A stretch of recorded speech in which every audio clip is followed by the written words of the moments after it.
The gentleman from Wisconsin, Mr. Tiffany, to lead us in the Pledge of Allegiance.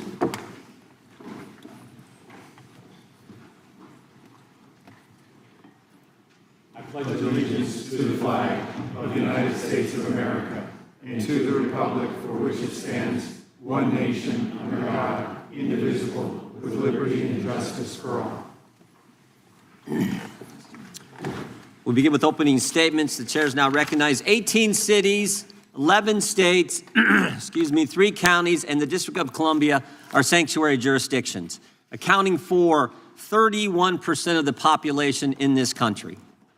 31% of the American people, almost 1/3 of the American people, live in a city, county, or state where the left-wing leadership tells local law enforcement not to work with federal law enforcement. Now, what does that mean in practice? Let's look at Abraham Gonzalez, who on September 20th, 2023, was arrested by Border Patrol for illegally entering the United States. And of course, the Biden administration released him into the country. 5 months later, February 26, 2024, Mr. Gonzalez is charged with assault. 2 weeks later, March 11, 2024, he's charged with felony motor vehicle theft, stole a car.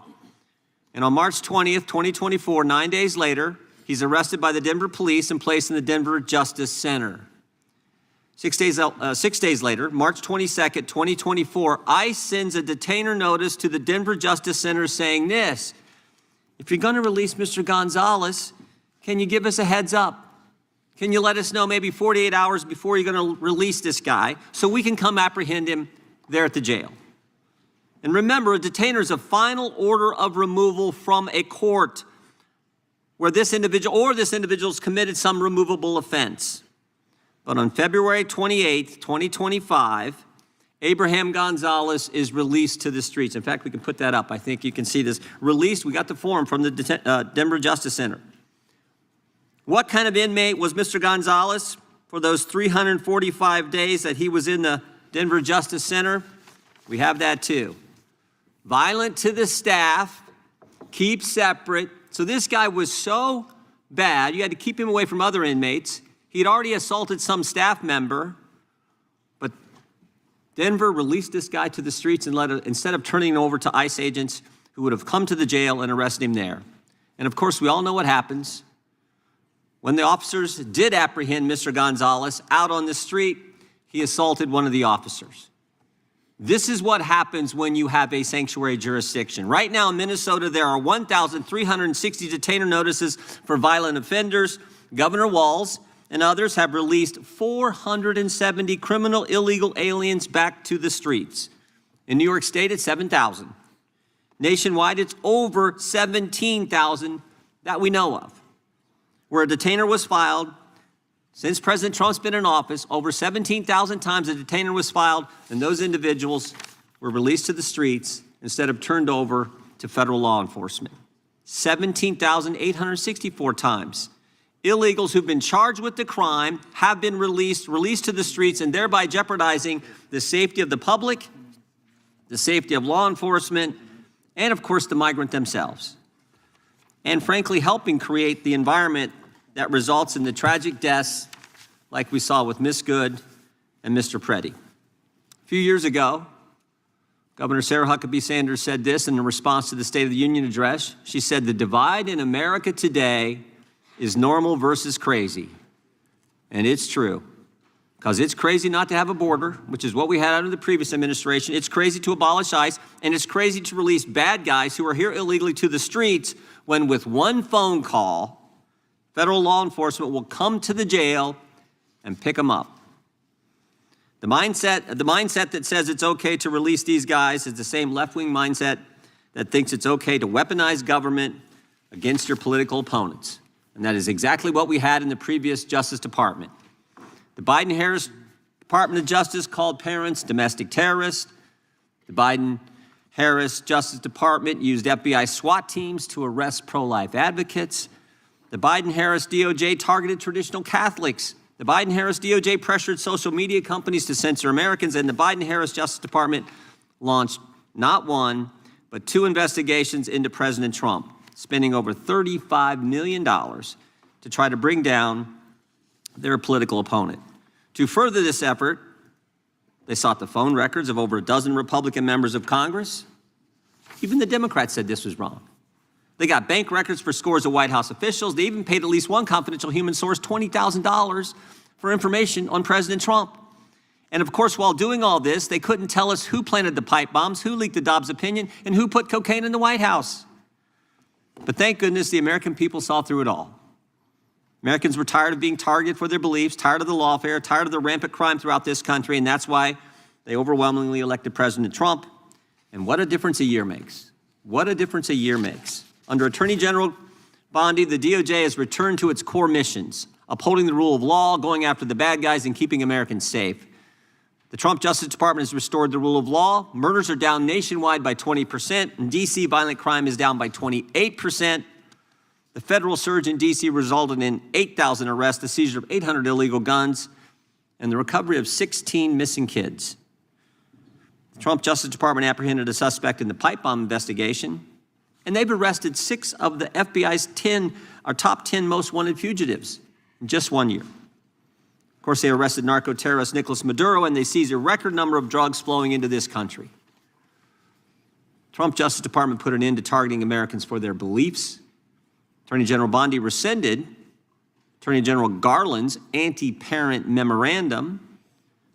Department of Justice ended the practices of using the FACE Act to target pro-life Americans. They've refused to tolerate attacks on places of worship and investigations of traditional Catholics that we saw in the previous administration. On her first day, Attorney General Bondi disbanded the Foreign Influence Task Force that was pressuring social media companies to censor Americans. And the Trump Justice Department has ended lawfare. Under Attorney General Bondi, along with Director Patel, they've worked to expose the political nature of Arctic Frost and the Jack Smith investigations. They've turned over hundreds of pages of documents to Congress, and that's why we know, for example, that Mr. Smith paid at least $20,000 to some confidential human source. That's why we know that Jack Smith knew it was unconstitutional to seek to toll records from members. But since the litigation risk was low, and because members would never find out about the subpoena until years later, they charged ahead and violated the Constitution.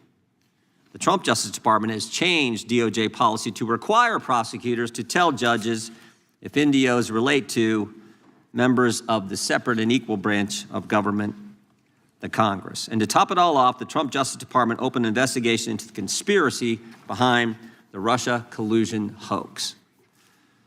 The Justice Department has put common sense ahead of politics. They sued to keep boys out of girls' sports. They secured deals with universities to stop race-based admissions and anti-Semitic practices. And after discovering rampant fraud in Minnesota, the Justice Department, under the leadership of Attorney General Bondi, has established a new National Fraud Division. In fact, I met with Colin McDonald, who will head that division, last week. I think he's going to do a great job. There's a lot of work to be done in that area, but I want to thank the Attorney General for her great work in the first year on the job, and I want to thank you for being here. With that, I would yield to the ranking member for an opening statement. Thank you kindly, Mr. Chairman, and welcome, Attorney General Bondi. You've got the best lawyer's job in America because your mission is justice and your clients are the American people. But to promote justice for the people, you've got to listen to the victims, like the women seated behind you today. Those are just some of the hundreds of survivors of Jeffrey Epstein's global sex trafficking ring who are demanding that the truth be told and are demanding accountability for the abusers who trafficked and raped them. You still haven't met with these survivors. So with their permission, let me introduce to you the survivors and late survivors' family members who are present today. There's Teresa Helm, there's Jess Michaels, Laura Bloom McGee, Danny Bensky, Liz Stein, Marina Lacerda, Sky and Amanda Roberts, who are the family of the late Virginia Giuffre, Charlene Richard, and Lisa Phillips. Now, you're not showing a lot of interest in the victims, Madam Attorney General, whether it's Epstein's human trafficking ring or the homicidal governmental violence against citizens in Minneapolis. As Attorney General, you're siding with the perpetrators and you're ignoring the victims. That will be your legacy unless you act quickly to change course. You're running a massive Epstein cover-up right out of the Department of Justice. You've been ordered by subpoena and by Congress to turn over 6 million documents, photographs, and videos in the Epstein files, but you've turned over only 3 million. You say you're not turning over the other 3 million because they're somehow duplicative, but we know that there are actual memos of victim statements in there, and you also took down the Department of Justice's prosecution memo from 2019. So it's clearly not all duplicative, but even if it were, why not release it? Just release all the duplicative stuff. In the half you did produce, you redacted the names of abusers, enablers, accomplices, and co-conspirators, apparently to spare them embarrassment and disgrace, which is the exact opposite of what the law ordered you to do. Even worse, you shockingly failed to redact many of the victims' names, which is what you were ordered to do by Congress. Some of the victims had come forward publicly, but many had not. Many had kept their torment private, even from family and friends, but you published their names, their identities, their images on thousands of pages for the world to see.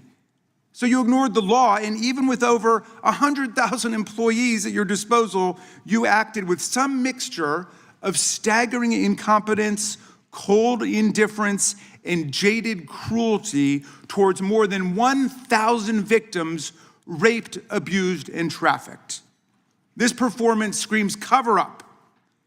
Convicted sex trafficker and groomer Ghislaine Maxwell opened the gates of hell to Virginia Giuffre and hundreds of other victims, as Virginia recorded in her remarkable book, Nobody's Girl. But when Maxwell was subpoenaed to come testify before Congress, you and Todd Blanche quickly moved her from a higher security prison to a minimum security camp in Texas, where she's enjoyed 5-star treatment, including catered meals, private gym time, and access to a therapy puppy. All because Todd Blanche, who's utterly failed to investigate the monstrous crimes of Epstein and Maxwell's co-conspirators, spent 9 hours with Maxwell and satisfied himself that she would have nothing untoward to say about Donald Trump, which is your only real interest in the matter, based on institutional performance. But abandoning victims and coddling perpetrators is what you do best. When the FBI opened a criminal investigation into the brutal killing in Minneapolis of Renee Good, a poet and 37-year-old mother of 3, by Trump's masked paramilitary ICE agents, you shut it down.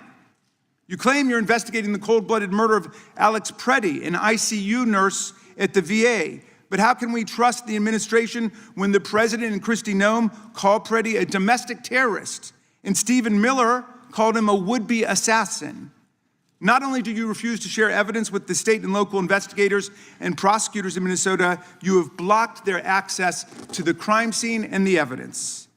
How are you seeking justice for Marimar Martinez, the Montessori school teacher in Chicago who was shot 5 times by a Border Patrol agent who bragged about it on text? Or the family of Keith Porter, a father of 2 shot and killed by an off-duty ICE agent in LA? Or the family of Silverio Villegas Gonzalez, shot and killed in Illinois minutes after he dropped his kids off at school? There's no sign of any movement at the Department of Justice. You even launched a criminal investigation into Renee Good's grieving widow. How sick is that? But it's even worse. You've turned the People's Department of Justice into Trump's instrument of revenge. Trump orders up prosecutions like pizza, and you deliver every time. He tells you to go after James Comey, Letitia James, Lisa Cook, and Jerome Powell, the head of the Federal Reserve Board, and members of Congress like Adam Schiff, Mark Kelly, Alyssa Slotkin, Chrissy Houlihan, Jason Crow, Chris Deluzio, and Maggie Goodlander, to name a few, and you snap to it. You replace real prosecutors with counterfeit stooges who robotically do the president's bidding. Nothing in American history comes close to this complete corruption of the justice function and contamination of federal law enforcement. And the good news is many serious lawyers at DOJ, including some of your own original appointees, have refused your lawless orders. Danielle Sassoon, your original pick for acting U.S. Attorney in Manhattan, resigned rather than follow your corrupt order to quash an indictment against Mayor Eric Adams as a political favor from Donald Trump.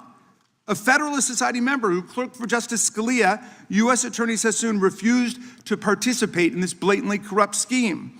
Her top assistant, Hagan Scotton, an Iraqi war vet and two-time Bronze Star recipient who clerked for Chief Justice Roberts, and then Judge Kavanaugh, promptly resigned too, writing to your office, quote, "I expect you will eventually find someone who is enough of a fool or enough of a coward to file your motion, but it was never going to be me." You and the president nominated Eric Siebert, a 15-year career prosecutor, to be your U.S. attorney for the Eastern District of Virginia. But after 5 months of investigating Letitia James and James Comey, he found no evidence to justify criminal charges. So you forced him out. You replaced him with Lindsay Halligan, Trump's personal lawyer from the Mar-a-Lago documents case, who had zero prosecutorial experience and no qualifications. And then you were humiliated when a federal judge found that this corrupt appointment was blatantly unlawful and threw out Halligan's indictments entirely. And grand juries of American citizens have repeatedly rejected your vendettas and baseless indictments brought by the hacks left at DOJ now, with 2 different grand juries in Virginia voting down indictments against Letitia James in a single week. And just yesterday, another grand jury shut down your vendetta factory by rejecting indictments against the 6 members of Congress who had spoken out to remind all service members that they have a duty to refuse illegal orders. You tried to get a grand jury to indict 6 members of Congress who are veterans of our armed forces on charges of seditious conspiracy simply for exercising their First Amendment rights. I hope you will heed the wisdom and the constitutional patriotism of those grand jurors and not try it again by doubling down on that humiliation. As your best lawyers are sacked for having participated in the January 6th case or just flee for the exits now, your new lawyers keep lying in court. In dozens of cases, they've been excoriated for lying to federal judges. Chief Judge Boasberg, right here in D.C., suggested your Department of Justice perpetrated a fraud on the court. Other judges found your statements to be, quote, inexplicably misleading, patently incredible, totally inconsistent, and so disingenuous that the court is left with little confidence that the government can be trusted to tell the truth about anything. Now, as ranking member, I asked the chairman to add a few extra rounds of questions today because we each have 5 hours of questions, not 5 minutes, but we're stuck with 5 minutes. That's clearly insufficient to give voice to America's victims and survivors and to demand answers about all the corruption and cover-ups that we see at DOJ right now. We've got just 1 round, so we ask you politely but firmly, Madam Attorney General, please do not waste 1 second of our precious time by evading questions, by changing the subject, or engaging in personal attacks against members of Congress. We saw your performance in the Senate, and we're not going to accept that. This isn't a game. In the Senate, you brought something with you called a burn book, a binder of smears to attack members personally for doing the people's work of oversight. Please set the burn book aside and answer our questions. And when you hear us reclaim our time, that means it's time for you to stop speaking. We only have 5 minutes, so when we reclaim our time, that means you stop. And if you don't, we will ask the chair to stop the clock and let you go on his time. The quality of justice in America depends on the character of our government. Please do your job and bring the Department of Justice back from the brink. The survivors seated behind you and the American people watching everywhere deserve a Department of Justice worthy of its name. I yield back, Mr. Chairman. Without objection, all of the opening statements will be included in the record. We will now introduce today's witness. The Honorable Pamela J. Bondi has served as the Attorney General of the United States since February 5th, 2025. She previously served in the Office of the White House Counsel, 2 terms as the Florida Attorney General, and spent more than 18 years as a prosecutor. We welcome our witness and thank her for appearing today. We will begin by swearing you in. Would you please rise and raise your right hand? Do you swear or affirm under penalty of perjury that the testimony you're about to give is true and correct to the best of your knowledge, information, and belief, so help you God? I do. Let the record show that the witness has answered in the affirmative. Thank you. You can be seated. And please know that your written testimony will be entered into the record in its entirety. Accordingly, we ask that you summarize your testimony. Madam Attorney General, you may begin. Thank you. Thank you, Chairman Jordan, Ranking Member Raskin, and distinguished members of this committee. Thank you for hosting me here today. I'm grateful for the opportunity to answer your questions, highlight the work of our department, and discuss the most important topic of all, keeping the American people safe. A little over a year ago, I was sworn into office as the 87th Attorney General of the United States. I came into office with the goal of refocusing the Department of Justice on its core mission after years of bloated bureaucracy and political weaponization. The Department of Justice's core mission is to fight violent crime, protect the American people, and defend the rule of law above all else. While our work is never done, we have made tremendous progress to make America safe again. In 2025, we saw the lowest murder rate in 125 years. That's nothing short of historic. If you compare 25 to 24, here's what you'll find. The murder rate is down 21%, robbery down 23%, carjacking down 43%, gun assault down 22%, ag assault, burglary, could go on and on. Crime is declining. This did not happen by accident. The numbers tell an important yet straightforward story.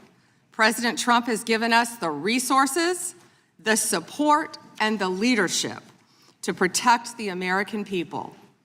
President Trump's policies have saved lives. I cannot think of a policy outcome more important than protecting the lives of American citizens. Can you? This trend has been especially clear in Washington, D.C. and in Memphis.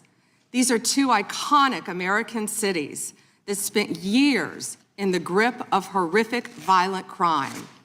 The Department of Justice surged law enforcement resources, and the results came quickly. Crime plummeted in both cities. And I want to make one point loud and clear.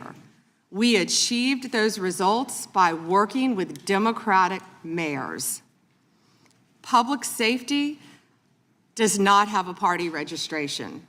When your constituents call 911, they don't ask for political views of the responding officer. They ask for help.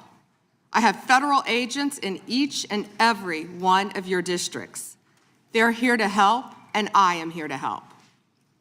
Many cities and states have worked with us and taken advantage of our federal support. Some have not. Meanwhile, a few elected officials have declared that they are, quote, at war with the federal government and encouraged widespread obstruction of law enforcement. This has resulted in avoidable clashes on the streets, as you've all seen. We've seen rioters storming a Christian church. Citizens and law enforcement officers have both been endangered by reckless rhetoric. We have made dozens of arrests in and around Minneapolis so far, and many of them could have been avoided by simple compliance with federal law. Of course, our efforts reach beyond our urban centers.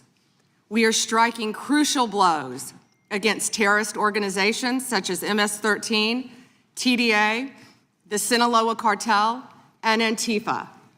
And as we sit here, I think you've seen the news this morning. The news is reporting that cartel drones are being shot down by our military. That's what we all should care about right now, protecting America.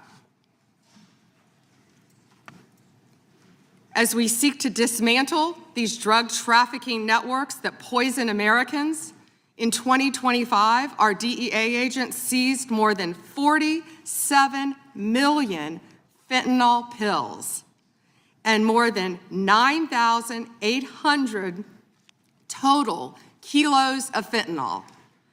That represents 369 million potentially deadly doses that can kill Americans. Meanwhile, our attorneys are fighting for President Trump's agenda in courtrooms across this country. This administration has been sued 627 times. We've fought through a nonstop flood of bad faith temporary restraining orders from liberal activist judges across this country. America has never seen this level of coordinated judicial opposition towards a presidential administration. It is not only an unlawful attack on the executive branch's authority, but a serious attack on the democratic process. In spite of this unprecedented judicial activism, we've attained 24 favorable rulings at the U.S. Supreme Court, their emergency docket, and even more to come. We've done so while ending the weaponization of the prior administration by dropping FACE Act prosecutions, exposing the Arctic frost scandal via congressional disclosure, thank you, Chairman, and restoring one tier of justice in this country. To address the Epstein files, more than 500 attorneys and reviewers spent thousands of hours painstakingly reviewing millions of pages to comply with Congress's law. We've released more than 3 million pages, including 180,000 images, all to the public, while doing our very best in the time frame allotted by the legislation to protect victims. And if you brought us a victim's name that was inadvertently released, we immediately redacted it. All members of Congress, as you know, are invited to visit DOJ to see for yourselves. I want to take a moment to acknowledge the Epstein survivors who are here today. I'm a career prosecutor, and despite what the ranking member said, I have spent my entire career fighting for victims, and I will continue to do so. I am deeply sorry for what any victim has been through, especially as a result of that monster. If you have any information to share with law enforcement about anyone who has hurt you or abused you, the FBI is waiting to hear from you. I want you to know that any accusations of criminal wrongdoing will be taken seriously and investigated. The Department of Justice is committed to holding criminals accountable to the fullest extent of the law.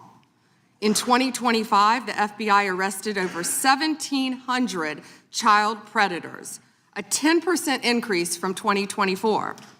We also located 2,700 victims of child exploitation and shut down 3.8 million dark web pedophile accounts. 3.8 million. So please, if you have information to share that needs to be investigated, contact the FBI. Today, I look forward to discussing further our shared obligation to protect the American people, uphold the rule of law, and keep this nation safe. Thank you. Thank you, Madam Attorney General. The chair we now proceed under the 5-minute rule. The chair recognizes the gentleman from California for 5 minutes. Thank you, Mr. Chairman.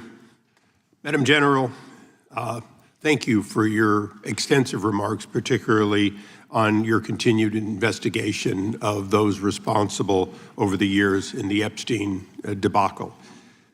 Obviously, you have an amazingly full docket between civil rights, between criminal, between so-called white-collar crime, and doing so, as the chairman said, at a time in which both you and the president are under attack, and our ICE agents and FBI and others are under attack when they try to enforce the law. I personally want to apologize for those who would embolden, support, or even stand with those lawbreakers that sit on this and other daises here in Congress. My job generally is to talk about patents and trademarks as the chairman of that subcommittee. I'll forego that today because one of my other jobs is the creation and maintenance of Article III judges, and I work with the Chief Justice on that, and we're trying to expand the court. But currently, there are only 677 district court judges. They have very full dockets as well. But you create a tremendous amount of judges, particularly immigration judges. You do so in order to save the court that, but adjudicate, as is requirement, each of those people who claim a right to be here in the United States. And that has been going on under Republican and Democratic administrations for years. What's unique about the Trump administration this time is that you and President Trump have managed to reduce the backlog of people seeking that for the first time in decades. You are getting ahead of that tremendous backlog that caused, for better or worse, the release of millions of people with little pieces of paper saying, come back later when we call you, and often to no avail when you call. So I want to congratulate you on that, because it's an accomplishment you might not take credit for, and the other side would never give you credit for. But I hope you can continue to do that and do more. And I say so for a reason, because much of this hearing will be about Minneapolis and other places in which the backlog of criminal aliens, including in my home state of California, people who have hurt other people, people who have victimized their communities, is extensive. And although the overall number through adjudication may be going on, because of places like my home state, California, you're unable to apprehend people that my sheriffs want apprehended. They desperately want to cooperate, and they're prohibited by law. It is this committee's opinion on this side of the aisle that, in fact, you should be given the ability to demand that participation, and that the release of a known criminal not be considered to be acceptable just because a state or a city has declared itself a sanctuary. I want you to opine on just one thing that I think has been misunderstood. As I said earlier, you create and maintain those judges that adjudicate these cases. You also support so many that, in fact, have to make decisions as judges. Knowing that this limitation of so few Article III judges are there, please educate those who seem to miss the point that Article I judges, including bankruptcy judges, including immigration judges, including lots of people with the title appropriately judge, do in fact issue documents that look like, act like, and are normally accepted as warrants, as subpoenas, as demands for state officials to stand aside and allow the production of either an individual or documents. Because I think people are missing the point that these ICE retainers and detainers and so on, they act like they're nothing, when in fact, in the ordinary course, Madam General, you do in fact have Article I judges constantly putting those out, and they are respected normally.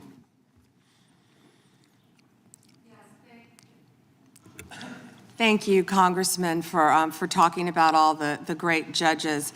And if I could add one thing to that, we are always recruiting and looking for judges. So please reach out to our office for these judges who are handling all these very important matters. We've even added some JAG officers as immigration judges. Thank you. And so we're continuing to do that, but we're always seeking qualified lawyers as well to be part of that. And thank you for highlighting that, Congressman. Thank you. I yield back. Gentleman yields back. The gentlelady from Washington is recognized. Thank you, Mr. Chairman. Good morning, Attorney General Bondi, right here.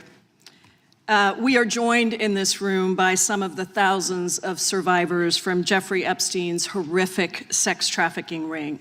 They have shown such incredible courage in speaking out, in demanding accountability to bring the predators and pedophiles to justice. The Epstein Files Transparency Act required your Department of Justice to disclose the perpetrators connected with Epstein's criminal activities and to redact the information of survivors to protect their identities. Let me show you what actually happened. First, in violation of the law, your department has shown a pattern of redacting the names of powerful predators. Here behind me is one example of an email from Epstein to a man whose name was redacted. The email reads, quote, Where are you? Are you okay? I loved the torture video. Only after members of Congress demanded that we see the unredacted files did the world learn the name of this individual, Sultan Ahmed bin Sulayem, the chairman and CEO of a company that had financial ties to President Trump's business and personal ties to Trump's advisor, Steve Bannon. Second, the survivors were not similarly protected, also in violation of the law. Here is another email titled Epstein Victim List. We have blurred the names of the survivors for their protection, but your Department of Justice initially released this list of 32 survivors' names with only one name redacted, along with numerous files that disclose not only the names, the emails, and the addresses of survivors, but also nude photographs and even the identities of Jane Does who had been protected for decades until your department released their names. Survivors are now telling us that their families are finding out for the first time that they were trafficked by Epstein. In their words, quote, "This release does not provide closure. It feels like a deliberate attempt to intimidate survivors, punish those who came forward, and reinforce the same culture of secrecy that allowed Epstein's crimes to continue for decades." To the survivors in the room, if you are willing, please stand. And if you are willing, please raise your hands if you have still not been able to meet with this Department of Justice. Please know for the record that every single survivor has raised their hand. Attorney General Bondi, you apologized to the survivors in your opening statement for what they went through at the hands of Jeffrey Epstein. Will you turn to them now and apologize for what your Department of Justice has put them through with the absolutely unacceptable release of the Epstein files and their information?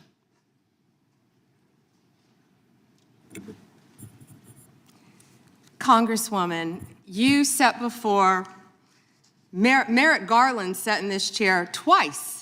Attorney General Bondi. No, can I finish my answer? No, I'm going to reclaim my time because I asked you a specific question that I would like you to answer, which is, will you turn to the survivors? This is not about anybody that came before you. It is about you taking responsibility for your Department of Justice and the harm that it has done to the survivors who are standing right behind you and are waiting for you to turn to them and apologize for what your Department of Justice has done. Members get to ask the questions, the witness gets to answer in the way they want to answer. The Attorney General can That's respond. not accurate, Mr. Chairman. Because she doesn't like the answer. So, Mr. Chairman, why I have asked didn't she ask Merrick Garland this?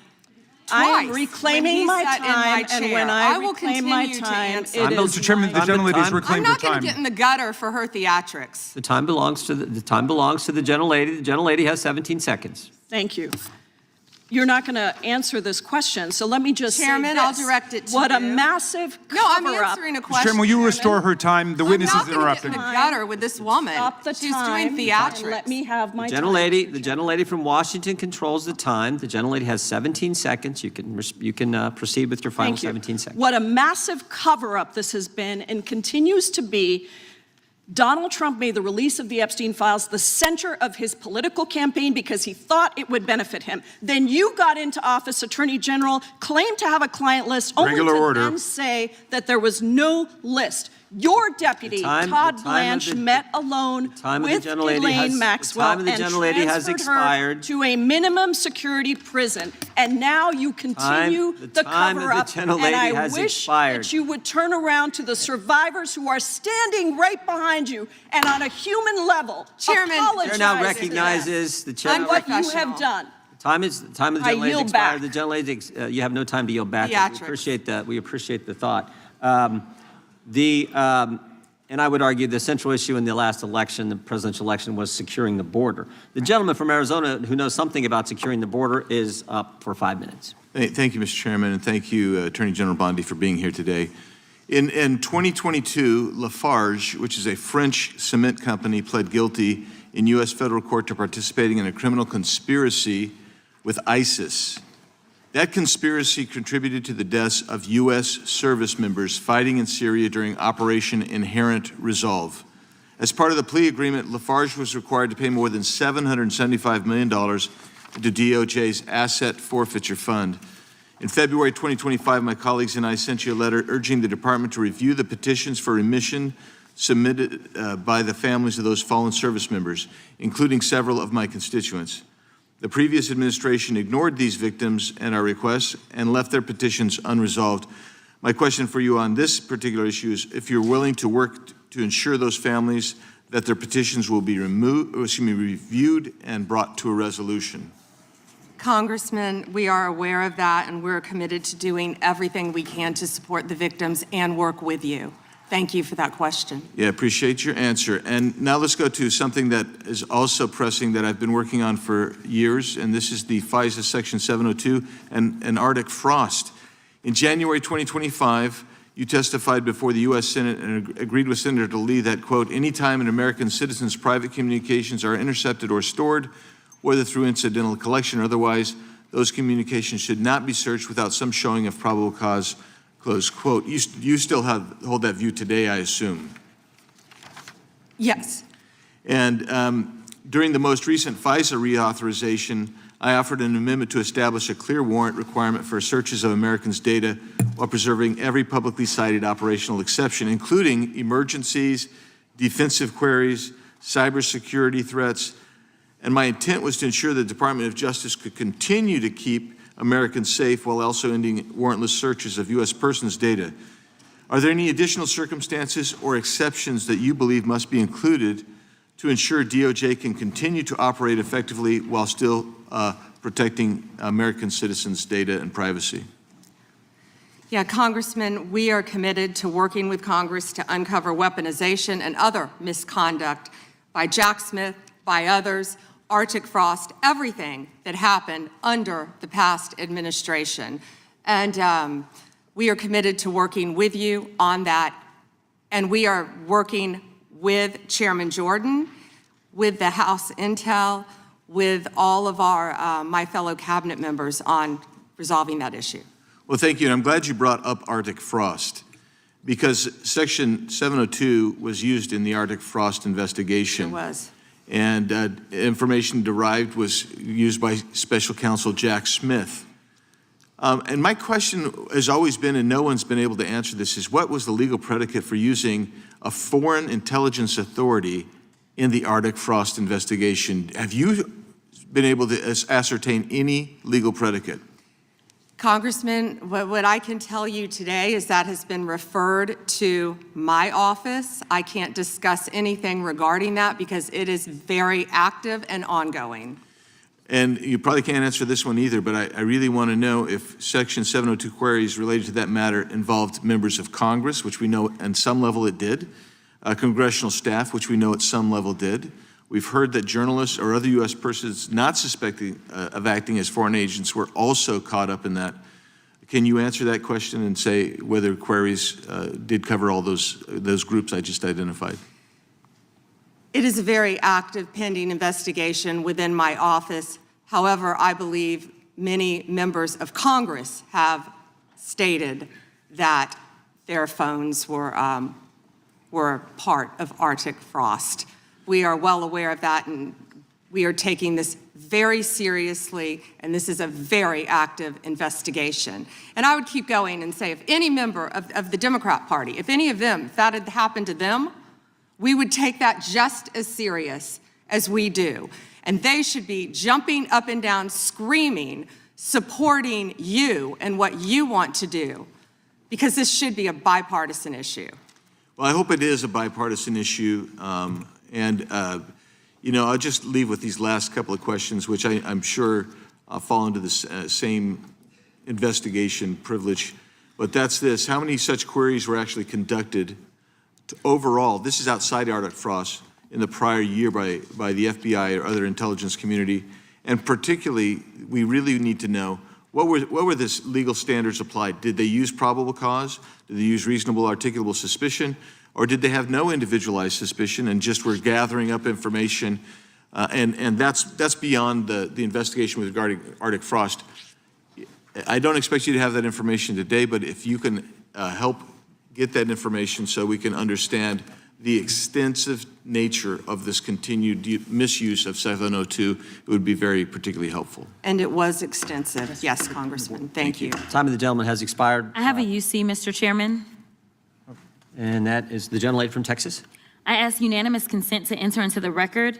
El Paso airspace reopened after FAA quickly rescinds 10-day flights restriction. This was published by the Texas Tribune on February 11th, 2026, and it says it was because of an impasse with the DOD over the use of unmanned military aircraft and not triggered by Mexican cartel drones. Without objection.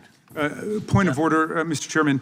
I didn't hear back about the second round of questions. I assume that's not happening. I just want to be able to assure the members, certainly on my side, if not both sides. That's not a point of order. No, that every member will get 5 minutes with the witness. Will there be 5 minutes for each? Yeah, you get 5 minutes. Yeah. With the witness. Okay, very good. Yeah.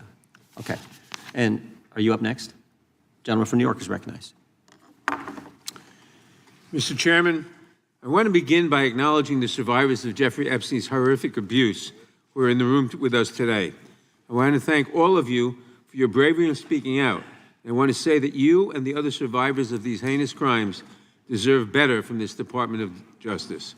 In particular, it is shocking that the department did not redact the names of Epstein's victims, but it did redact the names of their abusers. I don't know whether this was done out of incompetence or whether it was deliberate and malicious. But either way, it is completely unacceptable. Even more troubling, the DOJ has failed to bring any of these perpetrators to justice. Instead, it has engaged in a relentless pursuit of Donald Trump's perceived enemies. I want to focus on just one example. The Attorney General of my home state of New York, Tish James. This DOJ has been hell-bent on securing an indictment against Ms. James for something, anything, simply because she held Donald Trump's companies accountable for years of financial fraud.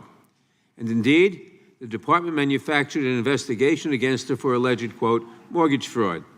But the U.S. attorney leading the investigation, Eric Siebert, a Trump appointee, refused to bring charges against Ms. James because there was simply no evidence.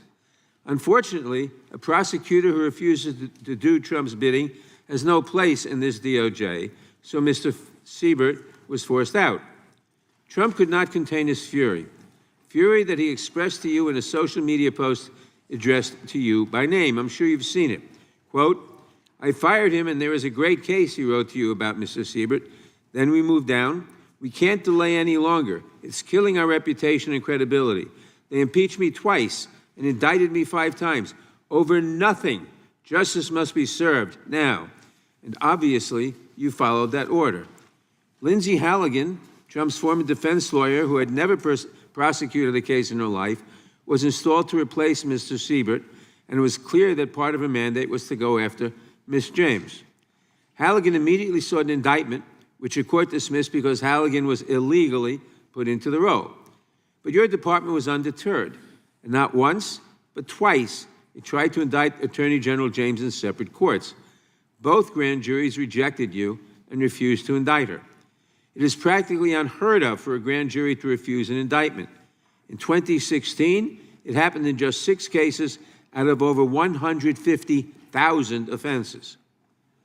And you had it happen twice in the same week, in 2 different courts. That must have been humiliating. And now there are reports you are continuing to investigate her. The amount of resources that have gone into targeting Attorney General James, months of investigations, multiple failed indictments, is astounding. Since your own prosecutors told you that there is not enough evidence to support a conviction, it's clear that you are going after her simply because she held President Trump accountable and he wants to punish her. And she is just one name on a long list of Trump political enemies that DOJ is reportedly targeting.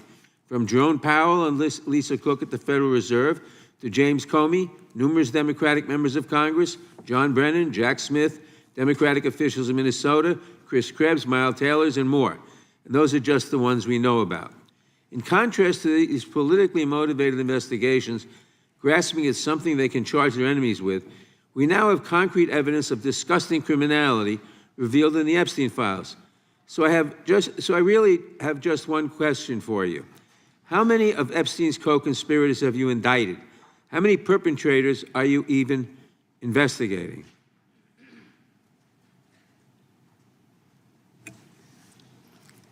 First, you showed it. I find it. How many have you indicted? Excuse me. I'm going to answer the question. Answer my question. No, I'm going to answer the question the way I want to answer the question. No, Your you're going to answer theatrics the are question the ridiculous. way I asked it. Chairman Jordan, I'm not going to get in the gutter with these people, but I'm going to answer the question. How many have you indicted?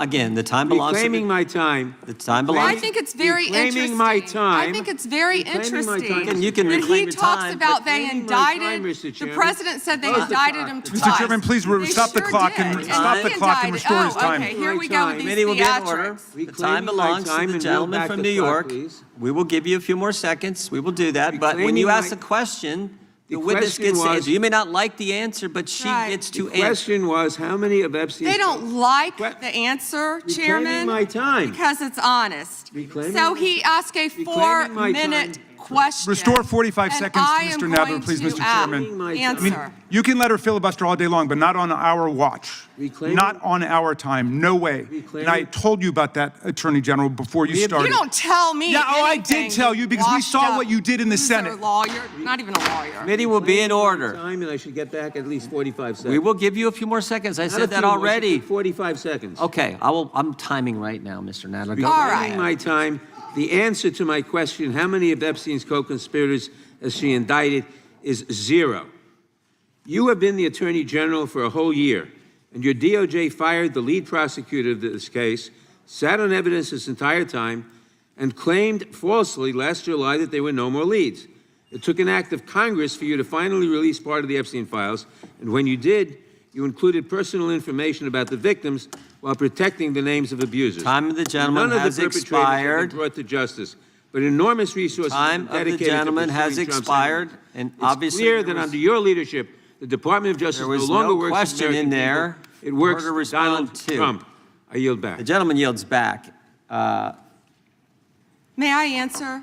I think our next questioner, Madam Attorney General, is going to give you time to respond to Thank you, Chairman. all kinds of things. So we will turn to the gentleman from Texas for 5 minutes. Ms. Bondi, you go right ahead. I'm over here. The time is yours. Thank you. First, he brought up the president saying they indicted me twice. They sure did. They tried to impeach him twice. And you, Mr. Nadler, were one of the leads on the impeachment. I was on the other side. I lived that with you. During impeachment, you said the president conspired, sought foreign interference in the 2016 election. Robert Mueller found no evidence, none, of foreign interference in 2016. Have you apologized to President Trump? Have you apologized to President Trump, all of you who participated in those impeachment hearings against Donald Trump? You all should be apologizing. You sit here and you attack the president, and I am not going to have it. I'm not going to put up with it. You know, all they want to do, the American people need to know this. They are talking about Epstein today. This has been around since the Obama administration. This administration released over 3 million pages of documents, over 3 million, and Donald Trump signed that law to release all of those documents. He is the most transparent president in the nation's history. And none of them asked Merrick Garland over the last 4 years one word about Jeffrey Epstein. How ironic is that? You know why?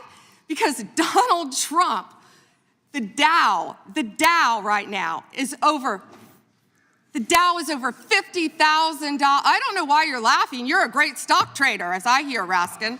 The Dow is over 50,000 right now. The S&P at almost 7,000. And the NASDAQ smashing records. Americans' 401ks and retirement savings are booming. That's what we should be talking about. We should be talking about making Americans safe. We should be talking about, what does a Dow have to do with anything? That's what they just asked. Are you kidding? Mr. Jordan, Mr. Jordan, Committee will be in order. Mr. Jordan, am I going to get an extra 45 seconds added to my time? The committee will be in order. The time belongs to the gentleman from Texas. Ms. Bondi, the Attorney General can respond. Thank you. The Dow has shattered 50,000 for the first time. This is crazy. They said it couldn't be done in 4 years, yet President Trump has done it in 1 year. National median rents have fallen to a 4-year low thanks to Donald Trump. That's why they want to focus on Epstein and our most transparent president in the nation's history. The murder rate, as I said, has plummeted to a 125-year low thanks to Donald Trump. For an unprecedented 9 straight months, there were 0 illegal border crossings at the southern border. That's what we should be focused on. All the great work that this president has done and will continue to do to keep America safe and to make Americans safe. Thank you, Attorney General Bondi. I agree with you totally. I think you've done a fine job. I think that Democrats, in fact, should be apologizing to the Epstein victims for doing nothing during the 4 years that they were running the government. We did not hear about this, and it took you and President Trump to finally provide transparency and give answers to the American people, and I want to thank you for that. I want to thank you also for standing up for truth today and for fighting back against the theatrics and the time waste that you will endure over the next hour or two. I want to apologize on behalf of my colleagues on the left. They're not all that bad, but they've got to put on a show. And I'm sorry that you have to go through that. And I would like to yield the last, I'd say 40, even 40 is 80 seconds. The clock says 40, but I've got 80 seconds since I was so rudely interrupted, and I'll give all 80 seconds to Chairman Jordan. And I would just yield to the Attorney General if she has anything to add. I'm fine to continue. Thank you, Chairman. All right, the chair now recognizes, the gentleman yields back. The chair recognizes the gentlelady from California. Thank you, Mr. Chairman. I would note that Mr. Nadler's question has not yet been answered, but I want to start by asking that out of respect for the American public and the Epstein survivors, some of whom, of course, are here today, that we can have a transparent conversation and get the public the answers they deserve. I want to briefly direct your attention to 2 documents I'm hoping we will put up on the screen.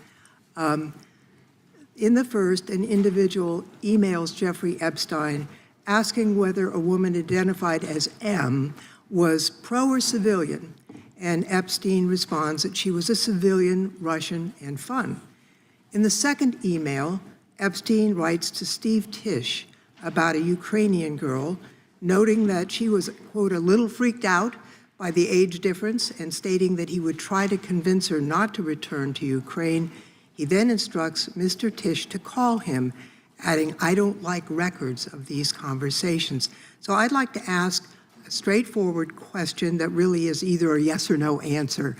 Do these emails constitute credible evidence, not proof, but credible evidence warning further investigation into whether Steve Tisch was involved in Epstein's criminal conduct? Do you think yes or no?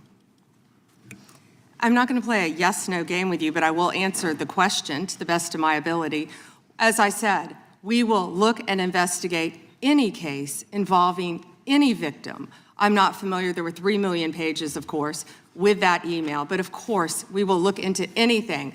The documents have been released, 3 million. The redacted versions, we left them open for all of you to come view. Have you? I believe you view them. If not, will you have some copies? I'd like to. Could I finish, please? I'm not being rude. Please. I only have 5 minutes. No, yeah, and I only have 30 seconds based on your filibustering. Well, you didn't give a yes or no answer, so let me just go further. Director Patel testified in this committee room that there was no credible information indicating that Epstein trafficked victims to anyone else. And glancing at the documents, that proves that's not the case. In July, your department issued a memo stating that it had conducted an exhaustive review of the Epstein files and concluded that no additional individuals would be charged. So I did go over to the Department of Justice yesterday. I would note that 400 and all our 35 members are in the House, and there's 4 computers. So it would take many months to actually have the time. I only had a few hours. I think the transparency argument is really kind of a sham because it's not really possible. Whoa. Did you have to wait to get a computer? It is not possible Hang on. to really go in. I did, however, see a U.S. Attorney information for the Southern District of New York indicating that there were additional survivors and probable co-conspirators. Other members of Congress have uncovered likely co-conspirators whose names were blocked out. Now, the Epstein File Transparency Act, which all but one member of this House voted for and the president signed, requires the department to release everything except that it needs to be redacted to protect the victims or an ongoing prosecution, which apparently there is none from the testimony we have received. I am concerned that this act has not been fully complied with. When Director Patel came to the committee, he admitted that up to 1,000 FBI agents had gone through the files and redacted President Trump's name from them. And it's pretty clear that what has been transmitted from the FBI continues to redact President Trump's name, even though he is mentioned thousands of times in these files. So I think the credibility of the department in terms of complying with the act has been damaged. And I think the department's credibility has been damaged in other ways. I think we all saw the horrible video of American citizens being killed by ICE agents in Minneapolis. And I think how the department has handled these cases raises a lot of doubt about the department. State and local police in Minnesota got a court order to get access to the crime scene to be sure evidence would be properly preserved by federal agents. But they took the agents defied the court order, and in a departure from general policy, the DOJ is not collaborating with state and local law enforcement on these homicides. So I really think that is a disgraceful approach to the homicides of American citizens, and really does nothing to bring credit to your department. And Mr. Chairman, I would yield back. Gentleman yields back. May I answer? Attorney General can respond. I find it interesting that she keeps going after President Trump, the greatest president in American history. And if they could maintain their composure, this isn't a circus, this is a hearing. I find it interesting she keeps going after Donald Trump. She doesn't say how much money she took from Reid Hoffman, did you? None. And nor did Mr. she Chairman, post regular anything. order, please. She Regular order. posted nothing on her X account, on her Twitter account during the Biden years. Gentlelady. And yet now, all of a sudden, question she's asked. going after Committee will be in Point of order. order. There was no Committee will question be in asked order. of the Attorney General. She doesn't just get to speak. Committee will be in order. I have a point of order, Mr. Chairman. Committee will be in order. Point of order, Mr. Chairman. Gentlelady can state her point of order. When a witness attacks, Not a valid point of order. You got to state. She hasn't completed her point of order haven't yet. got Please it let her signed. speak, Mr. Chairman. Let's have some regular order here. Regular order is you got to state the rule. And she I am didn't do it. trying to make a point of order that the witness, And what rule are you referring to? without responding to a question, has attacked me personally. I think it's pathetic that she can't answer the questions and First instead time is that attacking is not even close members to a of the point of committee. order. The gentleman from Wisconsin is recognized.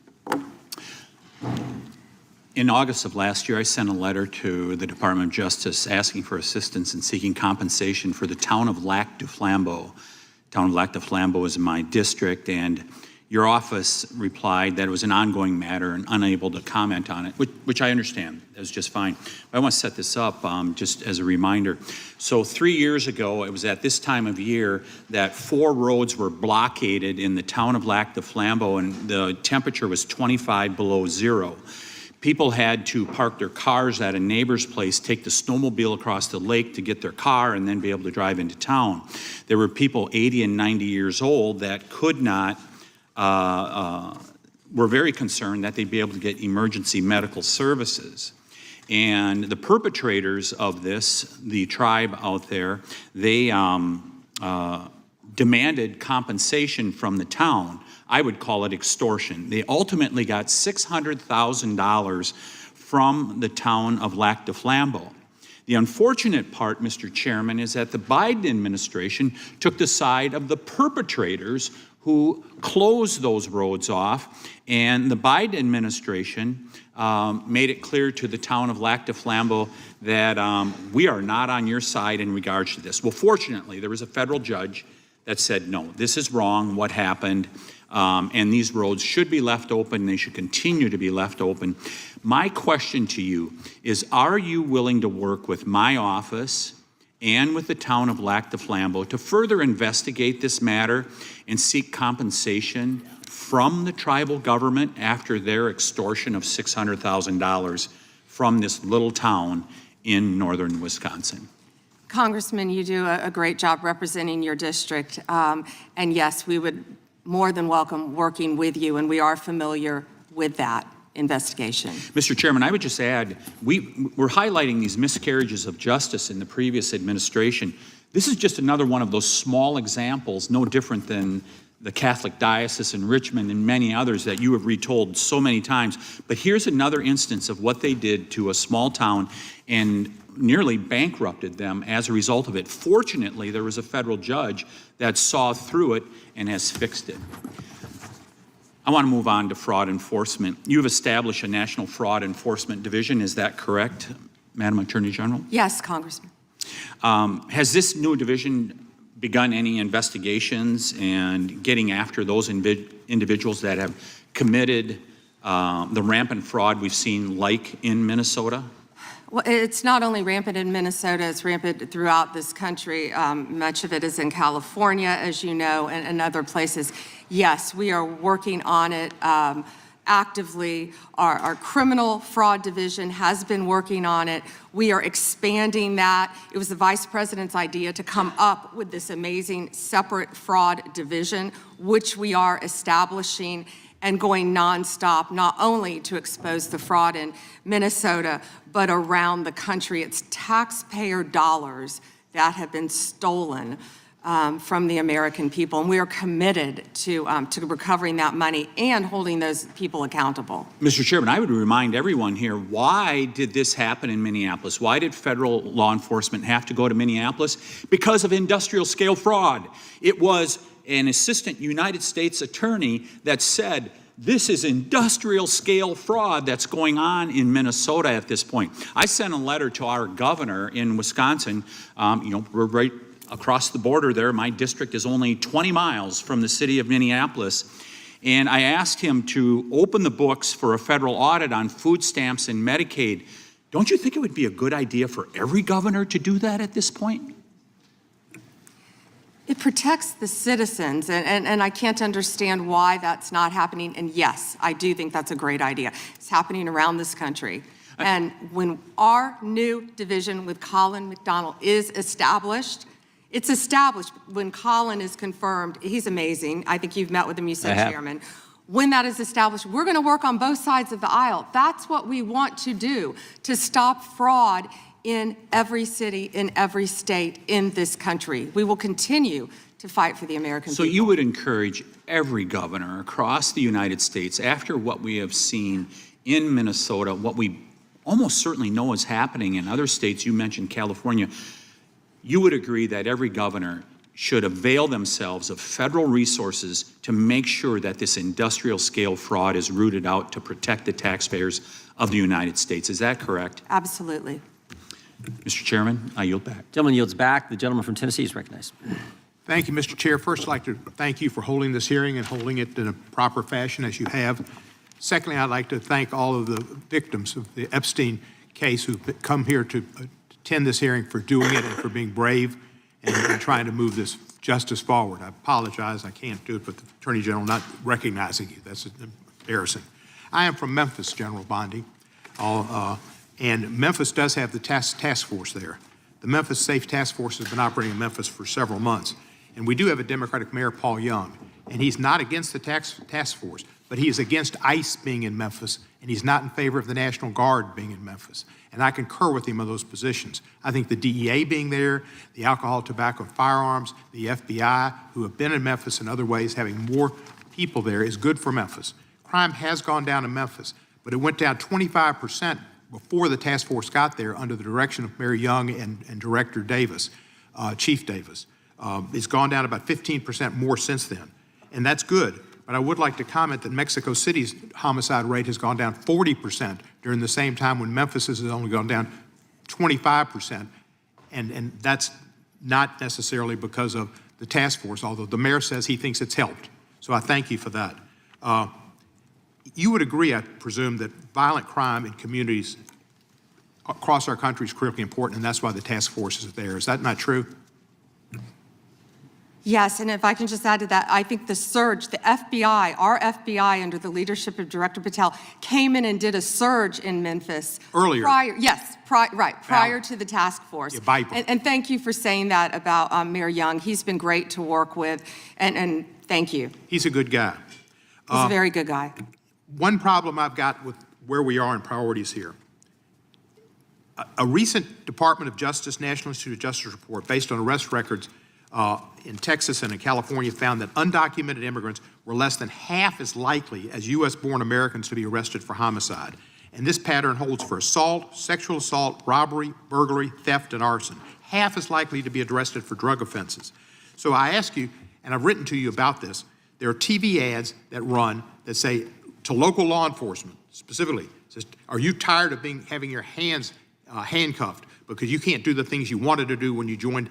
And if you want to do something different, join ICE, and you'll get a $50,000 bonus, and we'll pay off your debts, student debts, and we'll help you with pensions, et cetera, et cetera, et cetera. So they're encouraging local law enforcement to leave local law enforcement and go to work for ICE. We need people working in the front lines and local law enforcement to protect our citizens from the worst of the worst. The worst of the worst are not the immigrants. The worst of the worst records show are native-born Americans, and they are committing crimes that hurt our citizens and our cities, and you're working against it, and thank you for that. But by trying to get our local law enforcement, where we have an undercount of officers in Memphis, to leave Memphis and go to work for ICE to deport people is a wrong priority. Why are we trying to get people, policemen who are working on the front lines, to leave the front lines, take the $50,000 and go to work for ICE and instead of working to fight the worst of the worst? Congressman, I have not yet seen that commercial, that ad. I would argue that we need strong people in both local law enforcement, state law enforcement, and all of our federal agencies working together. I've seen some of the worst violent criminals who were in this country illegally. We both know that. And in Memphis, working hand in hand, I want to stick with Memphis and your mayor and what you discussed, because there have been nearly 6,000 arrests as of February 8th, and I think you agree with this, in your district, and almost 600 gang members. What we found in Memphis, a lot of the gangs are local gangs.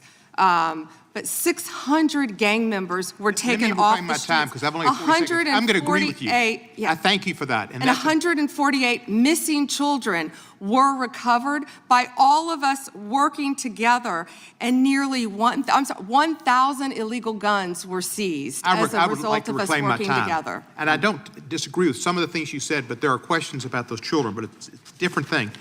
The fact is, ICE is running rampant, and you are not investigating them.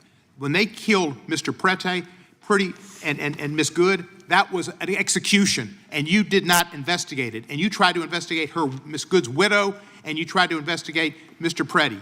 They were executed like Kristi Noem executed her dog.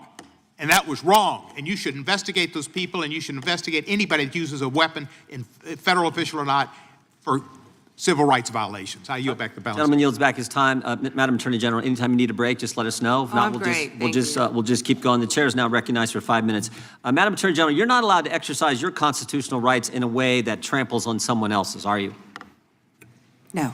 No, you can't do that. I mean, you have a right to petition the government under the First Amendment. That doesn't mean you can come into this this room and start screaming at Mr. Raskin or me or anybody else and disrupt a congressional hearing. You have a right to protest on the street, but that doesn't give you a right to go into the Capitol and disrupt Congress. Something these guys talk about every day. You can't do that.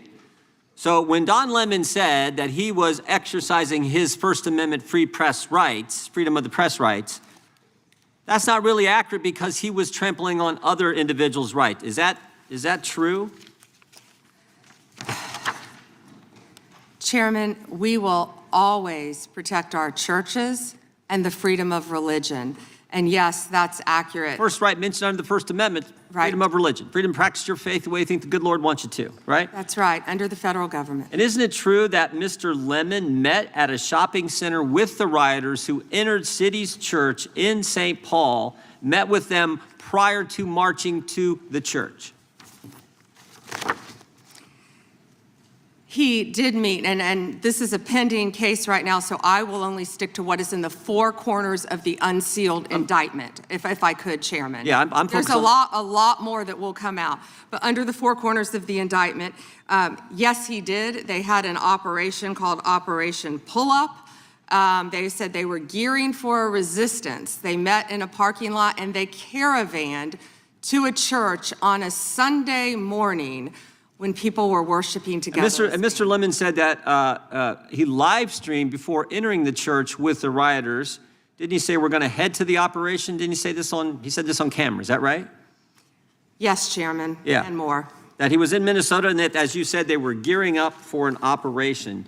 So again, you can't do that. This is why this is, I think, so important that this guy be held accountable, and I think why you guys have charged him and indicted him. Moving to the second subject here, will John Brennan be indicted? Mr. Brennan lied to the committee, which you're not supposed to do, last Congress, and we deposed him. He definitely, 18 U.S.C. 1001, we're all familiar with it. He lied to the committee, and the Congress, and I think the country would like to know if, in fact, he's going to be indicted for lying. And here's why it's so important. I'll give you a chance to respond. Here's why it's so important. It wasn't just that he lied to us, it's what he lied to us about.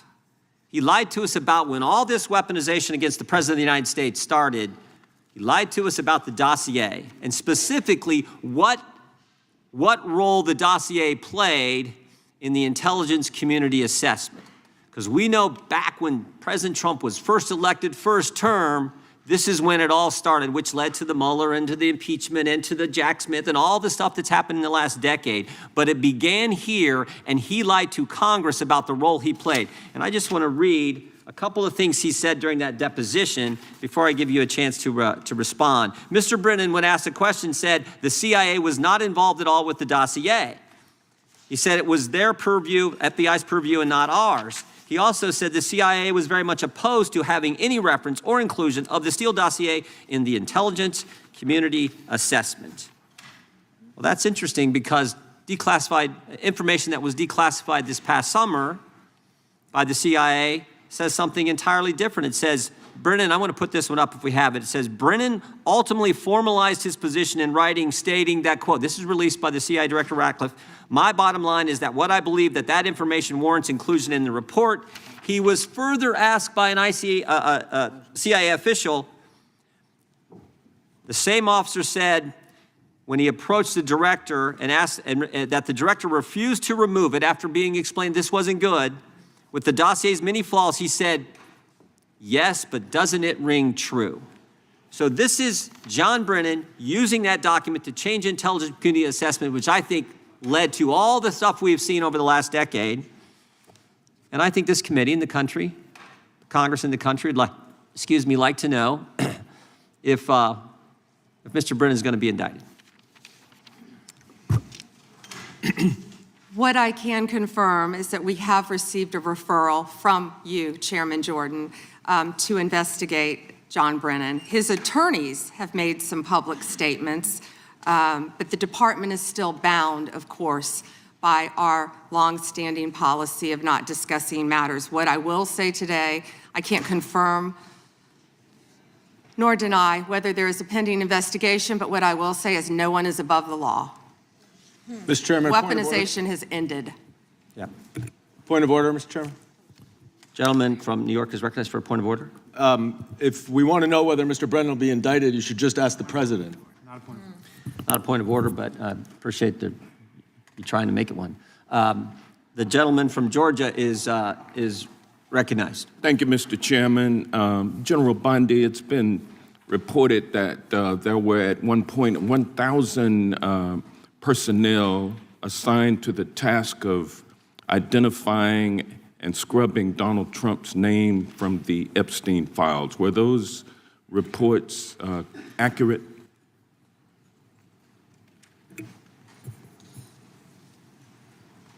I believe his name has appeared countless times in the documents how that many have people were been released. assigned? If I could finish, I'm going to read you the stats. I just simply asked whether or not it was true that it was 1,000 folks who were assigned that task.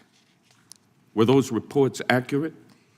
There are more than 500 attorneys and reviewers. I cannot give you an exact number. And I wanted to ask you about that also, because this is a different question that you're getting to now. There were 500 DOJ lawyers and others assigned the task of redacting the appropriate information, including identities of the Epstein victim survivors from the Epstein files prior to their release. 500, is that correct? If I could have finished my answer, there were more than 500 attorneys and reviewers who assisted with the. They asked a question and they don't want an answer. That answers my question, ma'am, and I'm going to move on. I'm going to move on.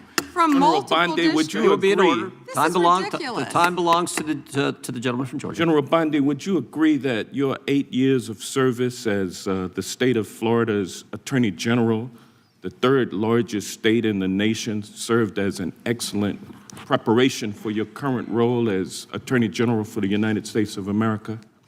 Not only that, I was a career prosecutor for 18 years. And for 18 years. And for 18 years, He you asked a question and doesn't want an answer. This is theatrics. Well, no, for 18 years, you prosecuted serious felony cases, including drug cases, correct?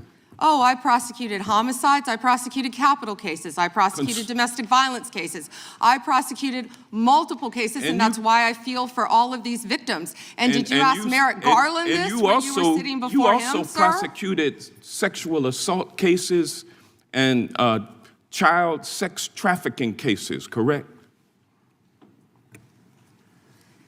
I answered that question earlier. I prosecuted multiple cases when I was a prosecutor. Bottom line, you're an experienced and seasoned. For 18 years. Mr. Chairman, will you remind her of the rules? The time belongs to the member of the committee. You are a seasoned and experienced prosecutor, correct? I think we've established that.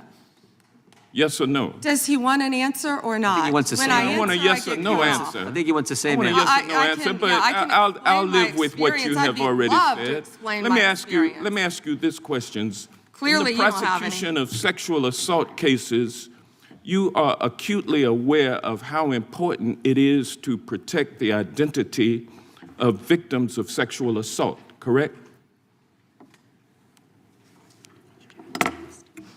I have addressed this multiple times. I think others were cutting me off when I was trying to. Well, I just simply asked, are you aware of the fact that it's vitally important to protect the identity of sexual assault victims as you prosecute the people they accuse of assaulting them?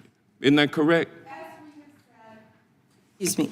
As we have said multiple times, protection of the identity of all victims of the victims are is protected. so very Who are important. protected under? Do you want me to answer or do you want to interrupt? Well, because you're not answering the question. You do a Jekyll and Hyde kind of routine around here, and I just want you to answer my questions. What does Jekyll and Hyde mean? Can you explain that? Well, it means you're nice to the Explain Republicans and you turn like Hyde on Democrats. But let me ask you this, ma'am. We have the Epstein victim survivors here today. Representative Jayapal asked a simple question. If you would be so kind and honorable as to turn around and face them and apologize to them for outing them. I mean, how many lives have been derailed because your department was either sloppy and incompetent or willfully trying to intimidate and punish these ladies for coming forward?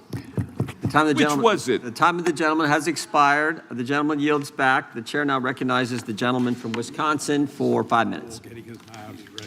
Attorney General Bondi, my colleagues on the other side of the aisle have spent the past several months attacking the administration for doing exactly what the American people wanted when they overwhelmingly elected President Trump, securing our border and enforcing our immigration laws.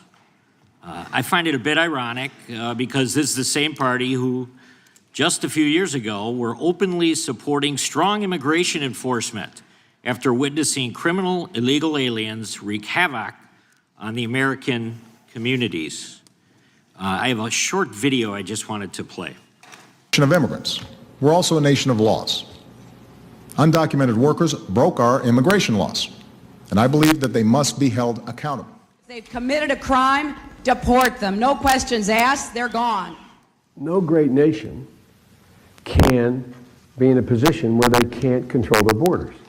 While we need to address the issue of immigration and the challenge we have of undocumented people in our country, we certainly don't want any more coming in. Every place in this country are rightly disturbed by the large numbers of illegal aliens entering our country. The jobs they hold might otherwise be held by citizens or legal immigrants. The public service they use impose burdens on our taxpayers. That's why our administration has moved aggressively to secure our borders more by hiring a record number of new border guards, by deporting twice as many criminal aliens as ever before, by cracking down on illegal hiring, by barring welfare benefits to illegal aliens. Illegal immigration is wrong, plain and simple. When we use phrases like undocumented workers, we convey a message to the American people that their government is not serious about combating illegal immigration, which the American people overwhelmingly oppose. If you don't think it's illegal, you're not going to say it. I think it is illegal and wrong. Open the borders, my God. You know, there's a lot of poverty in this world, and you're going to have people from all over the world, and I don't think that's something that we can do at this point. Can't do it. Yes or no, would you allow the cities to ignore the federal law? No.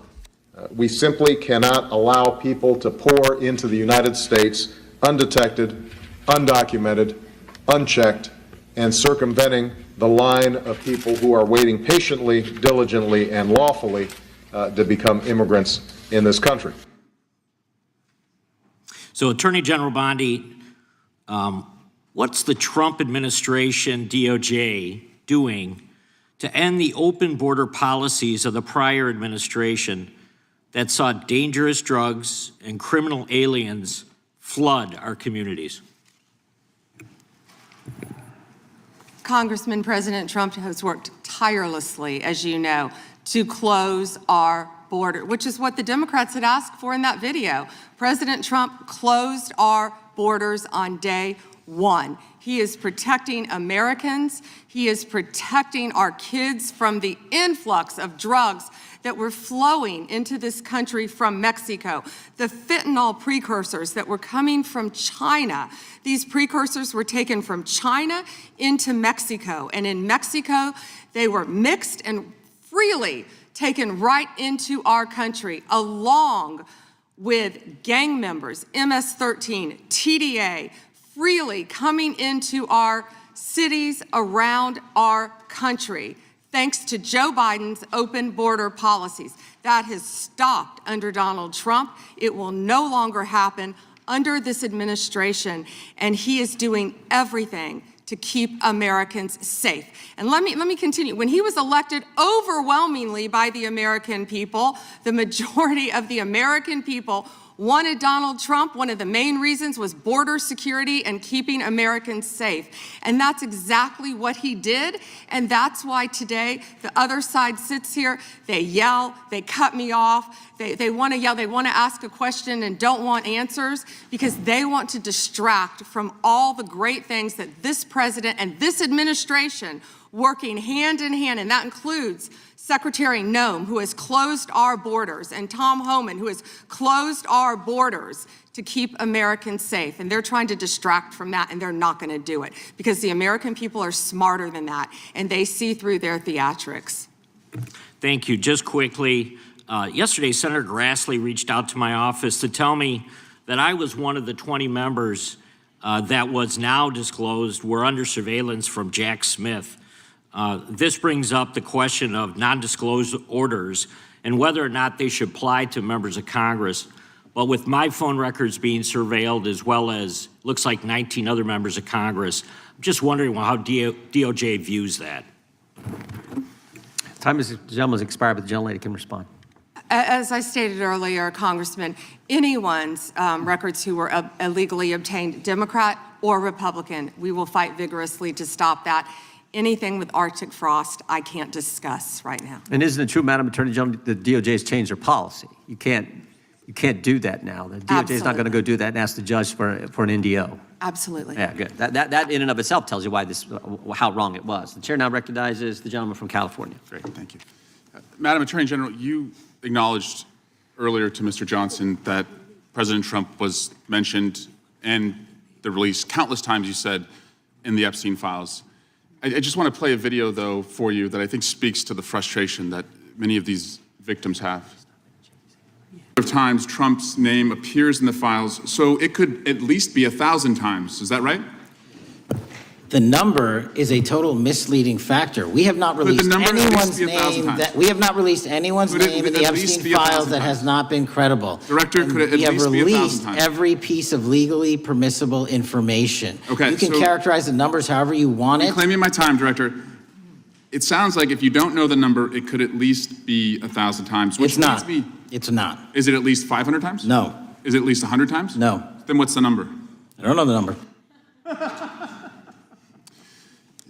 I understand why the victims are frustrated, and the Attorney General acknowledged what Mr. Patel would not acknowledge, that it was way more than 1,000 times. But I want to move, Madam Attorney General, to weaponization of government. And yesterday it was reported that 6 members of Congress had indictments sought against him, and they were not returned by a grand jury. My colleagues have spoken about their frustration of being in subpoenas and having cell phone records combed through. Well, in 2017 and 2018, Adam Schiff and I had our cell phone records and email records combed through, not by you, but a different Department of Justice under the president. It was in retaliation for our role in the Russia interference campaign. An Inspector General report would find this improper and that the predicate for it was absurd. In 2020, after sitting on 2 committees that were a part of the president's first impeachment, an FBI agent leaked my cooperation in a national security case where my campaign was targeted. The president's FBI senior leadership authorized 2 statements to the press that said I was never suspected of wrongdoing and only helped the investigation. But that didn't stop the death threats or my GOP colleagues from referring me to an ethics investigation where Kevin McCarthy's chairman on the ethics committee would find the same thing as the FBI. Our current FBI director would then write a book called Government Gangsters and identify a long list of enemies. About a quarter of them have been either investigated or indicted. He listed me at the very top, along with Adam Schiff, and during that same testimony, refused to recuse himself when asked if he would recuse if any case came across his desk involving me or people on that list. Since that testimony, his department has put me under investigation with Senator Schiff for the nonsense mortgage fraud cases that we've seen. I get it. This is what the president does. I've priced it in. We have a bingo card at home that my kids have made of what will come next. I expected that the president would come after his enemies. But what I want to talk to you next is serious, and I did not expect this would happen, and I'd like your help on it. The president has inspired death threats against me and many sitting up here with me. In June 2025, an individual left 11 voicemails at my district office. On the voicemails, they said, "Get the message to him. I'm gonna hunt him down, that motherfucker, and toss his ass over the Golden Gate Bridge by my fucking self." Donald Trump's Department of Justice in the Northern District of California declined to prosecute.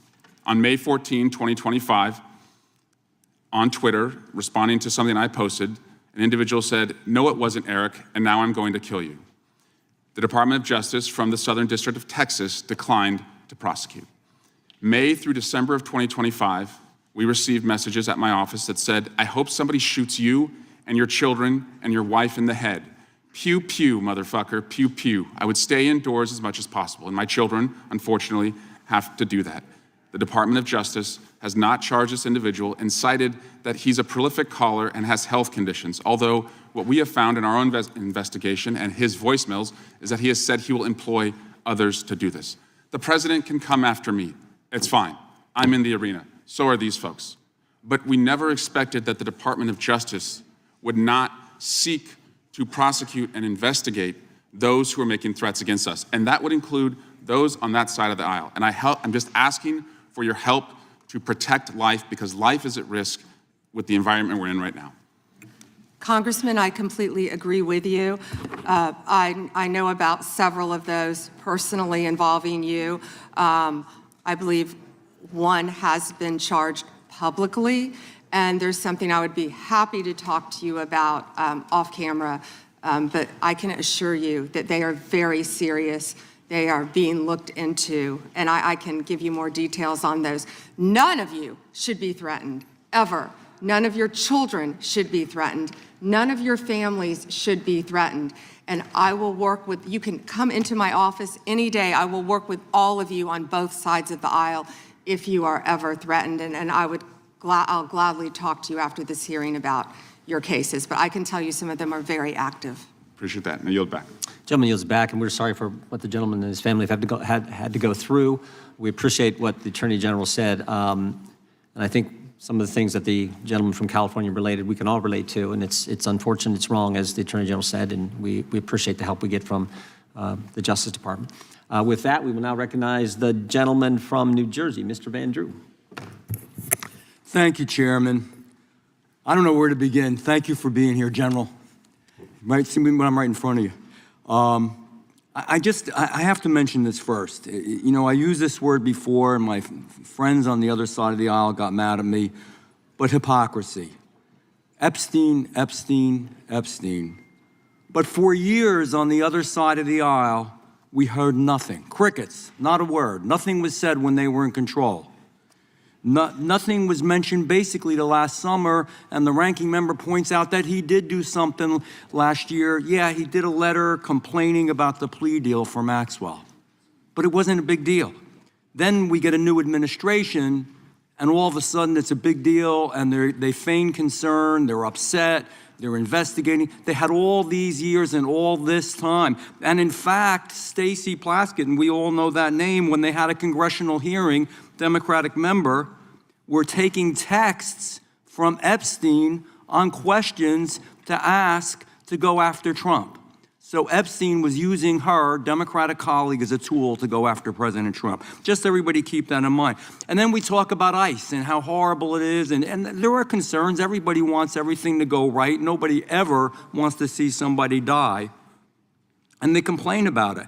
But at the same time, hypocrisy, they encourage constituents to go after the ICE agents, to challenge them, to hurt them, to attack them. And that doesn't make sense. That's hypocrisy. And then we hear about the concern of, going after Democrats, that the legal system, that judiciary and Department of Justice is going after Democrats. But they literally rework the legal system under Alvin Bragg and Letitia James to go after Republicans and those sympathetic to Republicans. So, be careful when you accuse others that you're not guilty yourself. Be careful of what you say, because you got a history, and it's easy to go over it. I just want to talk about where we were and where we are now. We had over 10 million illegal crossings in the past between 2020 and 24. Over 10 million. There's probably a much bigger number. I'm being conservative. We were told the people weren't dangerous, but they were, General. They were dangerous, many of them. More than 300 individuals on the terror watch list during that time. Violent criminals came across, as we saw consequences where mothers and fathers, daughters and sons, children were raped, murdered, hurt, abused, beaten, trafficked, all from the drugs. My God, the drugs they brought into our babies in this country. 73,000 illegals with criminal histories, 20,000 with convictions of assault, robbery, and sex offenses, 13,000 convicted murderers in our beautiful country, 15,000 convicted sexual assault offenders. It was madness. It was insanity. It's bizarre. It's perverse. What in God's name were you doing? So we finally are cleaning this up now. We're finally trying to make it right and safe for our people. So my questions are this. General, do you believe in removing criminal illegal aliens from our communities will save American lives? Yes, and given the cases that you just discussed, that's proof of it every single day. President Trump is committed to that. This entire cabinet is committed to that and making and keeping Americans safe. Thank you. Would you agree that, and thank you for doing that, would you agree that allowing individuals with known criminal histories to enter and remain in the United States, we knew this back then, they knew it. Would you agree that creates serious risks to our public safety? I know the answers, but let's just say them clearly. Yes. Would you agree that when dangerous individuals are released instead of detained, and they were released over and over and over again, and these are the real issues. This is really what America cares about. They want their children and their families to be safe. Do you think if you release them instead of detaining them, that crimes will happen because of that? Absolutely. Would you agree that, I'm sorry. And it did. And it did, thank you. Would you agree that cooperation between, and this is a biggie, and I'm gonna ask you to elaborate on this. This is a big deal. This is why some of the problems we're seeing in some of the places like Minnesota are happening. That cooperation between federal and local enforcement, which we always used to have, helps remove violent offenders from our communities, that we should be a team. Yes. And can you elaborate on that a little bit? In other words, when the local enforcement is forced by the politicians, not their fault, not to do their job and not cooperate, why does it create the situations that we see where we have need for crowd control? By the way, they're not peaceful. Those are not peaceful protesters. We know what a peaceful protester is. When you spit on law enforcement, when you push them, when you hit them, when you beat their car, if you can answer the question, thank you. Gentleman's time's expired. I'll yield back. You may answer the question. Thank you. Yes, I spent 4 days myself in Minnesota, in Minneapolis. What I will say about some of these sanctuary cities, some of these democratic cities, law enforcement, they quietly want to work with us. I've spoken to law enforcement in multiple cities who want to work with us. And yes, we're going to do everything we can to keep our citizens safe, whether or not these Democrat-controlled sanctuary cities do or don't. And damn it, that's what really matters. I yield back. Mr. Chair, I have a UC. Ms. Crockett from Texas is recognized for UC. Thank you so much. Donald Trump's approval rating implodes on his strongest issue. This is from Newsweek today.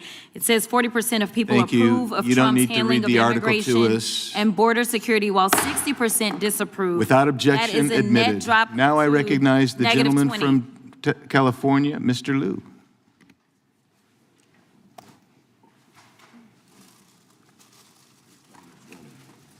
Thank you, Attorney General Bondi, for being here today.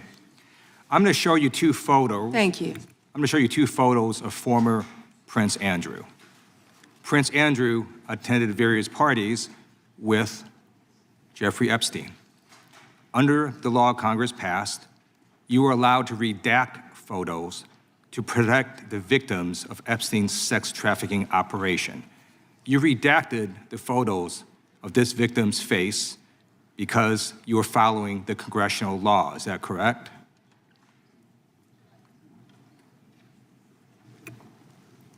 I'm sorry, that we redacted the victim's Because you were face? following the congressional law, correct? Yes. Okay. You have now established that please put the photos back up, that we are looking at a sex trafficking victim. Under the Federal Victims Trafficking Protection Act, not only is Jeffrey Epstein guilty, but anyone who patronizes Epstein's sex operation is also guilty of a crime. That's why I find it absolutely despicable that you sought to protect Epstein's clients, like former Prince Andrew. Last July, you closed the case on Epstein's abusers. The July 2025 memo from your Department of Justice stated, quote, "We did not uncover evidence that could predicate an investigation against uncharged third parties." These two photos, please put the photos back up. These two photos staring you in the face are evidence of a crime and more than enough evidence to predicate an investigation against former Prince Andrew. So I ask you, Attorney General Pam Bondi, why did you shut down this investigation last July, and why have you not prosecuted former Prince Andrew? I don't believe you asked Merrick Garland these questions when he was Attorney General and set before I agree with you. You twice. I'm reclaiming my time. I agree with you. I agree with you. During the Biden administration, I called for people looking at Epstein files. Merrick Garland dropped the ball, as did Attorney General Bill Barr, as did Alex Acosta, a whole string of failures. But you are in charge. You have the power to change things, to hold these men accountable, and you're doing the opposite. You're protecting them. So I want to move on to another man. Can I answer Donald that, Trump. though? I want to move on to another Can I question. answer your question about protecting You answered the question. You're saying no. I love this. I want to discuss another man, Donald Trump, who is all over the Epstein files, like former Prince. Here's the video.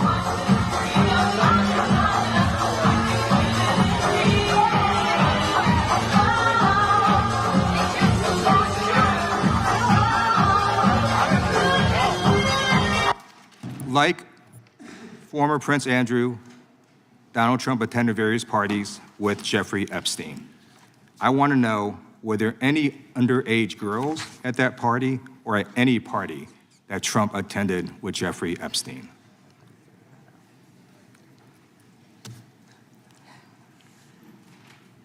This is so ridiculous, and that they are trying to deflect from all the great things Donald Trump has done. There is no evidence that Donald Trump has committed a crime. Everyone knows that. This has been the most transparent presidency. He's the one that asked that those files I'm reclaiming my time. be I got your released. answer. You said there's no evidence. Trump asked Mr. Chairman, please stop the clock. Stop the clock. The legislation. This is Time ridiculous. belongs to the gentleman from California. Okay. I'm going to put up another document from a witness who called the FBI's National Threat Operations Center, because I believe you just lied under oath. There is ample evidence in the Epstein file. Don't you ever accuse me of a crime. I believe you just lied under oath, and this is on videotape. You said there's no evidence of a crime. I'm showing you, here is a witness statement who called into the FBI's Threat Operations Center. He drove Donald Trump around in a limo. He overheard what Donald Trump said to Jeffrey on his cell phone. He was so angry, he was going to stop a limo and hurt Donald Trump. And he met a girl who said she was raped by Donald Trump and Jeffrey Epstein. She later had her head blown off, and officers at the scene said that could not have been suicide. No one at the Department of Justice interviewed this witness. You need to interview this witness immediately. Epstein should rot in hell, so should the men who patronized his operation. And as we sit here today, there are over 1,000 sex trafficking victims, and you have not held a single man accountable. Shame on you. If you had any decency, you would resign right after this hearing concludes. The gentleman has expired. May I respond? Yeah, I don't know how you respond. No one can. I did not ask a question, Ms. He doesn't want to talk about I did not ask a the question. crime in California. He does not want to talk about I did not ask a crime question. in his state. She can't just ad lib stuff. I did not ask a question. Committee will be in order. The gentleman has yielded back his time. I think our next witness will be more than happy to let the Attorney General Madam respond. Attorney General, would you like to? Gentleman from Alabama is recognized for 5 minutes. You have a few minutes to respond. Thank you, Congressman. This is what Congressman Liu didn't want to talk about. He didn't want to talk about all the crime that is happening in his state. California refuses to honor detainees because of its dangerous sanctuary city policies. The refusal means California has released 4,561 criminal illegal aliens onto its street. The crimes of these aliens include 31 homicides, 661 assaults, 574 burglaries, 184 robberies, 1,489 dangerous drug offenses, 379 weapons offenses, and 234 sexual predator offenses. That's why they are deflecting. That's why they're trying to talk about the Epstein files. That's currently happening in his home state. Attorney General, thank you for being here, and I wanted to make sure you had time to respond. I'm going to change gears a little bit. In October, when you were testifying before the Senate, I know you and my friend Senator Katie Britt discussed concerns of infiltration of the illegal Chinese vapes into our country. As a father of three, obviously, I'm worried a little bit about this, and I believe that many parents in the country share our similar concerns. Can you provide an update on DOJ's work in this space over the past few months? Yes, and thank you for bringing that up. We're talking about the vapes. And this should be an issue where both sides of the aisle can work together on. Parents need to understand, children need to understand that so many of these are being manufactured in China, sent to our country, and have the potential to be laced with lethal drugs. We've seen an overdose. We need to get on the front end of this before we have another crisis and children are dying. I've partnered with Secretary Kennedy, of course, at HHS on this matter, but thank you for bringing it up. You know, they're selling these things as flavored vapes illegally in many stores around the country. Secretary Kennedy and I actually we went and did something on this, and it was sadly the day that Charlie Kirk was assassinated. And so it didn't get a lot of attention, nor should it have after that happened. But yes, we're continuing to work on that, and thank you for bringing that up. That's happening in all of our states, and I would ask everyone here, I know Congresswoman Ross was just nodding, it's happening in every state. And not only are they laced with THC, many of these vapes, but they could be laced with fentanyl. We have had a child, I wish I could think of the state it was in, but we have already had someone overdose. And we have to get together on this, and we have to get on the front end of this. And I would love to work across the aisle on this to protect our kids. How many school kids do you see now vaping? And it's not only, I believe a vape has 20 cigarettes, but you know, that's one vape is 20 cigarettes, I believe it is, but also what they could be laced with, because so many of them, the majority of them, are manufactured in China. Sure, and if you need additional resources, please let us know as you're going through the process. And I'm going to change gears one more time on you. Under the Biden administration, there was a lot of confusion created when parts of the DOJ began treating software developers like financial institutions. Even when they did not hold or control anyone's money, they were simply building the technology. That uncertainty made it harder for Americans to build, innovate here at home. Earlier this year, the Deputy Attorney General issued a memo entitled Ending Regulations by Prosecution, a clear break from the Biden administration's approach, and I think it's important that that's a good step in the right direction, but can you talk a bit about how the DOJ is now putting that memo into practice, especially when it comes to making sure that people are just writing the software and don't control the user's funds, we don't want them treated as an unlicensed money, or they're not money transmitters, so. Yes, and we're doing everything we can to protect the American people on that, and I would refer everyone to Deputy Attorney General Blanche's memo, and we're working as hard as we can on that topic. Because we want to lead the way in the space on that, so we appreciate the help. And with that, Mr. Chairman, I'll yield back 10 seconds. Gentleman yields back. We'll recognize the gentleman from Arizona for unanimous consent. Thank you, Mr. Chairman. I have a number of UCs. Gentleman can proceed. Thank you. Bombshell new docs show Trump called police about Epstein in 2006. Without objection. Kamala Harris defends Biden administration decision not to release Epstein files. Without objection. Why weren't they released during the Biden administration? Without objection. House Democrat Stacey Plaskett exchanged texts with Epstein during 2019 congressional hearing. Without objection. New York judge allows Epstein victims' claims against Plaskett to proceed. Without objection. Hakeem Jeffries solicited funding from Epstein in 2013 after financier was convicted child sex offender. Without objection. Jeffrey Epstein was invited to dim fundraising dinner and to get to know Hakeem Jeffries by firm working with Brooklyn's Barack. Without objection. An email from Leslie Groff to Jeffrey Epstein concerning Hakeem Jeffries fundraising. Epstein file says Biden was replaced in 2019, question mark? Without objection. Thank you. The gentleman yields back. The gentleman from California is recognized. Mr. Correa. Thank you, Mr. Chairman, and welcome, Ms. A.G. Bondi. I agree with you. Our top priority should be protecting Americans. In my past life in the California State Legislature, I did a lot of work on solving sex crimes, passing legislation to update our codes. And I found that the biggest challenge to solving sex crimes is reporting them. Victims have to have the guts to stand up to report those sex crimes. But it's not easy. It's the most unreported sex crime there is. Crime there is sex crimes. It's painful, humiliating. A lot of time the victims don't think anything's gonna come out of their reporting these crimes. Then we have adults who as children were molested, boys and girls who will live in silence for the rest of their life. I believe the Epstein files are just one of many sex rings, sex crimes taking place in our society today. I hear 1,200 Epstein victims, some additional victims as young as 9 to 10 years old. The challenge I have today, what bothers me today about this hearing, Madam AG, is what's the message we're sending out there on Main Street? Shouldn't ask a question I don't know an answer to, but I'm gonna ask the victims behind you right now. First, can you please stand up?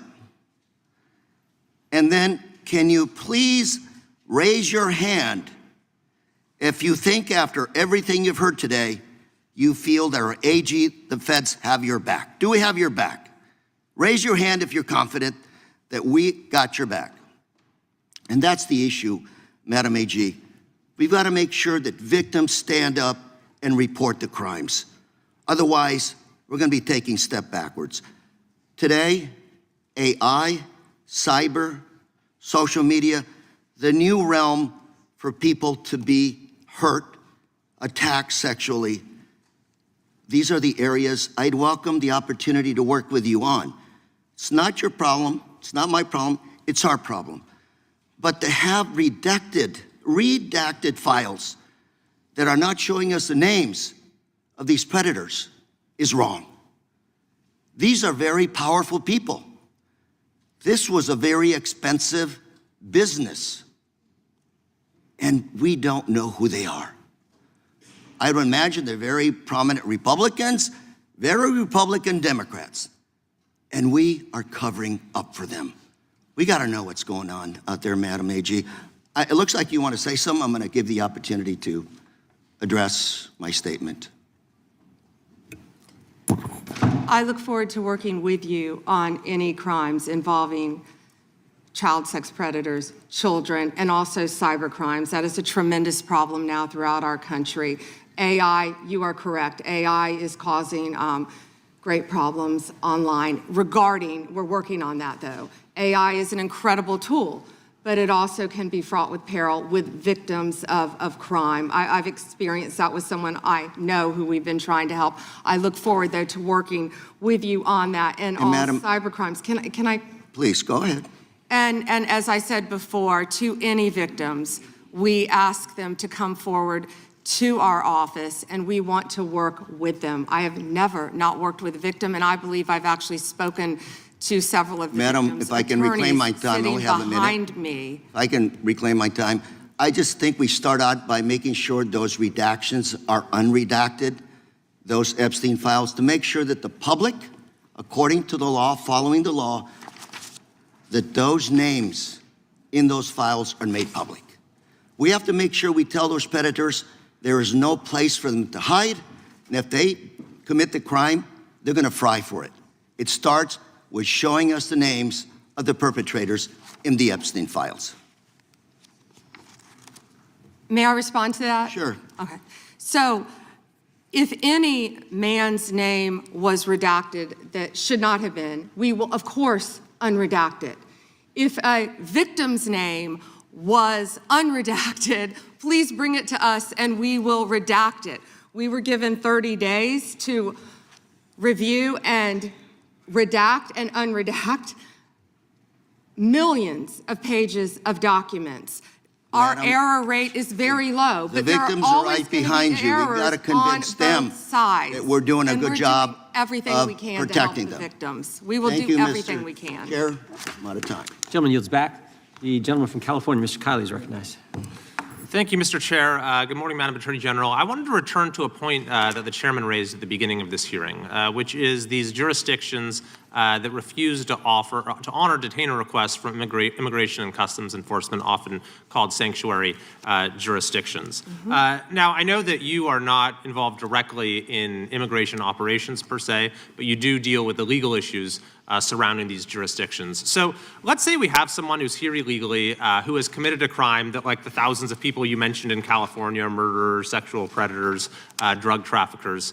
If that individual is in detention in a jurisdiction that has a sanctuary policy where they do not honor ICE detainers versus in any other jurisdiction where they do, how does the nature of apprehending that person, how does the nature of ICE's involvement in that operation differ in those two circumstances?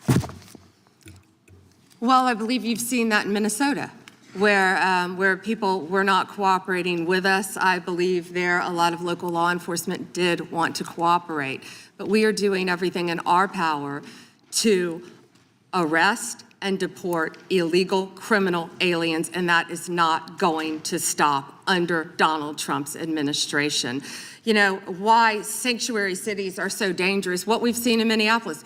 Where do all the criminals go? The gangs, TDA, MS-13. Where are they going to go? They're going to go to a sanctuary jurisdiction because they believe they're protected, and that's not fair to the citizens of those cities. Yeah, and this is a point that there at least used to be a lot of consensus on.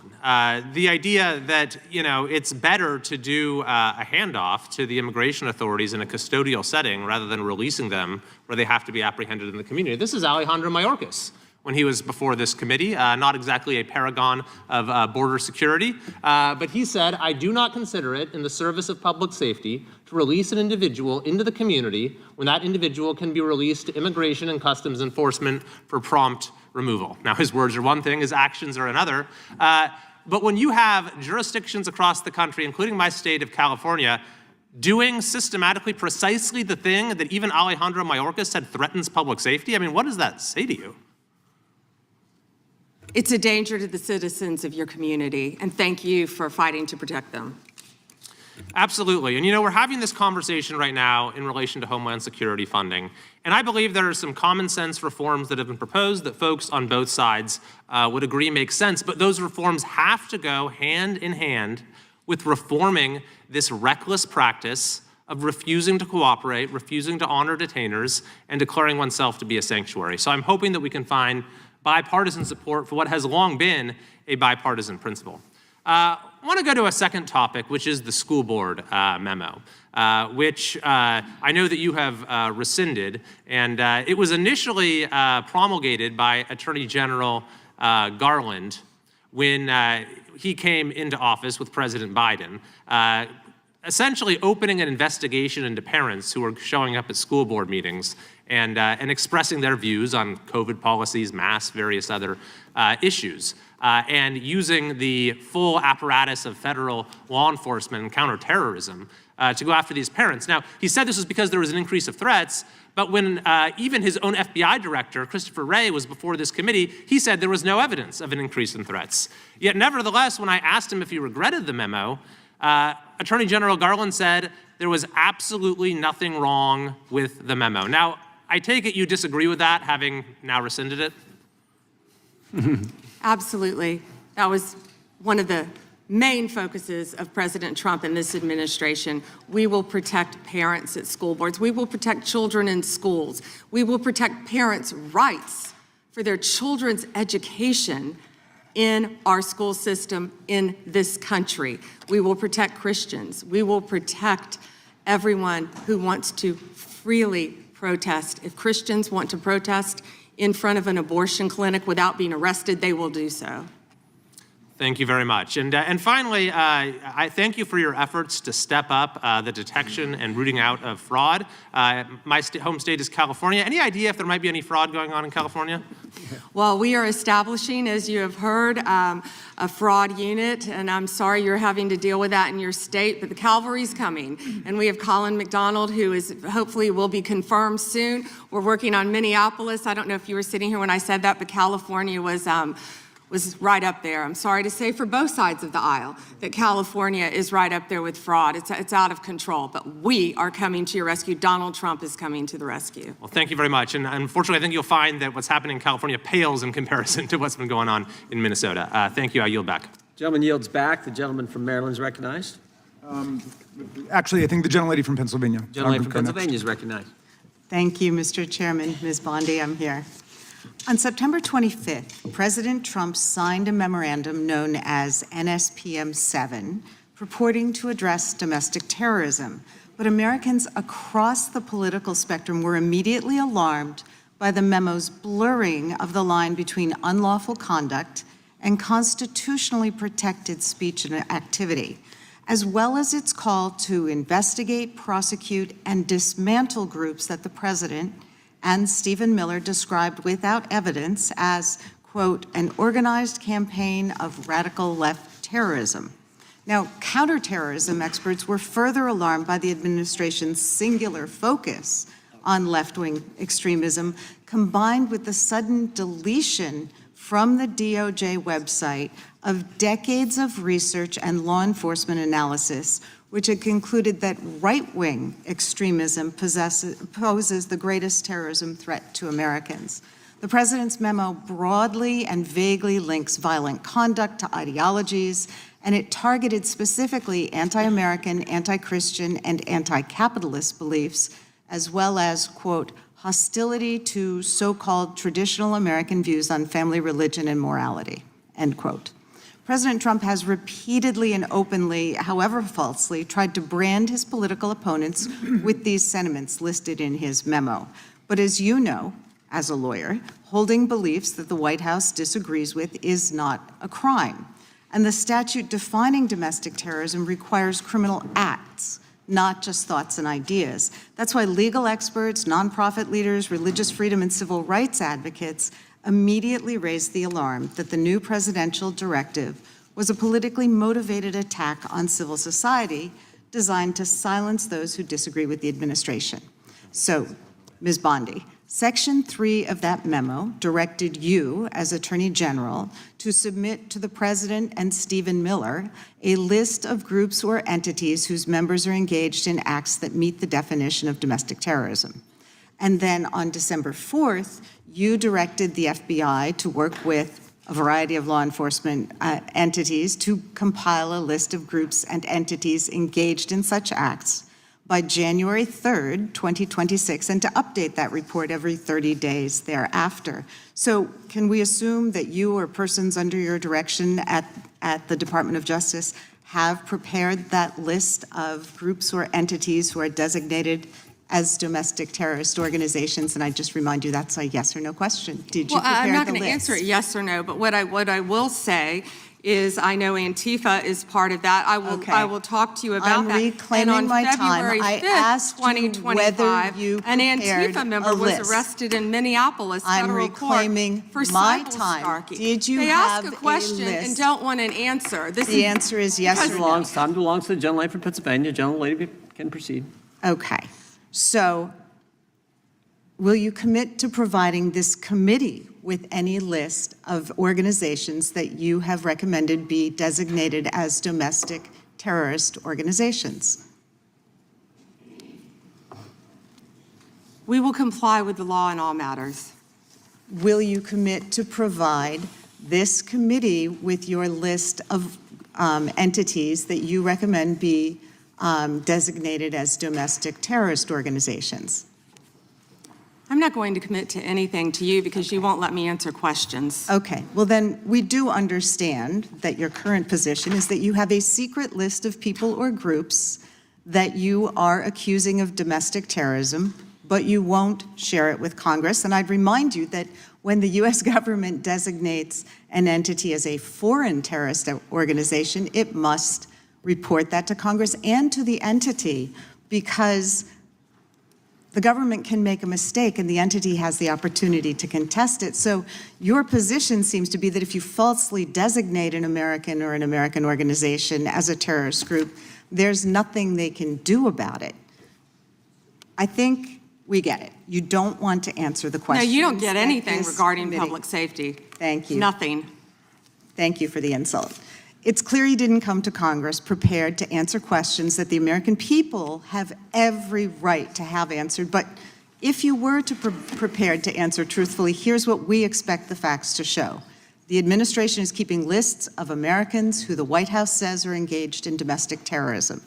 Those lists could include Americans who have not committed any acts of terrorism, but simply disagree with this administration, people like Renee Good and Alex Preddy.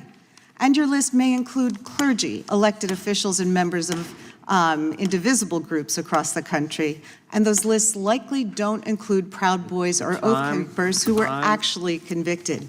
Americans have never tolerated political demagogues who use the government to punish people on an enemies list. It brought down McCarthy, it brought down Nixon, and it will bring down this administration as well. And you're right. Back. That's why we're so glad they rescinded the memorandum targeting parents. For goodness sake, as the gentleman from California just pointed out in his 5 minutes, the gentleman from Kentucky is recognized for 5 May I minutes. respond very briefly to her statement? Well, I think we can do that Okay. probably on Next. one of our members' time. Okay, thank you. I don't want that to get away. Thank you. Yep. Thank you, Mr. Chairman. Behind me, I have 3 documents from the DOJ production that are emblematic of the massive failure of the DOJ to comply with the Epstein Files Transparency Act. To my right is an email that was sent by the victim's lawyers to the DOJ. It was a list of names not to redact, a list of names not to release. What did the DOJ do with this email? They released this email in the document production. Literally the worst thing you could do to the survivors, you did. And they're getting phone calls. A lot of these people didn't want to be known. And we know you touched the document because you redacted one name and you redacted the lawyer's name, but you left the survivor's name there. The next document I want to show you, that was in the title, the victims' survivors' names, all right? The title of this one is Child Sex Trafficking, Co-Conspirators, fully redacted. And by the way, I'm gonna unredact them here. Les Wexner is in this. Now your your deputy attorney general said, oh, well, he appears hundreds of times in the files. But he doesn't appear in this file until I forced you to release it, where he's listed as a co-conspirator, not to tax evasion, but to child sex trafficking, not to prostitution, not to money laundering, child sex trafficking. And then finally, what we have here is the third exhibit that I have is emblematic of the FD 302 release. These are the documents that we need that you're holding on to and over-redacting because they have the names of the men who are implicated. How do we know? Because the survivors gave testimony to the FBI, and it's in there. And what happens when you go to the portal at the DOJ to look at what's behind this redaction? Another redaction. So we can't even see them. And then there's some of these files you've pulled down from the website that we will never see because we can't search the redactions. So I have several questions for you. Who's responsible? Are you able to track who in your organization made this massive failure and released the victims' names? Are you able to track who it was that obscured Les Wexner's name as a co-conspirator in an FBI document? Do you have that kind of accountability? I believe Wexner's name was listed more than 4,000 times. Yeah, I already told you that. This is where he's listed as a co-conspirator. Can I finish my answer? Come on, let me finish my answer. We corrected that within 40 minutes. He was already, you're acting like everybody's trying to cover up Wexner's name. Reclaiming my time. I'm going to answer this question. Reclaiming my time. He was, Mr. this Chairman. isn't how this works. Can I have my time back? Mr. Chairman. The gentlelady can give her answer. The time belongs to the gentleman from All right, I'm reclaiming my time. Can I give my answer? So Yes. I'm going to put the language of the bill up on the screen. Chairman, Because I may I have give my another answer question. on that?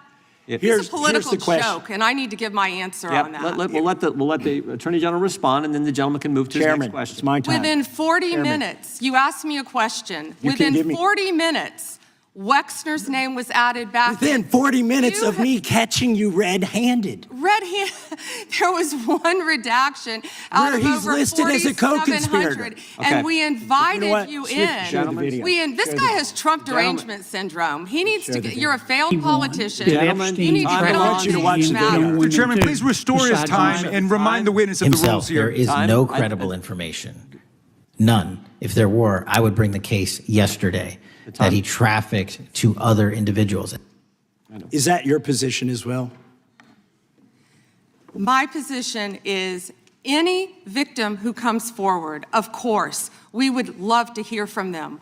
1-800-CALL-FBI.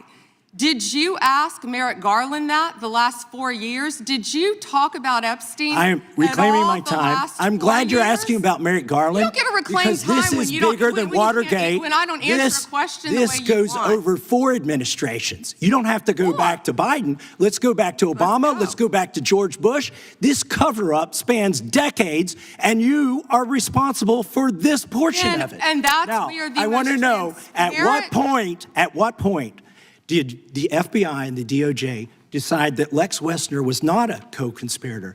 Because our Epstein Files Transparency Act requires you, please put it back on the screen, please, to release the internal decision about whether to prosecute him or not, and it's not in the files, and it's not in the files for any of these other men. Time of the gentleman has Which, expired. may she answer? And he's a hypocrite because he voted against the ban that we were talking about on deep fake AI porn. Only 2 people voted against it, and you were one of them, hypocrite. The gentleman's time has expired. She didn't answer the question. Mr. Chairman. Yeah, Mr. Chairman, could she answer the question? Chairman, I was wondering, The gentlelady's allowed, the Attorney General's allowed to respond the way she wants to respond to any member's questions, Republican, Democrat. All right, I have unanimous consent request. Gentleman's recognized for a UC. All right, this is an example. I'm submitting these 302 forms that are entirely redacted, even when you go to look at them. Without objection. I'm submitting a witness statement that implicates Les Wexner. Without objection. I'm submitting an article from the New York Times that the DOJ released nude photos and Without objection. identifiable pictures of the victims. I'm submitting a letter from A.G. Bondi to Kash Patel, imploring him to quit keeping the files when you found out that they were keeping files from you, because they're still redacting files that you... Chairman, are we going to Without recess for votes? Yes, we are. I'm submitting for unanimous consent a document of 17 individuals who've resigned because of the Epstein files. Without objection.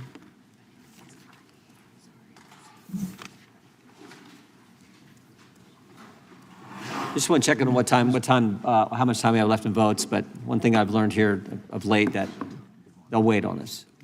How much time do we have? Oh, they just called him. Okay. The chair now recognizes the gentleman from Maryland. And thank you, Mr. Chairman.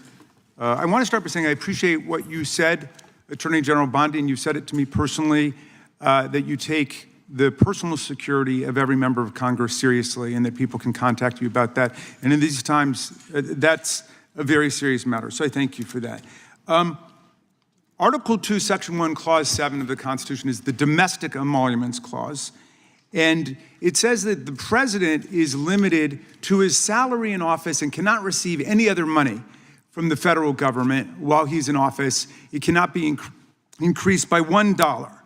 This president is the first president in U.S. history who has repeatedly sued the federal government for $230 million for the judicial search warrant at Mar-a-Lago, which was perfectly lawful and was never struck down. But now he's suing the IRS for $10 billion. He's suing the IRS for $10 billion, which I think is around 80% of its annual budget, because his tax returns were leaked.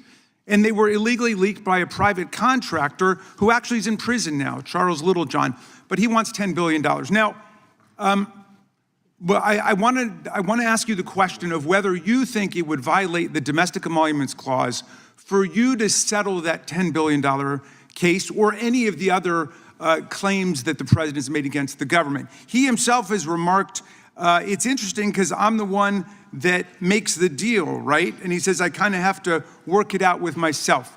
Do you think it would violate the Domestic Emoluments Clause for the president to work out a deal from people who are his subordinates under his unitary executive theory to get money in one of these cases?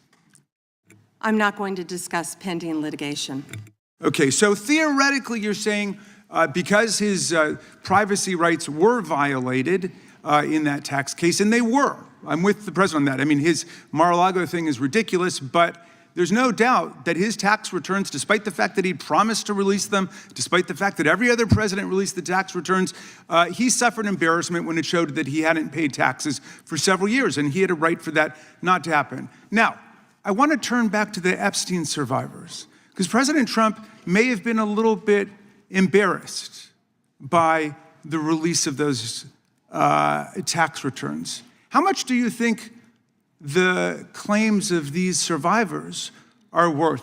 As the good congressman from Kentucky just pointed out, there were lots of survivors who had decided, for reasons of their own, never to release their names. That determination was represented to people in Congress, and we built it into our federal law that their names could not be released, and yet you published their names, their phone numbers, their addresses, personally identifying information. If Donald Trump can get $10 billion theoretically from the Department of Justice, how much should these people get for a far worse violation of their privacy rights and a far greater danger established to them in their lives? Do you even know who Chase Mulligan is? You're so obsessed with, you don't, do you? I'm going to teach you the rules again. You're the Attorney General of the United States. We have rules here. You're obsessed with him. You're the Attorney General of the United States. You're obsessed with Donald Trump. You have Trump derangement syndrome. Mr. Chairman, I'd like my time Mulligan will be restored. I'd like my time sentenced next restored. week in your district. In your district, and you don't even know about it, about keeping children safe from online predators. Time belongs to the gentleman from Maryland. The gentleman can proceed. Yeah, and I want the whole country to look at this, because this is the Attorney General of the United States whose job is law enforcement. We've never had a witness who has misunderstood our rules and been unable to conform his or her conduct to our rules before. We have only 5 minutes, and so we use our time to ask you specific questions. How long are you giving me to answer? Excuse me, I'm not yielding to you right now. I'd like that second restored too. So, Ms. Bondi, the way it works is we ask you a question and you answer it, and if you go off on a wild goose chase, another tangent, you start reading statistics, or you start talking about stuff going on in our district, and by the way, I invite you to my district. Come to my district, but that's not what we're here to do today, okay? So, and you do that, then we're allowed to say we reclaim our time. At that point, you have to be quiet. You have no choice. You have to be quiet. So I hope you understand the rule at this point. Now, here's what I want to ask you. You're in law enforcement. We've seen all kinds of evidence of crimes.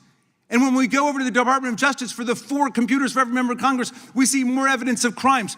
Will you create a joint task force of the Department of Justice and governors and state attorney generals and district attorneys across the country to investigate the crimes that have taken place against these victims and more than 1,000 like them? The DOJ is not doing its job. Will you create a task force with state and local law enforcement to make that happen? Gentlelady can respond if she wants to. Thank you, Chairman. He called Chase Mulligan a wild goose chase and didn't even know who he was. He is a defendant in your own district who preyed on girls. Mr. Chairman. Well, you know what? If he were part of the Epstein investigation, you wouldn't do anything about it. Online chat rooms and committed sextortion. Yet he didn't even know in your tiny little district who he was. Mr. Chairman, she's embarrassing you. He's about to be This is your committee, and she is embarrassing you. Shame on you. The time of the gentleman has expired. I would remind the committee that last Congress. Secretary Mayorkas was here numerous times, and he wouldn't answer our questions, even when we sent them to him ahead of time in writing. So that's what we've had to deal with. I think the Attorney General is doing just fine. We have votes shortly. I will go to the gentleman from Virginia, and then we will take a break to head to the floor. I thank the Chairman, Attorney General Bondi. Thank you for being here. And I wanted to thank you for your work at DOJ in restoring the rule of law, encouraging transparency surrounding Jack Smith's partisan investigations into President Trump, declassifying information about the Russia collusion hoax, cracking down on sanctuary jurisdictions, and establishing the National Fraud Enforcement Division. Let me first go to securing the border and immigration enforcement. Our new governor has recently rescinded 287G cooperation between the state and ICE. Can you talk about, have you evaluated the public safety impact, how that would affect safety in Virginia to withdraw that support and what that would do to criminal activity involving illegal immigrants in Virginia? Yes, it would be detrimental. And as you know, Congressman, one of the top members of MS-13 in the entire country was living in Virginia, in a suburb, among all of us, living not even probably half an hour away from where we are now. And the cooperation previously with the governor, with the members of the state of Virginia, helped catch him and take him off our streets. An illegal MS-13, one of the heads for the entire country, was living in Virginia, and it's a shame that that's happening now, and thank you for bringing it, talking about it, because we're going to keep America safe. And when people feel like they can flee to these cities and states and be safe, they can't, because Donald Trump is going to protect Americans. We're going to protect the citizens there, whether or not the governors, the mayors are going to do it or not. But President Trump is. We're going to keep Americans safe from violent gang members like he's been doing this last year. We appreciate that. We appreciate your work to make that happen in Virginia and keep Virginia safe. I want to move on to the Fraud Enforcement Division that you've established. My understanding is that this initiative is intended to centralize, coordinate enforcement of fraud laws related to government programs. You've talked about Minnesota, you've talked about California. Would this affect Virginia as well? Because we have fraud in Virginia as well. Absolutely, and we look forward to working with you. Would this affect things like long-term care accountability, senior living facilities engaged in Medicaid fraud, including systemic overbilling practices and the misappropriation of taxpayer-funded benefits? That is exactly what it's set up to help. Okay. I know that whether it was related to fraud specifically or another subject, that under the Biden administration, there was a sitting member of the Virginia General Assembly under investigation. Is that investigation still ongoing? Can you speak to that? I can't discuss that. Okay. I'm going to move on to the Second Amendment rights of law-abiding Americans. Last year, President Trump signed the One Big Beautiful Bill into law, which included the Hearing Protection Act, part of it that was sponsored by myself and Congressman Clyde. It reduced the national firearms tax, $200 tax on suppressors and short-barreled firearms to zero. And while the tax has been eliminated, the NFA's registration and paperwork requirements remain in effect. And your DOJ has said that would, even though the tax was reduced to zero, that the registration requirement is still somehow necessary, even though with regard to Obamacare and the Affordable Care Act, when that mandate was, when that tax penalty was reduced to zero, you decided that the mandate was no longer necessary. How are you justifying the existence of this registry? Congressman, that's pending litigation right now. It is, and I hope you would reconsider. You would reconsider that. I yield back. The gentleman yield. I yield to the chairman. I think that Attorney General Bondi, why did Jack Smith have to pay some secret source $20,000 of taxpayer money? Do you know the answer to that? I can't discuss anything on that matter, but that's a good question, Chairman Jordan. Well said. It's a good question because he subpoenaed just about every Republican in this town, got half the Congress's phone numbers if you were a Republican. But he has to pay some secret source a bunch of taxpayer money. We'd like to know, the committee would like to know how many other sources he paid. Was it more than $20,000? Why he had to do those things? We'd like to know when you can, if you could get that information to the committee. I think when you think about the guy who was trying to put the President of the United States in prison, ridiculous as that whole thing was, we'd kind of like to know the answer to that if you could. And with that, we're going to stand in recess. We will go as quickly as we can and vote. We have 2 quick votes on the floor, and we will be back. There is actually some lunch if you all need it. We have for our members, and since you're back here, you can have some. We normally have plenty. Mr. Chairman. We'll take a recess. Before you gavel out, can I ask for unanimous consent to enter to a record the article entitled Inside Trump's DOJ dated October 16, 2020? Without objection, we stand in recess.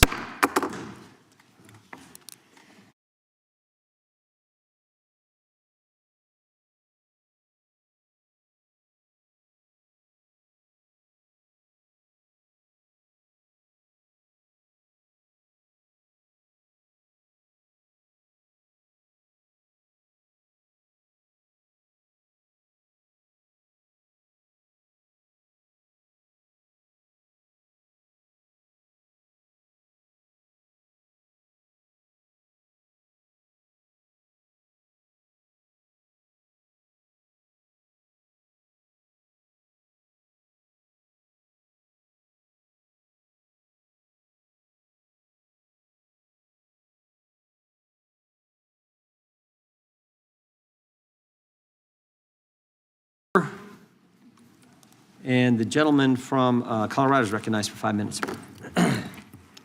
Thank you, Mr. Chairman. Here. Attorney General Bondi, 6 days ago, you posted online, quote, "If you come for law enforcement, the Trump administration will come for you," end quote.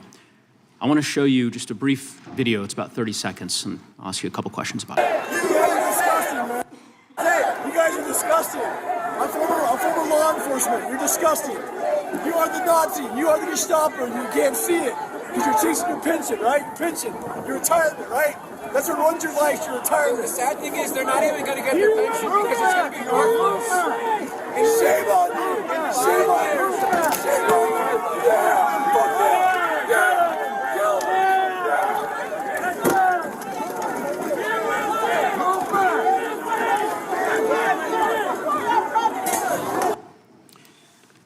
Attorney General Bondi, that man works for you now, right? Who was that, Congressman? The man in that video, the one who was in the police-worn body cam footage, the one allegedly yelling, "Kill him," at police officers on January 6th, his name is Jared Wise. He does work for us. He works for you at the Department of Justice. He does. This is an individual whom a federal grand jury indicted for 2 felonies and 4 misdemeanors related to his participation in the attack on January 6th. One of those charges was forcibly assaulting, resisting, opposing, impeding, intimidating, and interfering with police with the intent to commit another felony. This is who you choose as the chief law enforcement officer of the United States of America to hire at the Department of Justice. Someone on video yelling, "Kill him," at police officers? Right? I believe he was pardoned by President Trump. Oh, he was pardoned. You're right. You're right. Pardoned by President Trump for his offense. Pardoned for yelling, "Kill him," at police officers.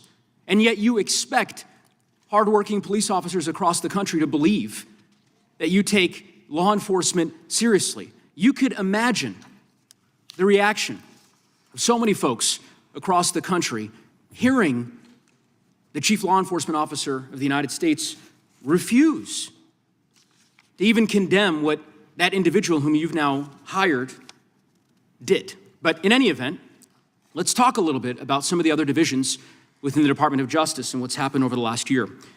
You're familiar with the public integrity section of the DOJ's criminal division. I think it's referred to as PIN. Is that right? Yes. Okay. Do you know which presidential administration under which the PIN was first created? I can tell you what administration that the weaponization was ended under. I'll reclaim my time. This wasn't a trick question. You don't get to Madam Attorney reclaim General. your time. It was- Madam Attorney General. Because I don't like. Mr. Chairman, I will don't you explain answer to the a witness that question the way he you like does it? reclaim his time? Because I don't answer a question to your satisfaction. Mr. Chairman. Madam Attorney General, the time belongs to the gentleman from Colorado. The president under which PIN was created was Gerald Ford. It was created after Watergate. I'm not asking a question, Madam Attorney General. The administration under which it was created was Gerald Ford. When you first started as the Attorney General of the United States, there were 35 people working in that office. There are now 2 people working in that office because you have gutted it. How many people work for the National Cryptocurrency Enforcement Team in the criminal division today? Can I answer the question about PIN? I've asked you a question. How many You've people asked me a work? question, but you don't How want many the people answer. work I'm not for the gonna answer your National questions the way you Cryptocurrency want. Enforcement Team? You won't answer how many I'll people? answer PIN. You. PIN will not be You know what? weaponized. You know what? What's Madam funny Attorney about General, this? I'll say to the chairman. What's funny about Chairman, this? you know what the answer is? And I think I What's understand funny why the about Attorney General this? does not want to answer the question. Because you eliminated the National Cryptocurrency Enforcement Team last year. So I understand why you don't want to tell the American people who works there. Yeah, I no one understand works why there you don't want to anymore, talk about Madam Mohammed Attorney Solomon General. in So, your district. In any event, who I would murdered people. Mr. Chairman, will you stop the clock so his time is not wasted by I've the been witness? very generous with allowing extra time when we have these little disputes. I understand. You got the time, Mr. Goose. I might as well ask the chairman these questions. I'd be happy because to answer what some is of your fun- questions. What's profound, the questions I've Profound? asked, The crime in your I've district. asked, Mr. Chairman, are not trick questions. They're not gotcha questions. They're actually basic questions about how the Department of Justice functions and the unwillingness of this Attorney General to answer them in good faith. When a member of Congress asks how many people work at the National Cryptocurrency Enforcement Team and the Attorney General refuses to answer it, it is not a coincidence. It's because she eliminated the team. Why? Because her boss, the President of the United States, is making money hand over fist, $1.4 billion over the course of the last year through cryptocurrency holdings. I think what is happening at the Department of Justice is a disgrace, Mr. Chairman, and I would urge you to gain control of this hearing. With that, I yield back the balance of my time. Yeah. I would ask the gentleman, does he agree with the standing up of the Deputy Attorney General for dealing with fraud? That's something that's happened in this administration. First time. You talked about PIN. That happened with this Justice Department. We're talking about this committee. Mr. Chairman, had you answered the question, had the Attorney General answered the question in that way, perhaps this hearing would have some modicum of resembling something that has typically been fairly conventional, an oversight hearing of the Department of Justice. The gentleman's That is time not has this. expired. The gentlelady from Wyoming is recognized for 5 minutes. Attorney General Bondi, I want to express my gratitude to the President, you and your team for your continued efforts against extreme anti-energy policies taken by states and cities that serve only to increase costs on the American people. This is an issue of great concern for Congress as well as the consumers. At the behest of networks of non-governmental organizations and anti-growth activists, Democratic-controlled states and cities are enacting laws and pursuing coordinated lawsuits that would impose retroactive liability on energy producers for past global emissions based on speculative future climate change harms. The proponents of these plans call them climate superfund laws, but in reality, that is simply window dressing for taxes and fees imposed on consumers and businesses that don't even have a presence in these states or communities. But if you look at the billions of dollars they hope to gain from these efforts, the real goal here is to increase their already mismanaged state budgets by imposing fees on consumers and businesses in energy-producing states such as the state of Wyoming. I would describe this as the tobacco litigation on steroids. Vermont has enacted such a law, and another has recently gone into effect in New York. Similar laws are under consideration in a number of other states. Clearly, this problem is spreading. Would you agree that Congress has not authorized states to impose retroactive liability against energy producers and lawful carbon emissions? Yes. And would you also agree that protecting consumers is a core part of the DOJ's mission? Absolutely. Would you further agree that combating state policies that seek to hide and shift the true cost of programs like these onto consumers fits within your mission? Yes. So, Attorney General Bondi, fossil fuels are the foundation of the U.S. economy, and the recent winter storms underscored that gas, coal, and oil remain essential to grid reliability and heating our homes. Can you confirm that the DOJ is fully committed to using all available legal tools to stop these state and local level attacks on domestic energy production? Congresswoman, we are committed to that, and so is the entire administration. We talk about that a lot. Thank you. Thank you. The President's April 2025 executive order directed the DOJ to identify and act against state laws that burden U.S. energy production. What concrete actions has the DOJ and the administration more broadly taken to carry out this directive? Well, we filed 4 lawsuits. We're filing multiple lawsuits. Many things are pending within this office to carry that out. Okay. States continue to invent new causes of action to pursue state climate lawfare, as is evidenced by Michigan's recent novel claim related to antitrust violations. The city of Boulder, Colorado, has also filed such a lawsuit, despite refusing my challenge that they actually forego the use of fossil fuels if they disagree with them so much. Does the Department of Justice agree that these novel approaches require a federal response, and will the department pursue such an approach? Yes, Congresswoman, and we'd be happy to talk to you more about that. Wonderful, Yes. Thank you. Multiple climate lawsuits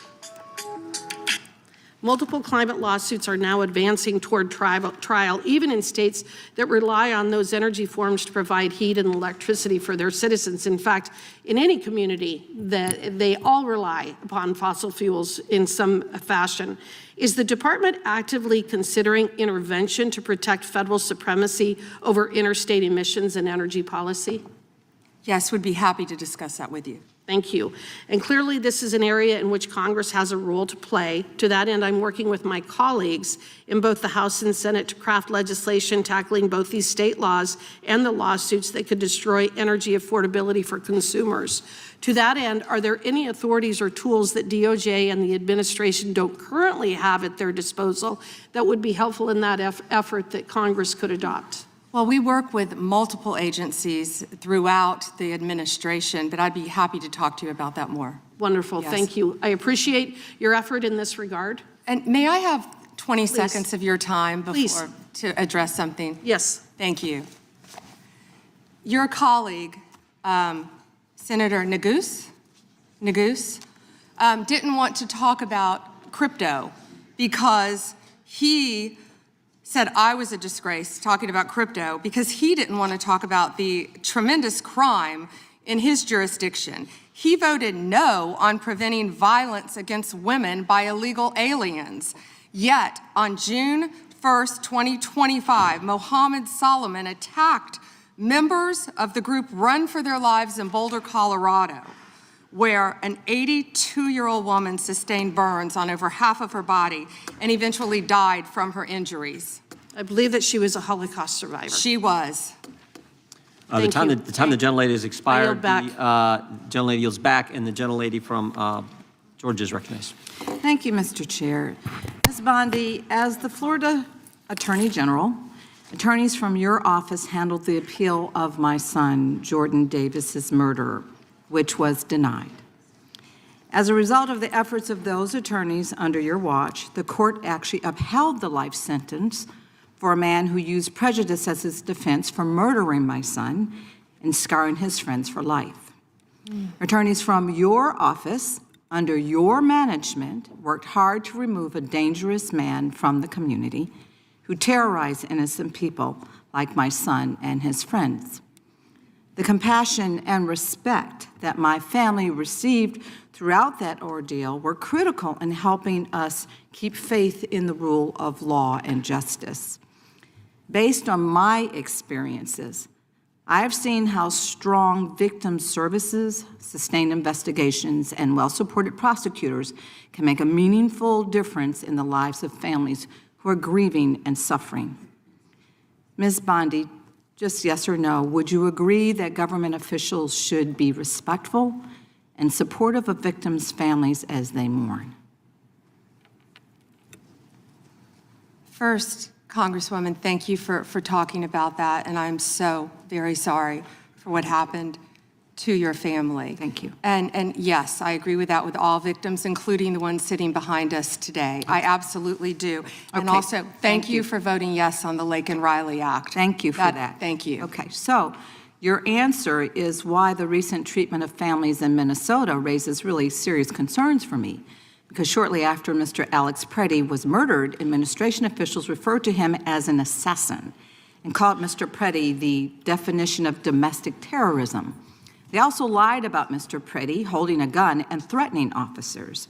After Ms. Renee Good was murdered by ICE officials in Minneapolis, administration officials also accused her of being a domestic terrorist and investigated her wife in a clear act of retaliation.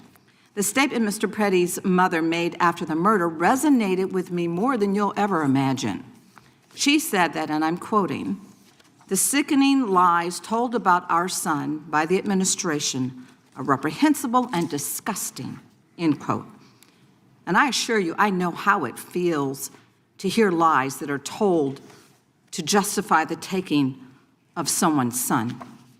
They were used by my son's murderer as a defense, and those lies still affect me today. He was called a thug, and he was called a gangbanger.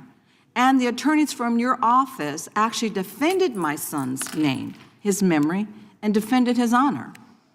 I'm certain that Mr. Preddy's mother watched videos of her son, Alex, an ICU nurse at the VA hospital, using his phone to record federal agents. She also watched him getting pepper sprayed, kicked, hit in the head, and surrounded by at least 7 agents before having his gun removed from his waistband, which he legally carried.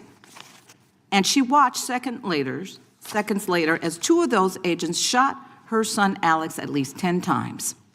Administration was quick to spew an incorrect narrative and call him so many things that they wanted us to ignore the truth that we actually saw with our own eyes. Ms. Bondi, will you denounce the statements that were made to tarnish the names of Alex Preddy and Renee Good, and will you protect their names like those attorneys back in Florida under your watch protected my son's name? What I will say is we are looking at everything to shed light on what happened that day, and it is an ongoing and active investigation. Both of those cases, and I assure you they will be investigated. Investigating, we understand that, but will you do everything in your power, as you have done for my case, as you are asked to do, as you've sworn an oath to do? It is your responsibility to make sure that you are following the rule of law. Those families in Minnesota, they deserve the same respect. They deserve a full investigation, which you have not even begun to do yet. So what are you saying, is that they don't deserve any respect for a full investigation into their murders? Well, that that's is not incompetence on your behalf. Well, that the is not American accurate. people do deserve better. Non-commitment to defending the rule of law is what we see from you. I will told you we always were stand up for investigating. survivors, and I heard you say earlier when you told us that you will fight for them as well. And based on the information before us, these families have not received the same commitment to investigate what happened to their loved ones, nor have they received the respect that I would expect from the nation's top law enforcement officer. Investigations have been slow-walked, they've been canceled, and the special agent assigned to Renee Good's investigation resigned following pressure from your officials to reclassify Ms. Good's case. Time of the For gentlelady. families seeking answers and accountability, the withdrawal of investigative resources is simply unacceptable. Has expired. The gentlelady yields back. The gentleman from California is recognized. Thank you, Mr. Chairman. Madam Attorney General, I get the sense that we've lost a little perspective here. The most fundamental responsibility of government is to protect the lives and property of its citizens. Now, you cited some crime figures in your opening statement, and I wonder if you could repeat them, because I think it's one of the most extraordinary achievements of the Department of Justice in our history. And I don't think some of my colleagues heard you clearly. Thank you, Congressman. And would you mind if I address something that Go right ahead. Congresswoman McBath wouldn't let me address first? Go right ahead. The reason that she wants to continue to talk about Minnesota, which we will all day long, is she doesn't want to talk about her own jurisdiction in Atlanta, because she doesn't want to talk about Christopher Welcher, who traveled across state lines to try to meet, and nothing's funny about this, to meet and molest a 14-year-old girl in Georgia. That's why they're watching the clock, the American people should know, for the second it runs out, because they don't want to address anything in their jurisdiction. They're elected to represent people in their jurisdiction. We prosecuted illegal aliens who ran a large-scale meth operation in the Atlanta metro area. You understand we don't prosecute, right, Ms. Bondi? Madam Attorney General. On the law, I'm sorry, thank Mr. you. McClintock. So yes, the statistics I spoke of earlier, Congressman, under the leadership of the FBI, historic work has been done. A drop 20% in the nationwide murder rate in 2025.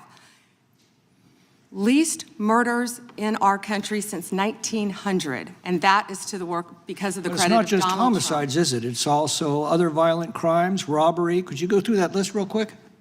Yes, Congressman. 100% increase in violent crime arrest in 2025 compared to 2024. What's that done to the violent crime rate in the country? It's plummeting. 1,800 gangs. Wait a second. Do you mean to honestly tell us, and you're under oath, that if we take violent criminals off the streets, we end up with less crime? I certainly hope so, Congressman, and that's our goal, and that's an President extraordinary concept, and I'm afraid it may be lost on some of our Democratic colleagues. I look at these numbers, and they're absolutely staggering. It didn't happen by accident. It happened because of specific policies that you've implemented this year. And you mentioned a few of them. Would you continue? Over 6,000 child victims located, 22% increase. Over 1,700 child predators arrested, 10% increase. Over 300 human traffickers arrested. Let me jump down to DEA right now. That was just FBI. Under Terry Cole's leadership, and I talk to these people almost daily, our directors, and the amazing work that they're doing in all of your jurisdictions on the left and the right, working together to take drugs off our streets. Right, and I assume that our Democratic colleagues, some of whom represent some of our most crime-plagued cities and communities, have thanked you for this extraordinary accomplishment. Thank you, Congressman. We've seized more than 9,800 kilos of fentanyl and 47 million fentanyl pills. That affects every single person in this room. It doesn't matter what political party you are. Everyone in this room knows someone who's died from fentanyl. A parent, a child, a sister, a brother, a friend, a neighbor, a relative. Everyone here knows someone who has been impacted by that. That is the common ground that I wish we could find to work together in this country, to take these drugs off the streets. And someone nodded with vapes. Well, in your opening statement, you said that this historic success in protecting the lives and property of Americans has occurred when local governments have cooperated with you. Yes. Let me ask you, what are the greatest impediments you're facing in bringing down crime across the country? Well, when local governments, of course, do not cooperate with us, and that's where criminals flee, in jurisdictions where they know they will be protected by local governments. And this is all about working together, and we have shown that in what we did in D.C., what we're doing in Memphis, working together with Democrat mayors in these cities right here in D.C. And very quickly, if you could tell us about the Safe Cities program and give us your read on what cities that avail themselves of this program can expect. Yes, so far, of course, we've been working in Washington, D.C., right here to do everything we can, working hand in hand with the mayor, with Metro PD, to keep everyone safe in D.C., and it's been a tremendous effort.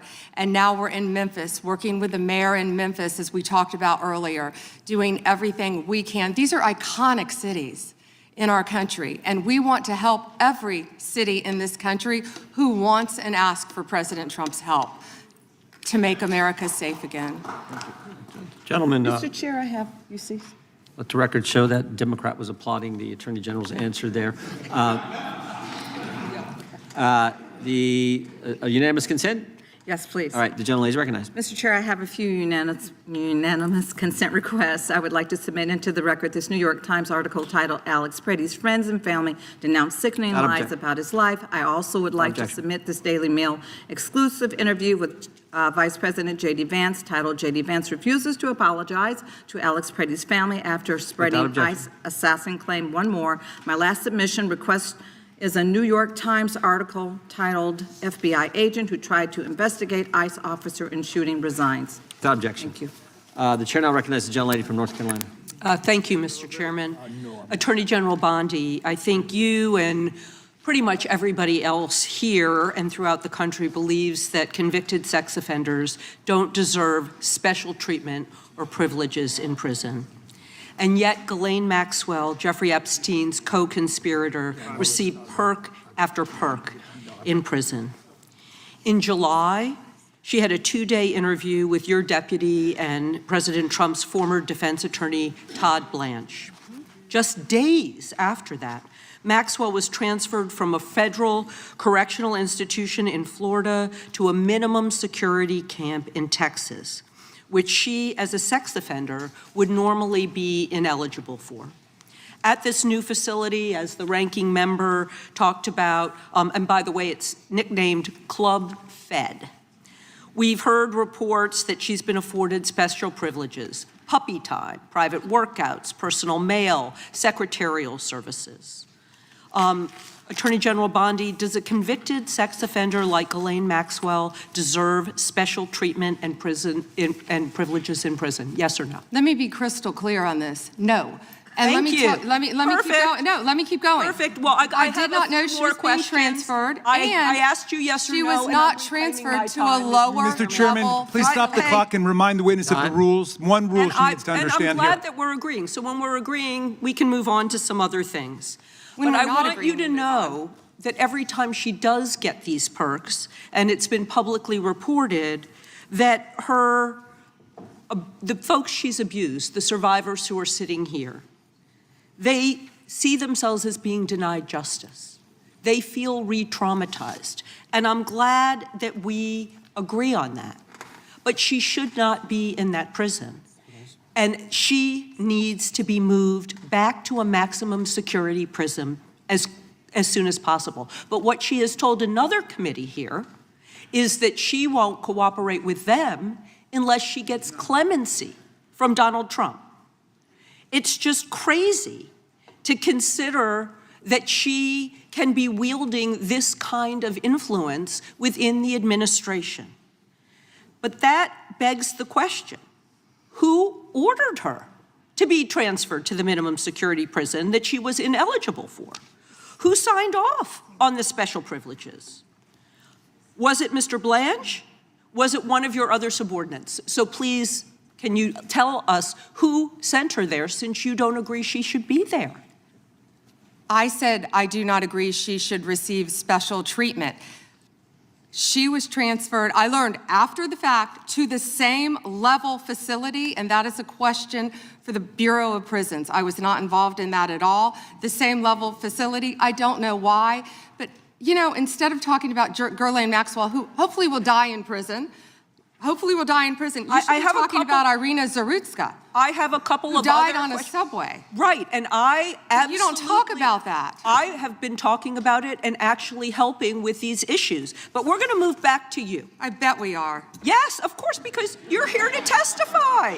That's what the whole point of this endeavor is. So of course we're moving back to you. It is all about you.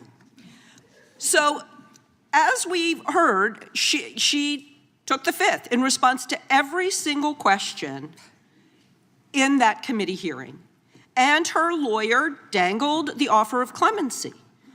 Should Donald Trump pardon or commute her sentence? Should she be released from prison, yes or no?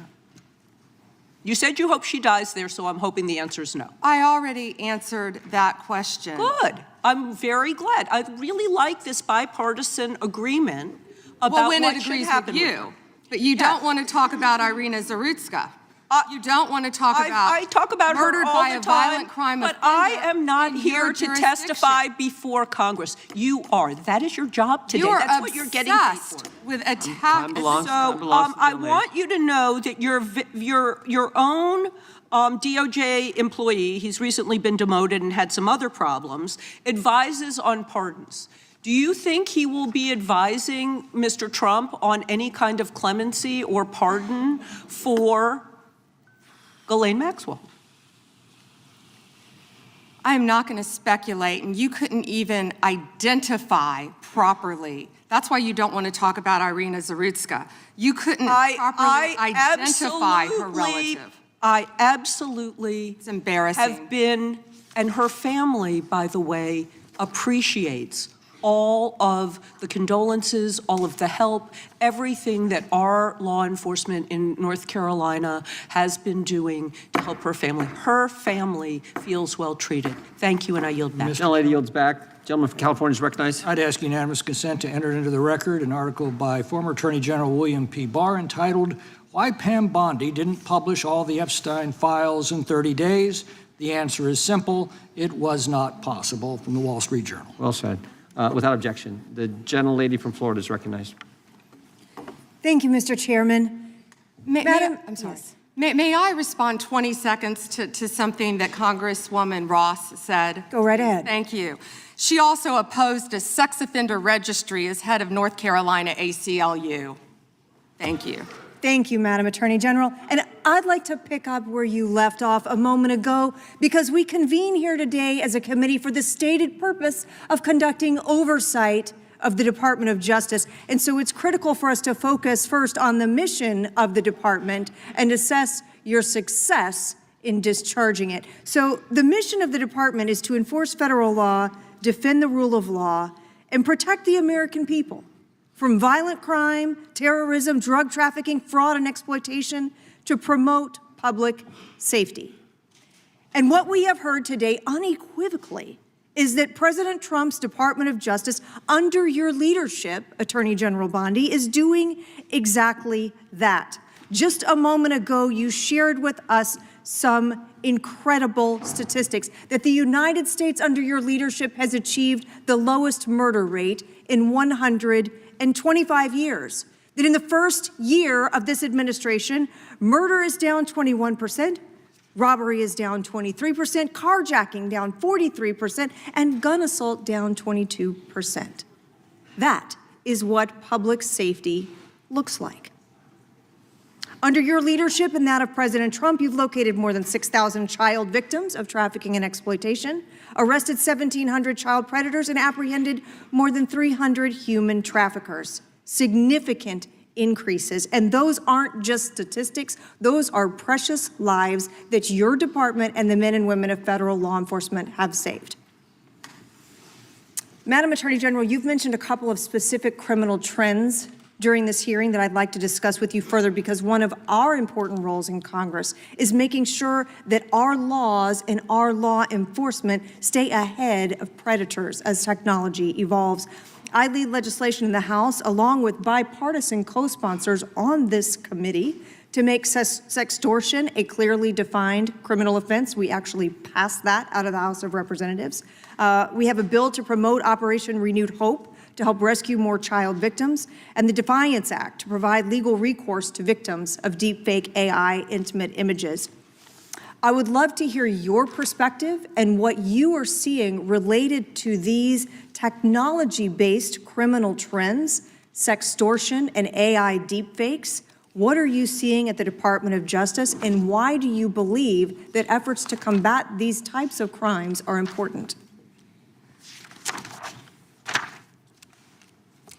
Sextortion, and thank you for supporting that, Congresswoman. I think that was a bipartisan effort, actually. I think many of you on both sides of the aisle supported that. Thank you for that. You know, as a career prosecutor, it's horrible seeing that, and seeing that young women and often young boys have been exploited with sextortion. And I see, thank you, both sides of the aisle nodding on that. It's horrific. The suicide rates go up. And that's why we have to do everything in our power to protect not only young girls adult women, boys and men from sextortion, because it is happening and we're doing everything in our power, thanks to your legislation, all of you, to stop that. I'd like to hear a little bit more about some of the Department of Justice programs like Project Safe Childhood and the Internet Crimes Against Children Task Forces, partnerships that bring together federal, state, and local law enforcement. Sometimes the work between those law enforcement groups together really creates some incredibly powerful outcomes and some great success stories. I know you, as Florida's Attorney General, had a tremendous amount of leadership in our state trying to make sure we were taking care of children, also the elderly, protecting them from fraud, ending drug trafficking. Tell us a little bit about some of those departments within DOJ. Yeah, when you talked about Project Safe Neighborhoods, we've done a lot of that in Florida when I was state AG, and actually back when I was a state prosecutor prior to being Attorney General. That is so important. I feel like what we've been doing in DC too, with the Take Back DC and Make DC Safe Again, is similar to that. Going into the neighborhoods, working with the community, seeing law enforcement officers out there playing basketball with kids who live in the neighborhood. It's pretty remarkable what we've seen firsthand. Citizens in Memphis saying that they can walk outdoors now and they feel safe. People coming up thanking law enforcement and working hand in hand with them. We will continue all of these programs and working jointly with both sides of the aisle to keep our families safe. Thank you for that, Madam Attorney General. Mr. Chairman, I yield back. Gentlelady yields back. Gentleman from Tennessee is recognized. Thank you. I'd like to introduce for the record a letter to Director Gabbard from Mr. Warner and Mr. Himes, and a letter of response from her to them about who invited her to Atlanta, and a copy of the search warrant. And I'd also like to just make clear for the record, the reason people in Memphis weren't going out was because the ice was on the ground and we were afraid we'd fall. But other than that, we go out all the time. Gentlemen, without objection, there's unanimous consent. The gentlelady from Vermont is recognized. Thank you, Mr. Chair. Attorney General Bondi, according to your department, a child is sexually abused in the United States every 9 minutes, and the vast majority of survivors never get justice. And that's one of the reasons why I think the Epstein case has resonated so deeply with so many Americans. And the other reason, I think, is because it has revealed a two-tiered system of justice. And the powerful are protected, and the survivors rarely get any accountability. And the Epstein files contain evidence of a multi-decade international criminal conspiracy involving some of the wealthiest and the most powerful people in the world. There's evidence of financial crimes, political corruption, sex trafficking, and of course, horrible sexual abuse. And I want to remind everybody, this isn't a game. These are real people, people who have suffered, who are sitting here with us today, and they deserve answers, and they deserve accountability. And I'm here to try to get some for them. Now, I've seen some of the unredacted Epstein files, and obviously, as you know, President Trump's name is all over them, but so are the names of other senior Trump officials: Howard Lutnick, Secretary of Commerce; John Phelan, the Secretary of the Navy; and Stephen Feinberg, the Deputy Secretary of Defense. These men were appointed by President Trump to senior positions in his administration. All of them have clear and confirmed ties to Jeffrey Epstein. Attorney General Bondi, yes or no, has the Justice Department asked Secretary Lutnick about his ties to Epstein? Excuse me. Secretary Lutnick has addressed those ties himself. I'm asking you, has the Justice Department specifically asked Secretary Lutnick about his ties to Jeffrey Epstein? He has addressed those ties himself. Has the DOJ asked Secretary Phelan about his ties to Jeffrey Epstein? I don't know whether he has addressed those or not. Has the Deputy Secretary Feinberg talked to the Department of Justice about his ties to Jeffrey Epstein? Yes or no? Has the Department of Justice talked to Deputy Secretary Feinberg about his ties to Jeffrey Epstein, which are clearly spelled out in the files? It's a very simple question. It's not a trick question. I'm just asking you. Yeah, I'm stunned that you want to continue talking about. Oh my gosh. Epstein Okay, I'm of a Border reclaiming my Patrol time. agent I'm asking murdered. you not a trick question, a simple question. Okay, so what is clear is we have evidence. Do you know who Chris Malin is? We have evidence that 3 senior officials within the Trump administration have ties to Jeffrey Epstein. And what does ties mean? I can conclude What does from what ties you are mean? saying that you have not talked to them. What does ties mean? Can I you think define Americans would be shocked to learn that you are not interested in talking with these officials who have ties to Jeffrey Epstein. What does across ties the mean? world, Can you define that? across the world, Can you prominent define men ties? who've been Time exposed belongs to the in the files have resigned their jobs in disgrace, and that's a good first start. And that same Disgrace is standard, not saying the word this Chris same Malin. standard should apply here. And Americans want accountability. Who is Chris Malin? Was the president he? aware? Please stop talking. It is not your time to ask was he? questions. It is not your time. I'm reclaiming my time, Mr. Chair. One second. Time belongs to the gentlelady from Vermont. Was the president aware of Secretary Lutnick's ties to Epstein when he chose him to lead the Department of Commerce? Was he aware? Chris Malin was a Border Patrol agent. Okay, so I'm going to conclude that the president, in fact, did know about his ties because he was the next door neighbor. Shame on you. Oh, for goodness sakes, You're this from is a tiny, pathetic. beautiful This is state. pathetic, Mr. Committee will Chair. be in order. I am not asking trick questions here. You The got your American 5 people minutes. have a right to know the answers to this.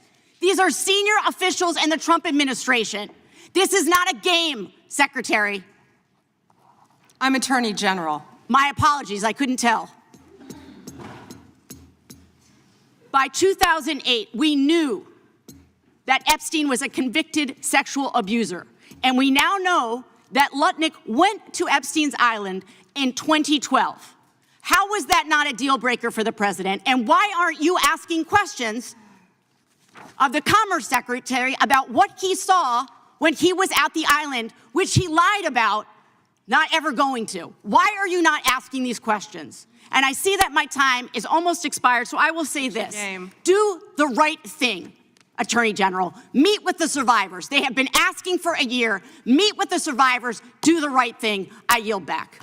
Gentlelady yields back. The gentleman from South Carolina is recognized for 5 minutes. May I have 20 seconds of his time? So that'd be up to the gentleman, but. Absolutely, Madam Thank you. Thank you. I was curious if you, Congresswoman, asked Bill Clinton that. Didn't see one tweet, not one. I didn't see one tweet when Joe Biden was in office about Bill Clinton. Didn't ask Merrick Garland anything about Epstein, not once when he was. Weak sauce. And also, I want the record to reflect that, with this anti-Semitic culture right now, she voted against a resolution condemning. Oh, He is Jewish. I just want to be clear. Do you want to go there, Attorney General? Or do you want to go there? Are you serious? Talking about anti-Semitism to a woman who lost her grandfather in the Holocaust? my time. Really? The committee will be in order. Talk to Jared Wise about anti-Semitism. The ranking member knows that. Can I get like 30 seconds back, Yeah, I've been. Ballant took I think 30 the of whole mine. committee knows. I've been very generous in thank you. making sure everyone gets their 5 minutes in the same. Attorney General, reply I'm to going the to talk about gentleman from South sanctuary cities Carolina. for a second, which limit the federal government's ability to enforce immigration law. They're kind of a new thing that Democrat jurisdictions are doing.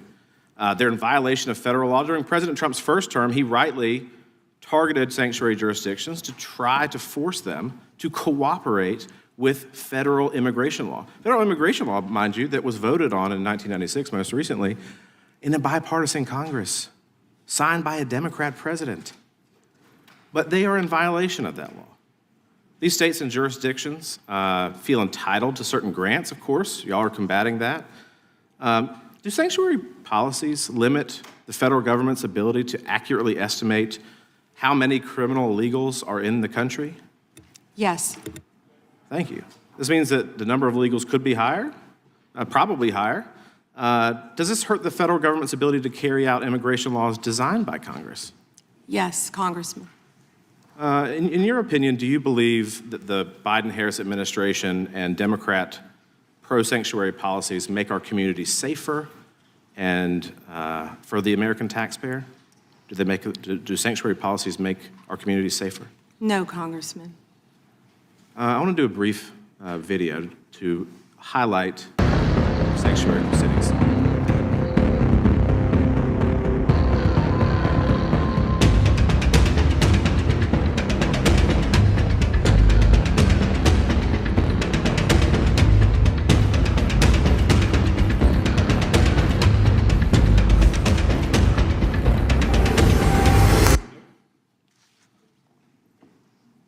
So what's strange to me, if you look at this board behind me, in New York, there are 7,000 criminal illegal aliens since January 20th of last year that have been released into the public because New York is not honoring detainers requested by ICE. California, similarly, has released 4,500 criminal illegal aliens. There are 33,000 under detainer in California alone. And of the people released, I think it's remarkable that those released in New York, 29 homicides, 2,500 assaults, almost 200 burglaries. These are people that are released into our community by these states that refuse to cooperate. Last August, Michael Jordan Castellano Fonseca, a criminal illegal alien with ties to Tren de Agua, shot 2 people in front of 5 children in the sanctuary state of Colorado. DHS lodged a detainer on him. He's awaiting trial, but the question is whether Colorado's sanctuary policies will prevent him from being removed from the country. Yes or no? Do you think that sanctuary jurisdictions, if they cooperated with ICE, those illegals in custody could be transferred to ICE properly instead of being held in taxpayer-funded jails and then released into our community? Yes, Congressman. Wouldn't it be more efficient and safer then if Democrats simply cooperated with the federal government, these sanctuary jurisdictions cooperated with the federal government and honored ICE detainers? And why? Why do you think? Of course, because so many criminals are running to sanctuary jurisdictions. Many of your colleagues across the aisle who we've seen speaking today about Epstein don't want to talk about the illegal criminals in their own jurisdiction for that reason. And yes, we need to do everything we can to work together to make America safer, and they're not doing that. This is not a partisan issue. People want to feel safe in their communities. Nobody wants a criminal illegal alien released into the street. I think the thing that maybe the American people don't quite understand is that when you do not honor a detainer, as we've seen, an illegal is released into the public, and now it's up to ICE to maybe apprehend them, rather than behind the courtroom passing them off from one law enforcement to the next. Is that true? Absolutely. What do you think? What is the Department of Justice doing right now to combat sanctuary policies in our country? We're doing everything in our power, obviously, to combat that. Donald Trump is doing everything he can because we are going to make America safe. We are going to get illegal criminal aliens out of this country. We're going to get the gangs out, TDA, MS-13, all of the gangs in this country. We're going to get the drug dealers out and the drugs, and that's what we've been fighting to do. And I wish we could do it on a bipartisan basis, but they just can't do it. And the decrease in numbers speak for themselves. Thank you for your work. Gentleman's time is... Mr. Chairman, we have some UCs, if that's okay. That is okay. Mr. Cohen. Thank you. You see on the National Institute of Justice's study on undocumented immigrants having an offender rate lower than U.S.-born citizens. I'd like to enter this in the record from 2024. Without objection. And I have several myself, Mr. Chairman. The Guardian, January 26, 2026, why is Trump granting clemency to convicted fraudsters? Objection. January 20, 2026, NBC, Trump's pardons forgive financial crimes that came with hundreds of millions of dollars in punishment. Objection. Washington Post, December 19, 2025, Trump's pardons wipe out payments to defrauded victims. Without objection. And finally, May 30th, 2024, Trump found guilty by Manhattan jury on 34 felony counts of fraud. Without objection. The gentleman from Illinois is recognized. Thank you, Chairman. Attorney General Bondi, glad you finally made it here after hiding for 4 months from this committee. I understand why you're hiding from us. Chairman? You're one of the worst attorney generals in our history and an instrument of Donald Trump's lawless authoritarian agenda, and I'm glad the American people are seeing who you are, how you act, and the lack of good values. You weaponize the Department of Justice to target immigrants, working families, and anyone that Trump deems an enemy of the state.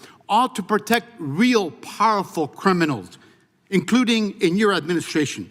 My Democratic colleagues have focused on your cover-up of the Epstein files and your passion for protecting pedophiles and child traffickers. That alone is grounds for impeachment. But there's so much more to your corrupt tenure as Attorney General.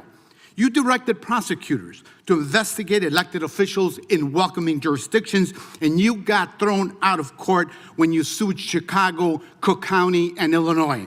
You directed prosecutors to prioritize low-level immigration cases while gutting enforcement against corporate criminals and public corruption.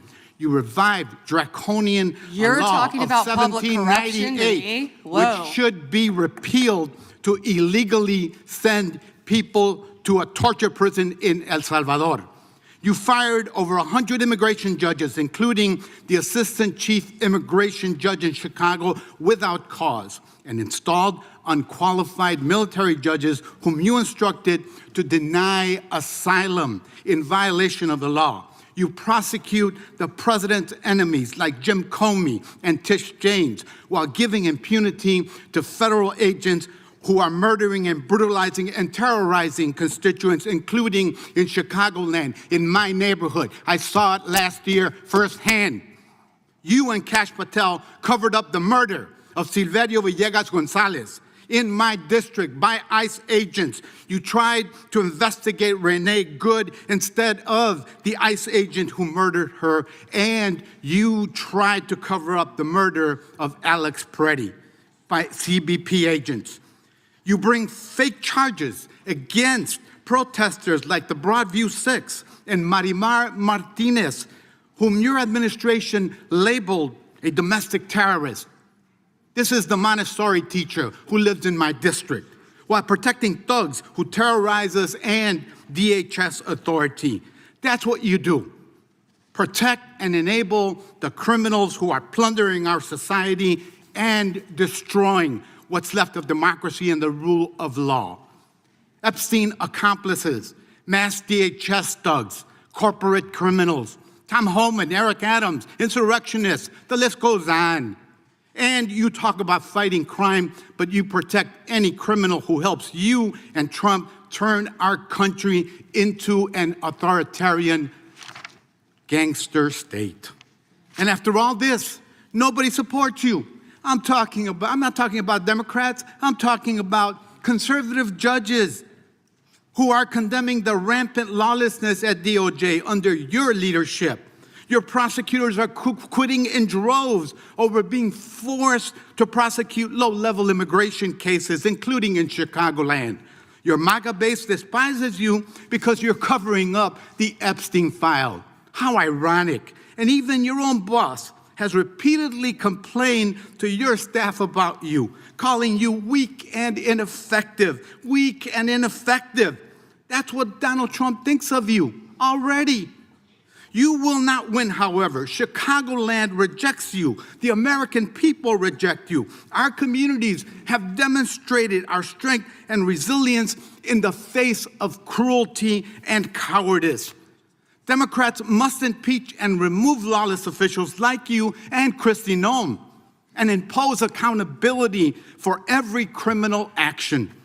But you can spare yourself more humiliation. Resign now and submit yourself to accountability by the American people. Mr. Chairman, before I yield back, I ask unanimous consent to submit for the record this Wall Street Journal article dated January 12, 2026, entitled, "Trump has complained about Pam Bondi repeatedly to aides." Thank you, and I yield back. Objection. Gentleman yields back. The gentleman from Texas is recognized. I thank the chairman. May I have 20 seconds, please? Yes, ma'am. Thank you. Let's hear the opposition research. Thank you. That's absolutely right, that they're not running for, he's not running for office again because, well, I don't know why you're not running for office again, but after the filing deadline, you publicly announced you would not run when your chief of staff, Patty Garcia, announced and took your seat. That's I a believe state matter. Democrats That got isn't a angry federal about matter. You that should as well. investigate crimes. I believe Time Democrats belongs- You got should angry about that as investigate Time belongs to the gentleman violations from of the law. Texas. The time belongs to the gentleman from Texas. And a little flexibility on the time. I appreciate the chairman. Madam Attorney General, am I correct that under your leadership, the Department of Justice has prosecuted cases of non-citizen voting? So it's false, as some of my Democratic colleagues have claimed, that it doesn't happen. Yes. I ask that today because we're voting on the Save America Act today to enact common sense policies to ensure only American citizens vote in American elections and enact federal voter ID laws. But it's true, for example, that in just this month, a federal grand jury in Newark indicted 2 men with illegally voting in federal election and making false statements. Mohammed Muzammil and Mohammed Shakil were non-citizens at the time they registered to vote. This happens, it happens regularly, and you're prosecuting those crimes, correct? Yes. But does that prosecution of those criminals overturn their previously cast votes? That's all pending. But it does not overturn votes that they've cast, right? So passing the Save no, America Congressman. Act would help deal with that problem. Yes, Congressman. Second question, as Attorney General, you're in charge of the Executive Office of Immigration Review, correct? Yes, Congressman. The Biden-Mayorkas regime caused the immigration court case backlog to explode, correct? Explode. Does that sound about right that in September of 2020, 4 months before President Biden took office, there was a backlog of 1.5 million cases, but by the time President Biden left office, the backlog reached nearly 4.2 million cases? It sounds about right, but I don't have the exact numbers. It would be accurate to say that most individuals who file for asylum have a meritless or fraudulent claim? Most. I don't have the numbers. So does it sound correct that of the asylum cases adjudicated in FY 2023 under the Biden regime, that only 14% resulted in an asylum grant and only 12% in fiscal year 2024? Does that sound correct? It sounds correct. I'm sorry, I don't have the numbers. Could you get that information to us to Yes, verify absolutely. that data? I'll get all that information to you. Under the Trump administration, immigration judges complete an average of 65,000 cases per month, the highest average completion rate in at least a decade. Does that sound correct? That sounds correct. Ms. Bondi, how many new cases under EOIR received in fiscal year 2025 have you all had? And of those, what percentage have been granted asylum? Do you know? I can try to get you those numbers. I thought I had those. That'd be great, because my question is whether President Trump's decision to pause asylum in the wake of the shooting of a National Guardsman by an Afghani here in Washington, D.C., in the nation's capital, helped to stop the backlog in your office. Does that sound correct? Yes, Congressman. My point being that the leadership of this administration is ending the backlog, reducing the backlog, making sure that we don't have fraudulent asylum claims clogging it, and keeping Americans safe. Is that correct? Yes, Congressman. So a couple other quick questions on another important topic that has been raised by colleagues on both sides of the aisle with respect to the Epstein case. A few questions. One, Jeffrey Epstein was charged in July 2019 for sex trafficking under the Trump administration in his first term. Is that correct? Yes, Congressman. And that Ghislaine Maxwell was charged in 2020 also under the Trump administration, correct? Yes, Congressman. So it is safe to say that the administration led on that issue and that there was silence in the previous administration. Is that correct? Yes, Congressman. Almost complete silence from everyone who's been trying to still talk about Epstein. They didn't say a word under the Biden administration. Nothing. And I want to make one other point and then another question, though, that is important. I want to make one observation, that is that we've heard the information today, which is troubling, that Jane Doe's, that victims' information was made public and was unredacted in the files that were released on Friday. So my question is, some of us had argued when we were dealing with the discharge petition in Congress, that when Congress inserted itself into the process, that we needed to be very careful to ensure that we were protecting victims. So a question that is both, I just want to make that clear that some of us were fighting for that here and we didn't get a chance to amend it or change it. So that was concerning. But a question a little more pointed, I have to say, is why, though, were the victims' names released that shouldn't have been? That there were names in the files, that these Jane Does, that their names shouldn't have been made public when there were some accusers whose names were redacted? That's question one. Mm-hmm. And question two was that Ghislaine Maxwell was put in jail for trafficking minors. Rightly so, and you properly said here at this table, you hope she dies in jail. Well, I want to know, will anyone besides her or Epstein, which I congratulate President Trump's previous administration and this Department of Justice for continuing all of that, but that they were indicted, but will anyone else be indicted and prosecuted under this, given the information that's in front of us? So two questions. Thank you for letting me answer that. They didn't want to hear my answer on the other side. Yes, given the tight time frame of 30 days, I believe we got everything released within a little over 60 days. I'm talking as fast as I can. My time is up. We did the best we could immediately. If everyone's been coming to view the documents, if someone's name should not have been redacted, we're releasing it. If someone's name was redacted, we said right away, was not redacted and should have been, meaning a victim. We went back and redacted it. We're doing everything we can based on the tight time frame and over 3 million pages that we released that Donald Trump signed for pure transparency. Second, what was your second question? About whether another individual will be indicted. Oh, absolutely. Thank you for asking that. And they never wanted to hear the answer to that. We have pending investigations in our office. Time of the gentleman has expired. Unanimous consent request from the gentleman from Pennsylvania. Thank you. I have several UCs as receipts. I'd like to have unanimous consent to introduce the National Security Presidential Memorandum 7 dated September 25th, 25. Without objection. The Bondi Department of Justice memo dated December 4th, 2025. Without objection. An article from Newsweek entitled DOJ Deletes Study Alleging Rise in Far-Right Terrorism dated September 18th, 2025. Without objection. Notice article from October 3rd, 2025. Trump's directive on organized political violence could lead to increased surveillance of his critics. Without objection. Washington Post article, September 25th, 2025. Trump targets domestic terrorists, but only mentions the radical left. Without objection. Idaho Capital Sun, October 18th, 2025. Rest easy, Idahoans. The No King demonstrators are American patriots. Without objection. Attacks on freedom of speech, what nonprofits need to know, published by the National Council of Nonprofits, the largest network of nonprofits in America. Without objection. The Freedom from Religious Foundation warns that Bondi memo weaponizes federal law enforcement against non-Christians and dissenting viewpoints. Without objection.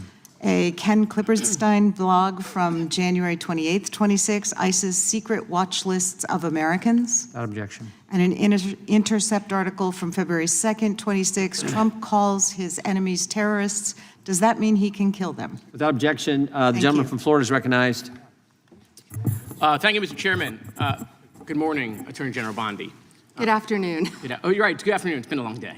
I wrote this morning. We've known each other a long time, and I'll always be appreciative for your assistance when you were Attorney General in Florida after the shooting at my high school at Marjory Stoneman Douglas in my hometown of Parkland when we passed a bipartisan bill, the Marjory Stoneman Douglas School Safety Act, which was the largest policy response to a school shooting in American history. Your department also prosecuted to the fullest extent of the law a constituent of mine and former felon that had plans to kill me when he was picked up by law enforcement after he was target practicing in his backyard with 2 rifles, a scope, a silencer, 3,000 rounds of ammunition, an anti-Semitic manifesto. My name was the only name on their target list, and my kids found out about this from their friends at school. So thank you. However, the most transparent administration in American history. Before Trump, we didn't know the word transparency, apparently. It's been 12 months since you gave Republican influencers part 1 of the Epstein files. You said the list was on your desk. Then a memo came out and said that there was no list. Phase 2 of the binders never happened. The President of the United States says the Epstein thing is a hoax. He blasts his own base for wanting the release of the files. He blamed Barack Obama. Republicans voted against the release of the files in the Rules Committee. Then they refused to even return to the Rules Committee until they could be protected from future votes on the release. Speaker Johnson sends Congress home a day early before break. They sent the Deputy Attorney General to meet with Maxwell. She says something favorable about the president. Miraculously, she gets transferred to a minimum security facility. No one can explain why. Miraculously, the leaks to the Wall Street Journal stop. We come back from break. We have the Massey discharge petition. Republicans drop a rule, a non-binding resolution trying to kill the Massey discharge petition. The White House says passing the Massey discharge petition is a hostile act. Trying to stop the necessary 218 signatures, according to Republican members that signed it, the White House brought them into the Situation Room, you know, the place where the president goes for time of war, promising things like appropriations or maybe even to primary them. People in the room say you were there. It didn't work. We get the 218 signatures. We eventually pass the Massey petition. You guys didn't release the files. You were forced by Congress, every member of the House except one, and the entire Senate. The reason the president signed it is because it was a veto-proof majority. We can't agree on anything, and yet the entire House but one member and the whole Senate forced the administration to release the files. Kash Patel under oath said to Senator Kennedy, the FBI is not in possession of any credible evidence that Epstein trafficked girls to anyone but himself. We know now that's not true. According to documents, Epstein had a worldwide sex trafficking ring. Girls from Poland, Czechoslovakia, Russia, Paris, modeling agencies sending him girls. He even had a relationship with a summer camp where he groomed girls at a picnic table. Ghislaine Maxwell says 29 Epstein associates cut secret DOJ deals. Turns out there is a list. 6 names readily available if you unredact them. Co-conspirators named, but we got them when you unredact them. Maxwell recently tells a House Oversight Committee that she wants clemency to release more names. Kash Patel under oath said Trump's name appears less than 100 times in the files. We now know that's not true. Trump's name appears more times in the Epstein files than God's name appears in the book about God. Okay, by the way, this is the Trump Bible. Move over, King James. Trump's name also appears more times in the Epstein file than Harry Potter's name appears in the 7 books about Harry Potter. Lutnick says that in 2008, he went to Epstein's home, says he had a massage table in the living room, that Epstein said he got one every day, that it was the right type of massage. He and his wife decide to leave and say they'll never be in a room with him again. Howard then says, I'm sure the Epstein stuff is all on video. He was the greatest blackmailer of all time. Well, how would Howard know that? But now the files are public, and in 2012, we find out that he and his family are on Epstein Island after Epstein pled guilty to state charges. I'm from Florida. I take my family to Disney World, not to Epstein Island. There are documents in the files that dispute the president's claim that he kicked Epstein out of his club. Allegedly, the president said that he asked Epstein to leave. Supported now, that's disputed though, statements from the manager of the club. Now, Madam Attorney General, I have like 25 seconds left. So because I'm curious, and I'd like to see you flip to the Jared Moskowitz section of the binder. I'm interested to see what staff provided on the oppo on me, and because we're in the Olympics, I'm going to give it a grade. I just want to see how good it is. So give me your best one. So first of all, nothing is funny about mocking the Bible and holding up a Trump Bible. That's what you did. You made a joke, and I find offense to that. That's all I have to say. I want it from the burn book. Shame. I want it from the burn book. Which is the best one? What you got? Has expired. The gentleman from Wisconsin is recognized. Thank you. First of all, I'd like to clear something up that was said earlier and is frequently said and is manifestly not true. And that is the supposed small number of crimes committed by immigrants or illegal immigrants in the country.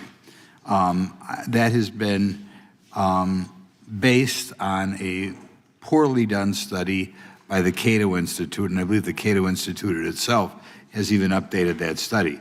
The reason that we know that study is not true is that those statistics are not out there. For whatever reason, when somebody is arrested, even for very serious crimes, we do not have on the paperwork whether that person is a legal or illegal immigrant, okay? If I go to one of my local sheriffs in Wisconsin and ask them how many illegal immigrants in your jail, they will say, I have no idea. We don't keep track of that. When I tour the federal prison right outside of my district, and I ask them, in this federal prison, how many of your inmates are illegal aliens, they will tell me, we have no idea. We don't keep track of that. So whenever you hear a Democrat or anybody, or a pundit, say that, oh, there's so few illegals committing crimes, it is based on nothing, because those statistics are not available anywhere. What I would offer in the next round of appropriation bills, if one of my Democrat colleagues wants to help me out, perhaps in appropriations we can get funds to add to all the paperwork whenever anybody is convicted of crime as to whether or not they are citizen or non-citizen. And then we will have the statistics. But otherwise, whenever you hear somebody say on MSNBC or wherever, oh, so few crimes are committed by illegal immigrants, they don't know what they're talking about because nobody has those numbers. Okay, there's the first thing. Now, the next thing I want to point out We have had what I think is an unprecedented situation in Minnesota in which they are not assisting ICE in dealing with crimes that are going on up there. In other words, ICE is left to its own devices. When I talk to my local sheriffs, they tell me that whenever a federal agency is engaged in work in Wisconsin, they always make themselves available in case that federal agency needs assistance. This could be something like ICE under DI. It could be drug enforcement. It could be ATF. It could be FBI. It could be Secret Service. It could be the U.S. Marshal. Nobody that I have been able to find, any sheriff in the state of Wisconsin, is aware of any circumstances in which they did not make themselves available to federal law enforcement, either if they need somebody extra to do surveillance, to just park a marked car outside the area, to assist in apprehension of a criminal, if they need assistance with an additional SWAT team, if they need to transport somebody. Local law enforcement is always there. Now, you are not in charge of ICE, but you're in charge of several other agencies. Have you ever heard of anything like what's going on in Minnesota, where the governor or the local mayor refuses to give assistance to federal law enforcement? I have in Portland and some other cities where they weren't cooperating. But as I said, I spent about 4 days. I did spend 4 days in Minnesota, and I believe many of the local law enforcement wish they could work with us to make their city safe.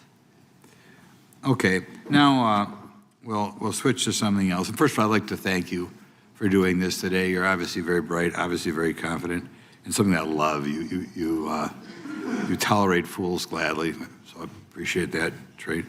You suffer fools gladly. In hearings like this, we often focus on new initiatives undertaken by the department. Today, I'd like to give you an opportunity to discuss actions implemented under the Biden administration's Department of Justice, such as the Foreign Influence Task Force that you have since terminated. And, you know, it's always rare to see anything in the government terminated. But could you elaborate on those decisions and highlight the accomplishments of your tenure at Justice? Thank you for asking that. We are out of time, but may I answer, Chairman? Go right ahead. Thank you. Thank you. The Biden administration weaponized the Foreign Corruption Practices Act. And on February 10th, President Trump issued an executive order pausing that for a DOJ review. Under Deputy Attorney General Blanche's supervision, a comprehensive review was led, and the department issued new guidelines protecting all Americans and protecting against the weaponization that happened under the Biden administration. Time the gentleman has expired. Gentleman yields back. Gentleman from New York recognized. Thank you, Mr. Chairman. Ms. Bondi, I went over to the department yesterday for a couple of hours to review some of the unredacted materials. And I am looking forward to your detailed explanation for why you have withheld almost half of the documents, which is required by the bill. Now, obviously, there are 3 million documents, so I didn't get through much. But one thing I didn't see was the client list that you said you had on your desk a year ago. I did, however, find a couple of important documents. An 86-page prosecution memo from the Southern District of New York, and a draft indictment from Florida against Jeffrey Epstein's co-conspirators. For reasons that I cannot understand nor are permitted by the bill, they were still redacted, even for members of Congress. So, Ms. Bondi, will you commit right here to immediately providing those two documents in unredacted form to members of Congress? Not a complicated question. Well, I guess it is for you because you have a law degree and those are privileged. Okay, they're not privileged, but we will discuss that later. I also found an email that I have right here from Jeffrey Epstein to Ghislaine Maxwell that was unredacted. and it included notes of statements that Donald Trump made about his prior relationship with Jeffrey Epstein. Now, there is no reason for this to be hidden from the American people.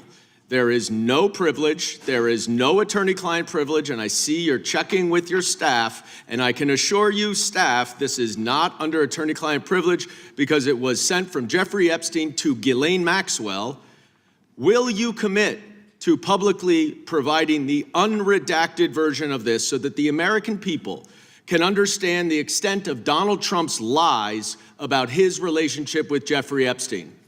You're about as good of a lawyer today as you were when you tried to impeach President Trump in 2016. Have you apologized for that in 2019? So will you unredact this? Will you were unredact lead this? counsel on that. Privileged. I'm asking you, will you unredact this? Privileged.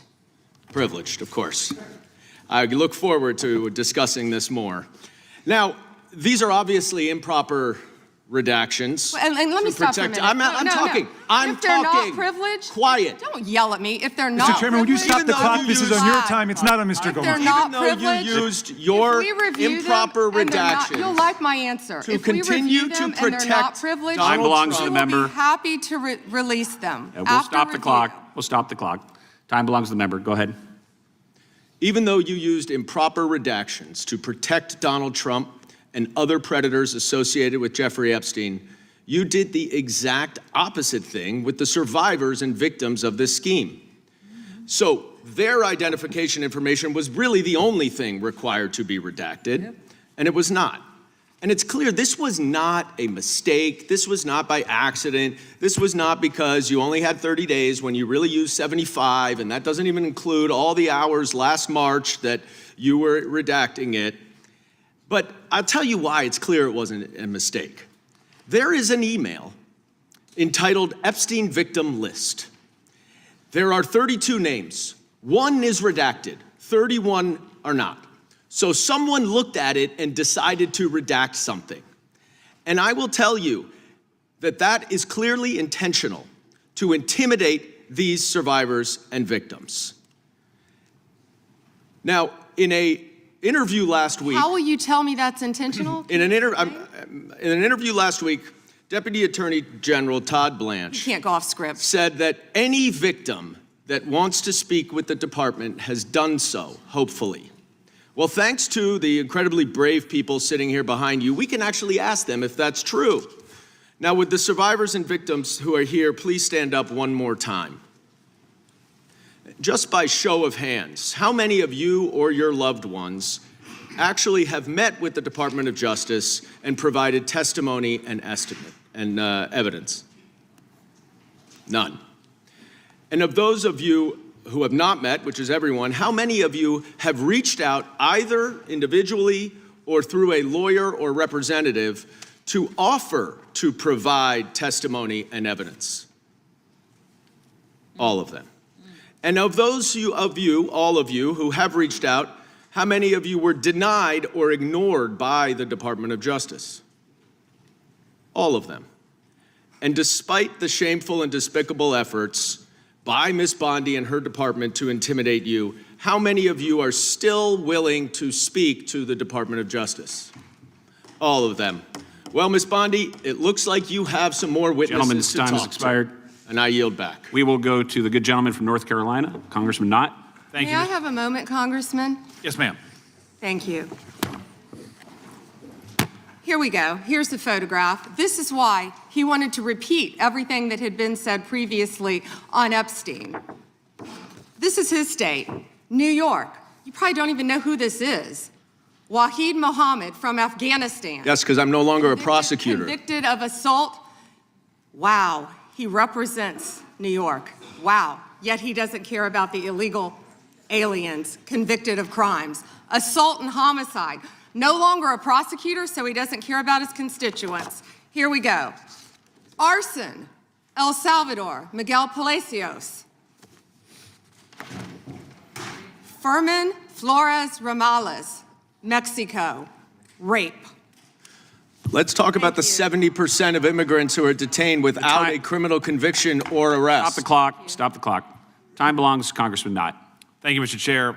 Madam Attorney General, I want to be sure that the American people understand exactly what we're referring to when we talk about sanctuary policies. They are often framed in sort of innocuous terms like, we refuse to take part in immigration law. And when you add up all of the population represented by these cowardly politicians in sanctuary jurisdictions, whether it's a county, city, or state, sanctuary jurisdictions account for roughly 40% of the United States. Now, in reality, it's much more than just a passive exercise. Is that not correct? Yes. It's unbelievably active.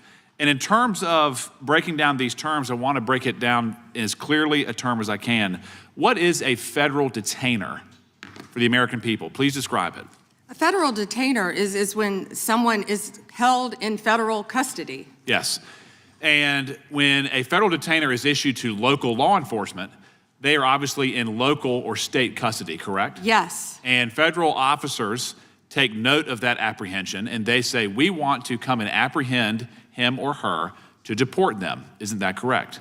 Yes. And in these sanctuary jurisdictions, whether it's California, Illinois, New York, or other places, even in North Carolina, there are sanctuary jurisdictions. That federal detainer often prompts not any cooperation, not any assistance, but a release onto the streets. Isn't that correct? Yeah, and Congressman, a federal detainer is federal law. Yes. That people must abide by, yet these jurisdictions, many of these jurisdictions are not abiding by that. And we hear a lot of talk from the other side about victims of violent crimes, sex crimes, murders, whatever it may be.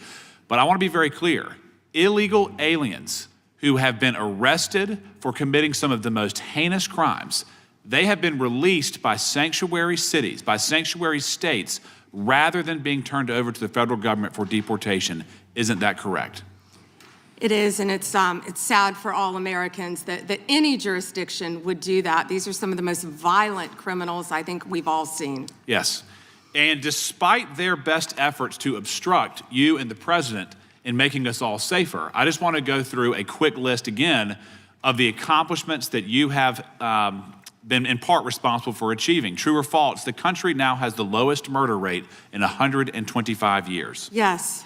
True or false, 62 major cities are now reporting rapid decline in murder rates. Yes. True or false, robberies are down nearly 20% over the last year. Yes. True or false, violent crime is down almost 15% over the past year. Yes. True or false, right here in Washington, D.C., violent crime is down almost 30% since President Trump took office. Yes, and the number may be even better than that, but yes. Good. Yes. True or false, the DEA has seized over 200,000 kilograms of cocaine since President Trump took office. I believe so, and 78,500 kilos of meth and more than 260,000 kilos of cocaine. Unbelievable. That's lives saved every day for all of us, for families, for children. And then true or false, the Department of Justice under your leadership has a 92% success rate at the Supreme Court? I believe so. Or ballpark. Ballpark. And then true or false, this administration is attacking the waste, fraud, and abuse that we have seen in places like Minnesota that is removing billions of hard-earned tax dollars from this country. Absolutely, and President Trump is committed to doing that in every city in this country. And Madam Attorney General, just to be very brief here, I want to be sure that you know that many on this committee made very serious efforts to try to amend the Epstein petition to give you the resources and the time to protect victims, to go through and to have the necessary runway to thoroughly go through that file. Unfortunately, those requests were met with refusal, and we were unable to make the necessary amendments. But thank you for being here today. Thank you. The good gentleman yields back. We turn to the good lady from California, Congresswoman Kamlager-Dove. Thank you, Mr. Chair, and thank you, Attorney General, for being here today. I want to talk with you about an issue on which there is broad bipartisan agreement: the importance of ensuring trust between the American public and those government officials who wield powerful law enforcement responsibilities. So, Attorney General, would you agree that it is important for law enforcement leaders to be honest? Of course, as well as members of Congress. Thank you. And would you include yourself as a law enforcement leader? Of course. Okay, thank you, thank you. You know, President Trump has also, he has referred to himself as the chief law enforcement officer of this country. So do you believe that President Trump is honest? He is the commander-in-chief of the United States of America, and not only is he keeping this country safe, he is keeping this world safe. It's a simple question, which you didn't answer. Of course I do. He is the commander-in-chief. Last June, Minnesota lawmaker Melissa Hortman, her husband Mark, and their dog were brutally murdered in their home. And your USA's office in Minnesota investigated this crime and obtained a 6-count indictment of the murder suspect, stating that he had intent to kill, injure, harass, and intimidate Minnesota legislators. And I have the copy right here. I read through it. Yet a few weeks ago, President Trump suggested publicly that Minnesota Governor Tim Walz was behind these murders, posting on his Truth Social account a video raising this conspiracy theory. And it wasn't true. And you know it wasn't true, or else you would not have brought an indictment against the subject. Do you know what else Trump has said? He has said he has cut gas prices by 1,400%. False. That he won the 2020 election. Actually, gas is down to $1.99 a gallon, thanks to President Trump. That he didn't know Epstein. Maybe $5 in California. It's my time, Mr. Chair. That he sent water to LA during the wildfires. False. That Governor Westmore of Maryland called him the greatest president of his lifetime. False. So many tales, too many to keep up. But I want to go back to what he said about Tim Walz. Do you agree that President Trump undermined public trust in law enforcement by suggesting that Governor Walz was involved in the Hortman murders? I am not familiar with that statement. Well, that is a disappointing response, and it is also why your office and Donald Trump have zero credibility, because I know, and you know, it was a right-wing extremist who murdered the Hortmans, and you and the president are being dishonest with the American people. Last fall, after the horrific shooting of Charlie Kirk, President Trump was asked if there were extremists on both the left and the right. And his exact words were, "I'll tell you something that's going to get me in trouble, but I couldn't care less. The radicals on the right oftentimes are radical because they don't want to see crime. The radicals on the left are the problem, and they're vicious, and they're horrible, and they're politically savvy." Do you agree with this statement? You're taking too long, Madam Attorney General, but you know the answer because your own department has addressed the question. In 24, the DOJ's research arm issued a report on domestic terrorism stating that the number of far-right attacks continues to outpace all other types of terrorism and domestic violence extremists. The DOJ published the report, and after the president made those comments, the DOJ took the report down. And I sent you a letter asking you a simple question. Why did the Justice Department remove the data that shows right-wing extremists have killed more innocent people than left-wing extremists? Did you refer to immigration enforcement as domestic terrorism? You should answer my question. Yes. You're on my time, but you won't. And what I am asking you to do is put the report back, restore the data. Stop scrubbing important data from your website. Stop taking down reports that you know the American people need to know about. There are violent, dangerous people out here with real threats, and the dishonesty from your agency comes from the covering up of these threats that could hurt American people and put our lives at rest. Do better. And with that, I yield back, Mr. The lady Chair. yields back. The gentleman from North Carolina is recognized. May I have one moment? You may. Her district includes Culver City, and she's not talking about any crime in her districts, nothing about helping crime in her district. She's not even worth getting into the details. Well, thank you, Madam Attorney General, and we are grateful to have you here today. And let me just say that you've shown great perseverance today, and I think you're coming to the last lap here of those of us that are left, but I applaud your strength and I applaud your resolve. Madam Attorney General, as a pastor for over 37 years now, I take serious issue with any attempts by agitators to disrupt church services or activities at houses of worship. And I just want to take a moment to clarify some things. I realize you can't talk about pending cases per se, but I do want to ask some very general questions for clarification.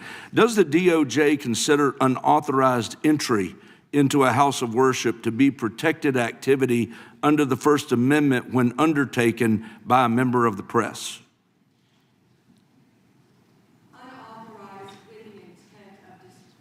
Unauthorized with the intent of disrupting, yes. Okay. Even if it's a blogger like Don Lemon. Correct. How does the DOJ distinguish between news gathering activity and expressive or protest conduct when a press defense is asserted?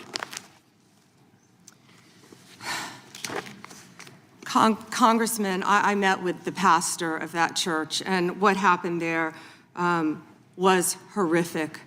Of course, the press is welcome, and I would hope all houses of worship, whether it's a synagogue, whether it's a church, any house of worship. However, what happened here is a pending case again, but within the four corners of the indictment, they were, quote, gearing up for a resistance. They entered a house of worship, and I think the video speaks for itself. What happened in there, what the video doesn't show, is there were approximately 400 parishioners in there on a Sunday morning, families, grandparents with canes, children upstairs in Sunday school their parents were blocked from getting to them once this resistance took place, and they had named it Operation Pull-Up. It was heartbreaking for those families. They were terrified. I think they've all said that. And nothing like that should happen in this country, and under my watch, it won't. Thank you. And just to clarify, accosting members of a congregation and creating a scene marked by intimidation and threat inside a house of worship would not be protected First Amendment activity, correct? Absolutely not, and a grand jury has indicted individuals over that. Thank you. One other question, just shifting a little bit. You know, my home state of North Carolina has been making national headlines at times, and particularly in the city of Charlotte.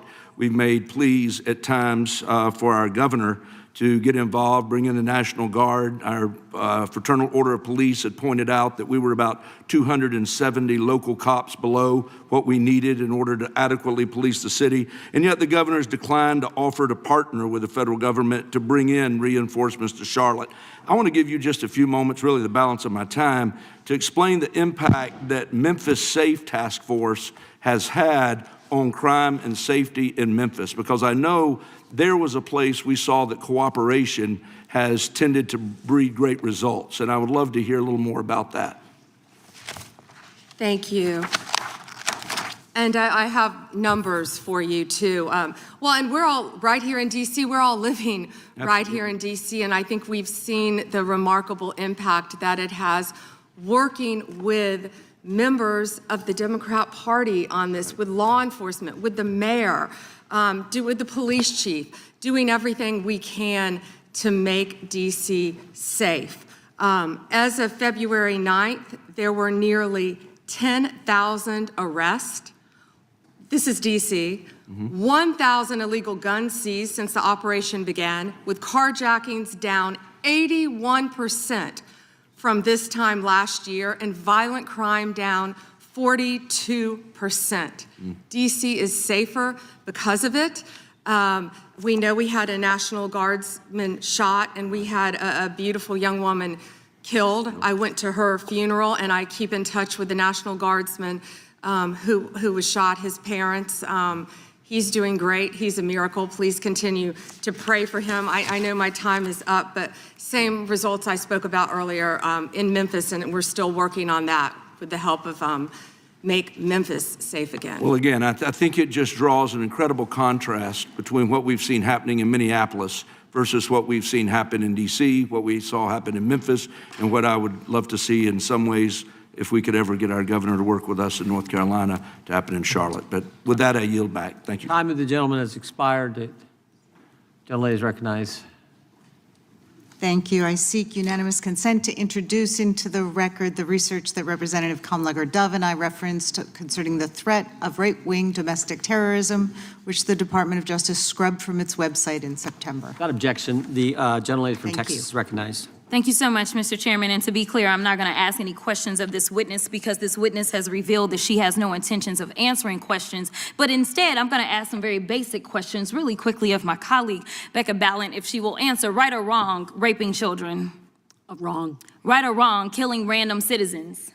Definitely wrong. Right or wrong, enriching yourself as the sitting president of the United States. Definitely wrong. Okay, thank you, because I probably never would have got that with our witness. Our witness who somehow is a lawyer but does not understand how it works with witnesses. I'm not really sure what law school she went to and what all kind of cases she tried, but typically when you come into a space and somebody's a witness, then they sit there and they answer questions instead of asking questions. And then we also have this objection that we use as lawyers called non-responsive when a witness fails to actually answer the question. But nevertheless, let me address the survivors because that's exactly who they are. They are not victims, they are survivors. Let me say thank you for having more courage and moral clarity in your pinky fingers than the entire Department of Justice. We are currently the laughing stock of the world, partially because of the failed leadership within the DOJ as we see kings and queens falling everywhere around the world. But we don't know the basics of right and wrong in this country because it's not about partisanship.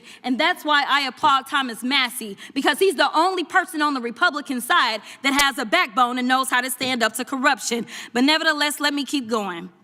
My Democratic colleagues have been attacked this entire committee hearing. They have been lied on. And frankly, the American people weren't looking for that. They were looking for answers about the corruption that they see coming from this administration. In the written testimony of this witness, of this particular witness, she stated that when she took office, she had two main goals. The first was to end the weaponization of justice, and second, to return the department to its core mission. Not only have you lied about both, you've intentionally done the exact opposite. You're spending more taxpayer resources arresting journalists than you are prosecuting pedophiles and creeps. In fact, your boss, the President of the United States, stated that this administration, quote, took the freedom of speech away. And at your direction, DOJ has arrested Don Lemon and Georgia Fort. And I might add that y'all actually had a judge that rejected y'all for trying to arrest Don Lemon before, just like the grand jury rejected y'all as it relates to Senator Kelly, just like a grand jury rejected y'all as it relates to Senator Slotkin, just like the case against Tish James was dismissed and the case against Mr. Comey was dismissed. I completely don't get how it is that you're sitting at the top of DOJ because you don't seem to be good at your job. You're spending more taxpayer resources arresting these journalists. In fact, we know after Georgia Fort and Don Lemon were arrested, we know that there were homes of journalists that were raided. We know that threatened prosecution against students protesting your actions and forced tech companies to remove apps used to track ISIS activities. But let's circle back to you protecting pedophiles and creeps, because I want to talk about the president and his possible involvement with Jeffrey Epstein. Now, I don't know what the president might have done with Jeffrey Epstein, but unlike this administration, I believe that facts matter, so let's talk about the facts. Fact number one, Donald Trump is one of the most named people in the Epstein files. At least 5,000 files contained more than 38,000 references to Trump, his wife, or Mar-a-Lago. Fact number two, Jeffrey Epstein and Ghislaine Maxwell made young girls available to Trump on multiple occasions. For example, according to this file, Ghislaine Maxwell presented a young girl to President Trump who spent more than 20 minutes apparently flirting with her. Here's another example. This shows notes from FBI investigators that describe Jeffrey Epstein transporting a victim to Mar-a-Lago to meet with President Trump, where he bragged to Trump that, quote, this is a good one. Now, I'm not saying that the president is a pedophile, but there is a lot of evidence in these files that suggests that he's very close friends with a lot of men who are pedophiles. What's crazy about all of this is just that this is a big cover-up. And this administration is engaged in it. In fact, this administration is complicit. But there are numerous others, like how the DOJ is attempting to obstruct justice in the investigation of the rogue agents who have murdered American citizens, or how the DOJ seized voter data from Fulton County in an attempt to steal the 2026 midterm elections, or how federal agents have Tom Homan on tape accepting a bribe and your agency killed the investigation, or how your agency is ready to give the president a $230 million payday, which is unconstitutional. The Constitution is clear. The president shall not receive any payment except his salary while in office. The fact of the matter is that you will be remembered as one of the worst attorney generals in history, an attorney general who has prioritized obstruction over justice, corruption over the law, fealty to the president over loyalty to the Constitution. And Mr. Chairman, I will yield. Gentlelady yields. Gentleman from Missouri is recognized. Excuse me, gentleman from Kansas, the Attorney General, former Attorney General, Mr. Schmidt is recognized. Thank you, Mr. Chairman, and General Bondi, thanks for being here. Did you have anything you wanted to say before we talk? I do. Thank you, Congressman. Thank you, my friend, for many years. I find it interesting that she didn't even want to try, Congresswoman Crockett, to ask any questions, because she certainly did not condemn her leader, Hakeem Jeffries, for taking money from Jeffrey Epstein after Epstein was convicted. And I will be brief to give you your time, Congressman. This is what she didn't want to talk about. Texas, from Cuba, convicted, homicide, arson, weapon offense. Convicted. So what are we talking about? Convict Texas, some of these perpetrators that rape these women that are sitting behind you, that you refuse to even acknowledge they are here. Time belongs to the gentleman from Kansas. Mr. Chairman, could I have a few seconds back to make up for the yelling? Thank you. General, did you have anything further to say? Texas, convicted of homicide, Cecil Joseph from Dominican Republic. Texas, convicted for kidnapping, rape, Khalid Khan from Afghanistan. That's why they want to talk about Epstein and not what's happening in their own states. Thank you, General, and thank you for being here. And this has been quite a spectacle to observe today. I think it's sad. I ran for Congress because I thought we had serious problems in this country we wanted to try to fix together, and this performance today, not yours, General, but some of my colleagues, has not shored up my confidence that we are up to the task. You and I served together for 8 years when you were Attorney General of Florida and I in Kansas. You served professionally. I'm glad to be able to serve with you in these new roles, and I'm glad you're there, both generally and today. Part of the reason I ran for Congress is because in my former role, I saw in the real world, in my state, the consequences of failed U.S. immigration and border security policy. And I'll spare you the lengthy recitation, but let me give you the short version. I sit here and think about a fellow who was running, I believe it was drugs for the cartels, and shot a police officer in Oklahoma, drove across the border into my state, kidnapped an old man, and then invaded a house and shot at cops before we ultimately neutralized him. He's in prison now for, I believe, the rest of his life. I'm thinking about a drunk driver who was in our country illegally, never should have been here, and one night killed a young deputy on southern Johnson County, Kansas, who was making a traffic stop on another individual. Drunk driver ran into him, never should have been here, shouldn't have happened. Thinking about a guy who was deported repeatedly, came back and ultimately murdered, I believe it was 4 people in Kansas City, Kansas, and then fled to Missouri and killed a 5th guy. He died in prison. I'm thinking about a guy we prosecuted who wasn't supposed to be in this country, who raped a child in a little rural county up north on the Nebraska border, and we sent him to prison for, I believe, the rest of his life. Thinking about a guy who wasn't supposed to be here at all, who murdered, I think it was his wife or his domestic partner in an act of domestic violence in northwest Kansas. Thinking about another guy who was here and joined up with some folks who were citizens and committed a crime spree and then thought he might get caught, so he killed one of his accomplices. And we sent him to prison for the rest of his life. And that's just the ones I'm thinking about sitting right here. And you know what's common in all of those? They all committed violations of my state's law. They were caught by my state's law enforcement. They were prosecuted by my state's prosecutors. They are serving time in my state's prisons. And if and when they ever get out, the United States has said they need to be sent out of this country because of what they did. There's a list. You're holding up photos, General. There's a list on the Department of Homeland Security's website. It has about 280, 290 people like that in my state of Kansas. And you know what? We haven't made headlines like Minneapolis. We haven't made headlines like Memphis. We haven't made headlines like Los Angeles. And you know why? Because our cops are professionals and our politicians, by law, allow them to do their job.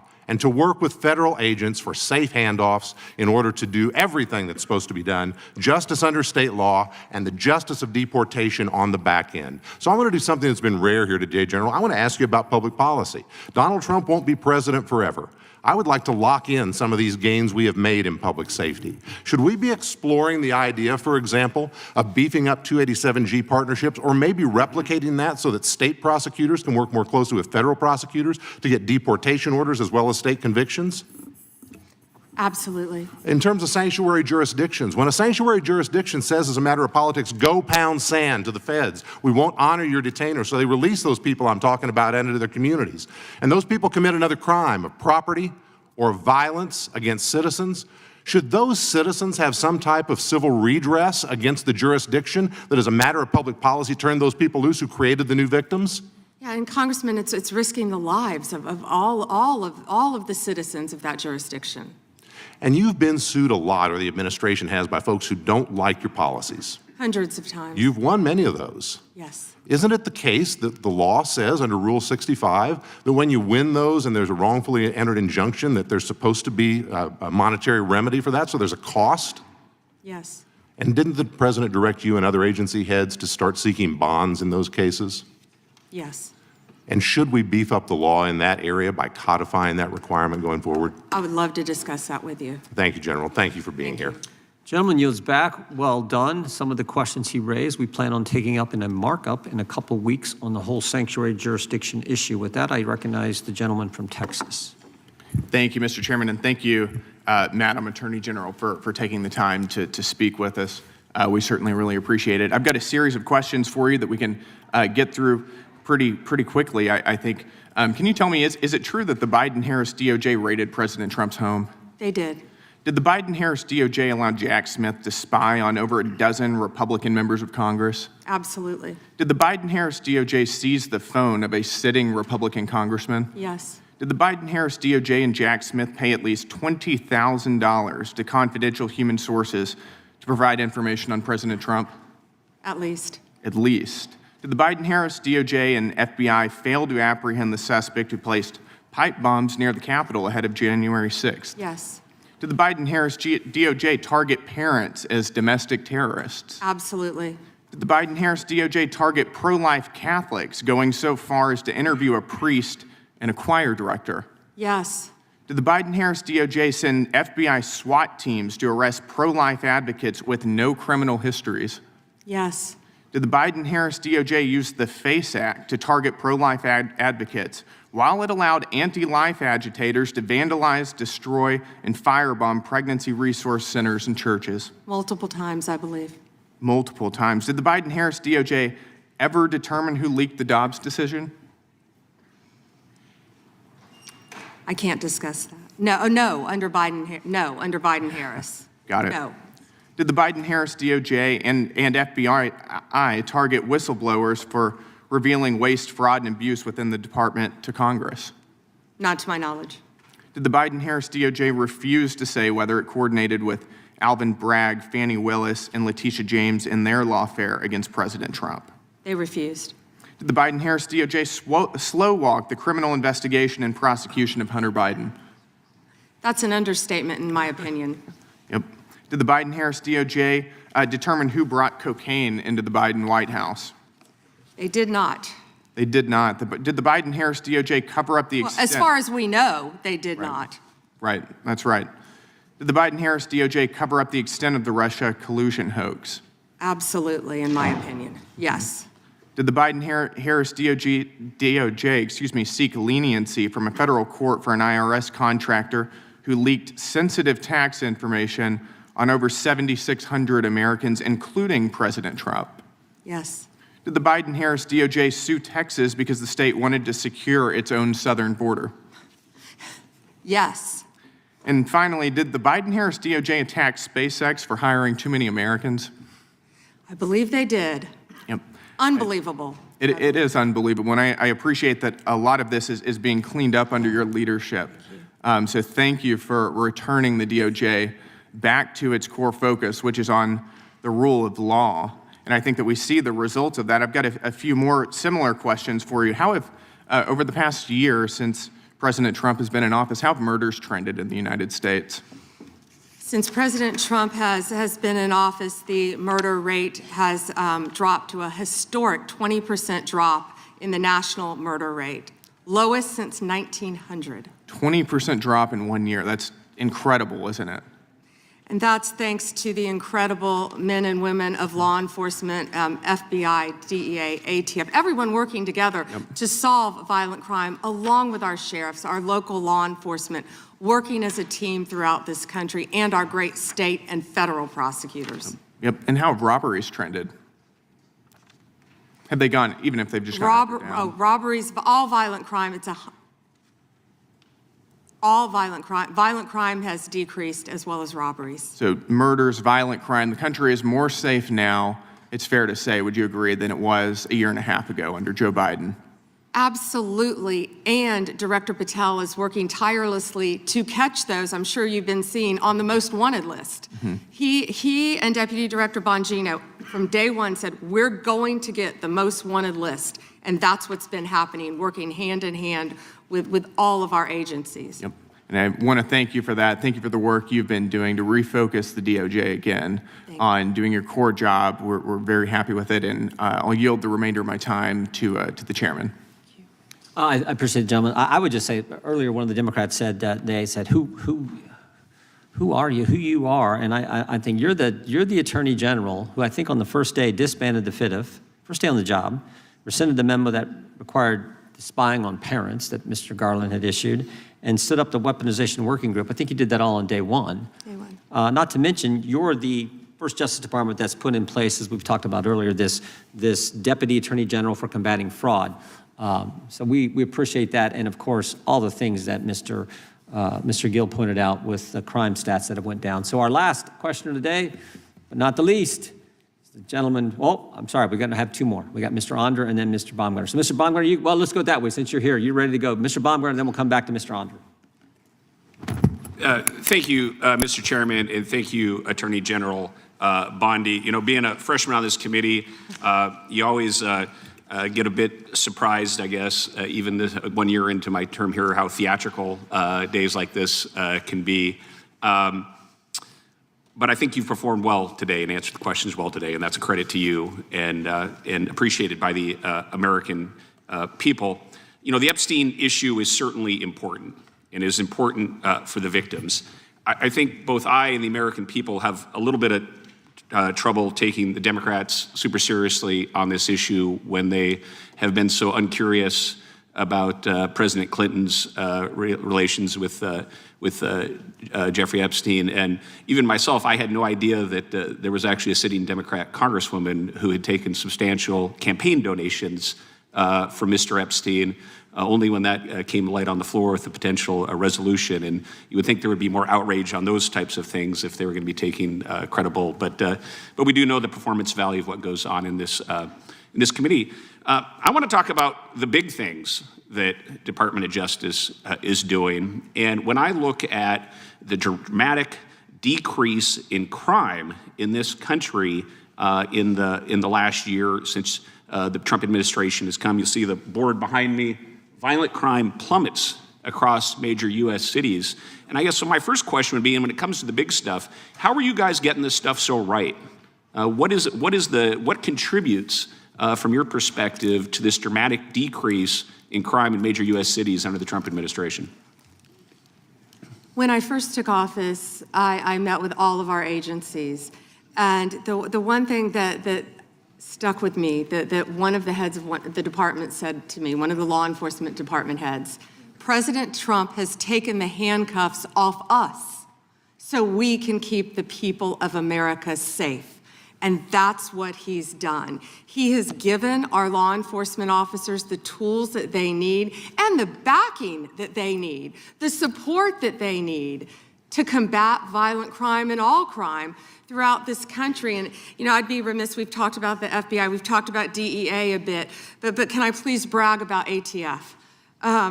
Rob Cicada and Dan Driscoll, of course, who has been our acting head of ATF, have done a remarkable job stopping guns from flowing into Mexico, not harassing gun owners 26,965 violent crime cases have been initiated, including more than 4,300 firearms trafficking cases. More than 1,200 of those are tied to gun trafficking in Mexico. I talk to them almost daily. Thank you. And they're working so hard. Well, thank you, Attorney General. Again, you know, I look back at this last year, and we've had this historic tax cut. Yesterday in the Wall Street Journal, the National Cancer Foundation ran full-page ads thanking Congress, the administration, for doing more for cancer research than has ever been done before. I was just meeting with Habitat for Humanity out in the hallway, and they came and thanked us for doing more than's ever been done for Habitat for Humanity. So there's been so many accomplishments, but I really think this crime is the biggest deal of all. But I do have some concerns on this issue, and those also are respect to how we keep people safe with sanctuary cities and sanctuary states. And I remind everyone, and as I'm sure you know, Madam Attorney General, that when we had the terrible terrorist attacks of 9/11, the #1 recommendation of the 9/11 Commission was to reduce barriers between all levels of law enforcement. They specifically pointed to things like fusion centers, Joint Terrorism Task Force, and getting local law enforcement and federal law enforcement to work together and communicate on a regular basis. And I would just like your perspective, because we have a more complex global threat than any time since World War II. We still have Islamic terrorism. We have spies from China, Iran, Russia, all these things. And what does sanctuary cities and states do for communication law enforcement? And how does it make us less safe? Sanctuary cities and states are attempting to prevent communication among all the law enforcement agencies. And of course, that's keeping all of America less safe, especially when the violent criminals are fleeing to those jurisdictions because they believe they're protected. But with all of our joint task forces, I see it every day, Congressman, how well, despite what these liberals are trying to do, Donald Trump's administration is working tirelessly to protect all of Americans, and all of our agencies working hand in hand to keep America Well, safe. you guys are getting the big stuff right. You look at that decrease in crime across the country, you ought to take a victory lap. Well done. Gentleman yields back. The gentleman from Missouri is recognized. Thank you, Mr. Chairman, and thank you, Attorney General Bondi, for being here on this long day. And I want to thank you most of all for your leadership in your whole career defending victims. And now I want to take a moment to talk about you protecting victims from a different kind of child abuse, that medicalized child abuse that goes under the banner of gender-affirming care, that far too many of my Democrat colleagues enthusiastically support and unapologetically support. Shortly after returning to office, President Trump signed an executive order directing HHS to review the clinical evidence and determine whether sex-rejecting interventions caused more harm than good. HHS reached the same conclusion that the UK and Finland and Sweden reached, that the risks are serious and that imposing this so-called care on minors was not appropriate. This executive order also directed you as Attorney General to, quote, work to draft, propose, and promote legislation to enact a private right of action for children and the parents of children whose healthy body parts have been damaged by medical professionals practicing chemical and surgical mutilation, which should include a lengthy statute of limitations. Last September, you transmitted that bill to Congress. It has been my honor to introduce that bill as the Chloe Cole Act. We named the bill after Chloe Cole, who sat where you're sitting just a few years ago on her 19th birthday. During a hearing chaired by now Speaker Mike Johnson, I'd like to play a clip of her testimony that day to remind us of our story. On to puberty blockers and then testosterone. The resulting menopausal-like hot flashes made focusing on school impossible. I still get joint pains and weird pops in my back, but they were far worse when I was on the blockers. A month later, when I was 13, I had my first testosterone injection. This caused permanent changes to my body. My voice will forever be deeper, my jawline sharper, my nose longer, my bone structure permanently masculinized, my Adam's apple more prominent, my fertility unknown. I look in the mirror sometimes and I feel like a monster. I had a double mastectomy at 15. They tested my amputated breast for cancer. And I was cancer-free, of course. I was perfectly healthy. There was nothing wrong with my still developing body or my breasts, other than that, as an insecure teenage girl, I felt awkward about it. After my breasts were taken away from me, the tissue was incinerated. Before I was able to legally drive, I had a huge part of my future womanhood taken from me. I will never be able to breastfeed. I struggle to look at myself in the mirror at times. I still struggle to this day with sexual dysfunction. And I have massive scars across my chest. And the skin grafts that they took of my nipples are weeping fluid today. And they were grafted into a more masculine positioning, they said. Chloe testified that day that what she needed was mental health therapy, but she never received it. And she was not suicidal until after they did these horrible things to her. She pleaded with Congress to act so that future children would not suffer what she did.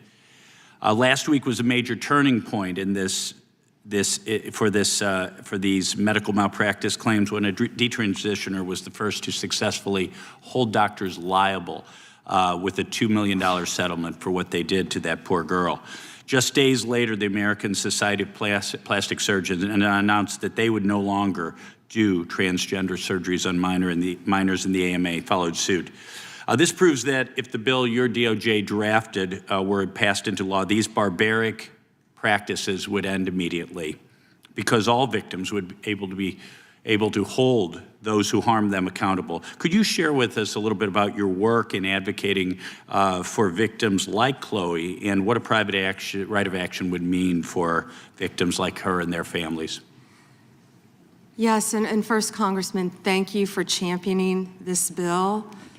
And also to Chloe, what a brave young woman to come before this body. Yes. And at age 19.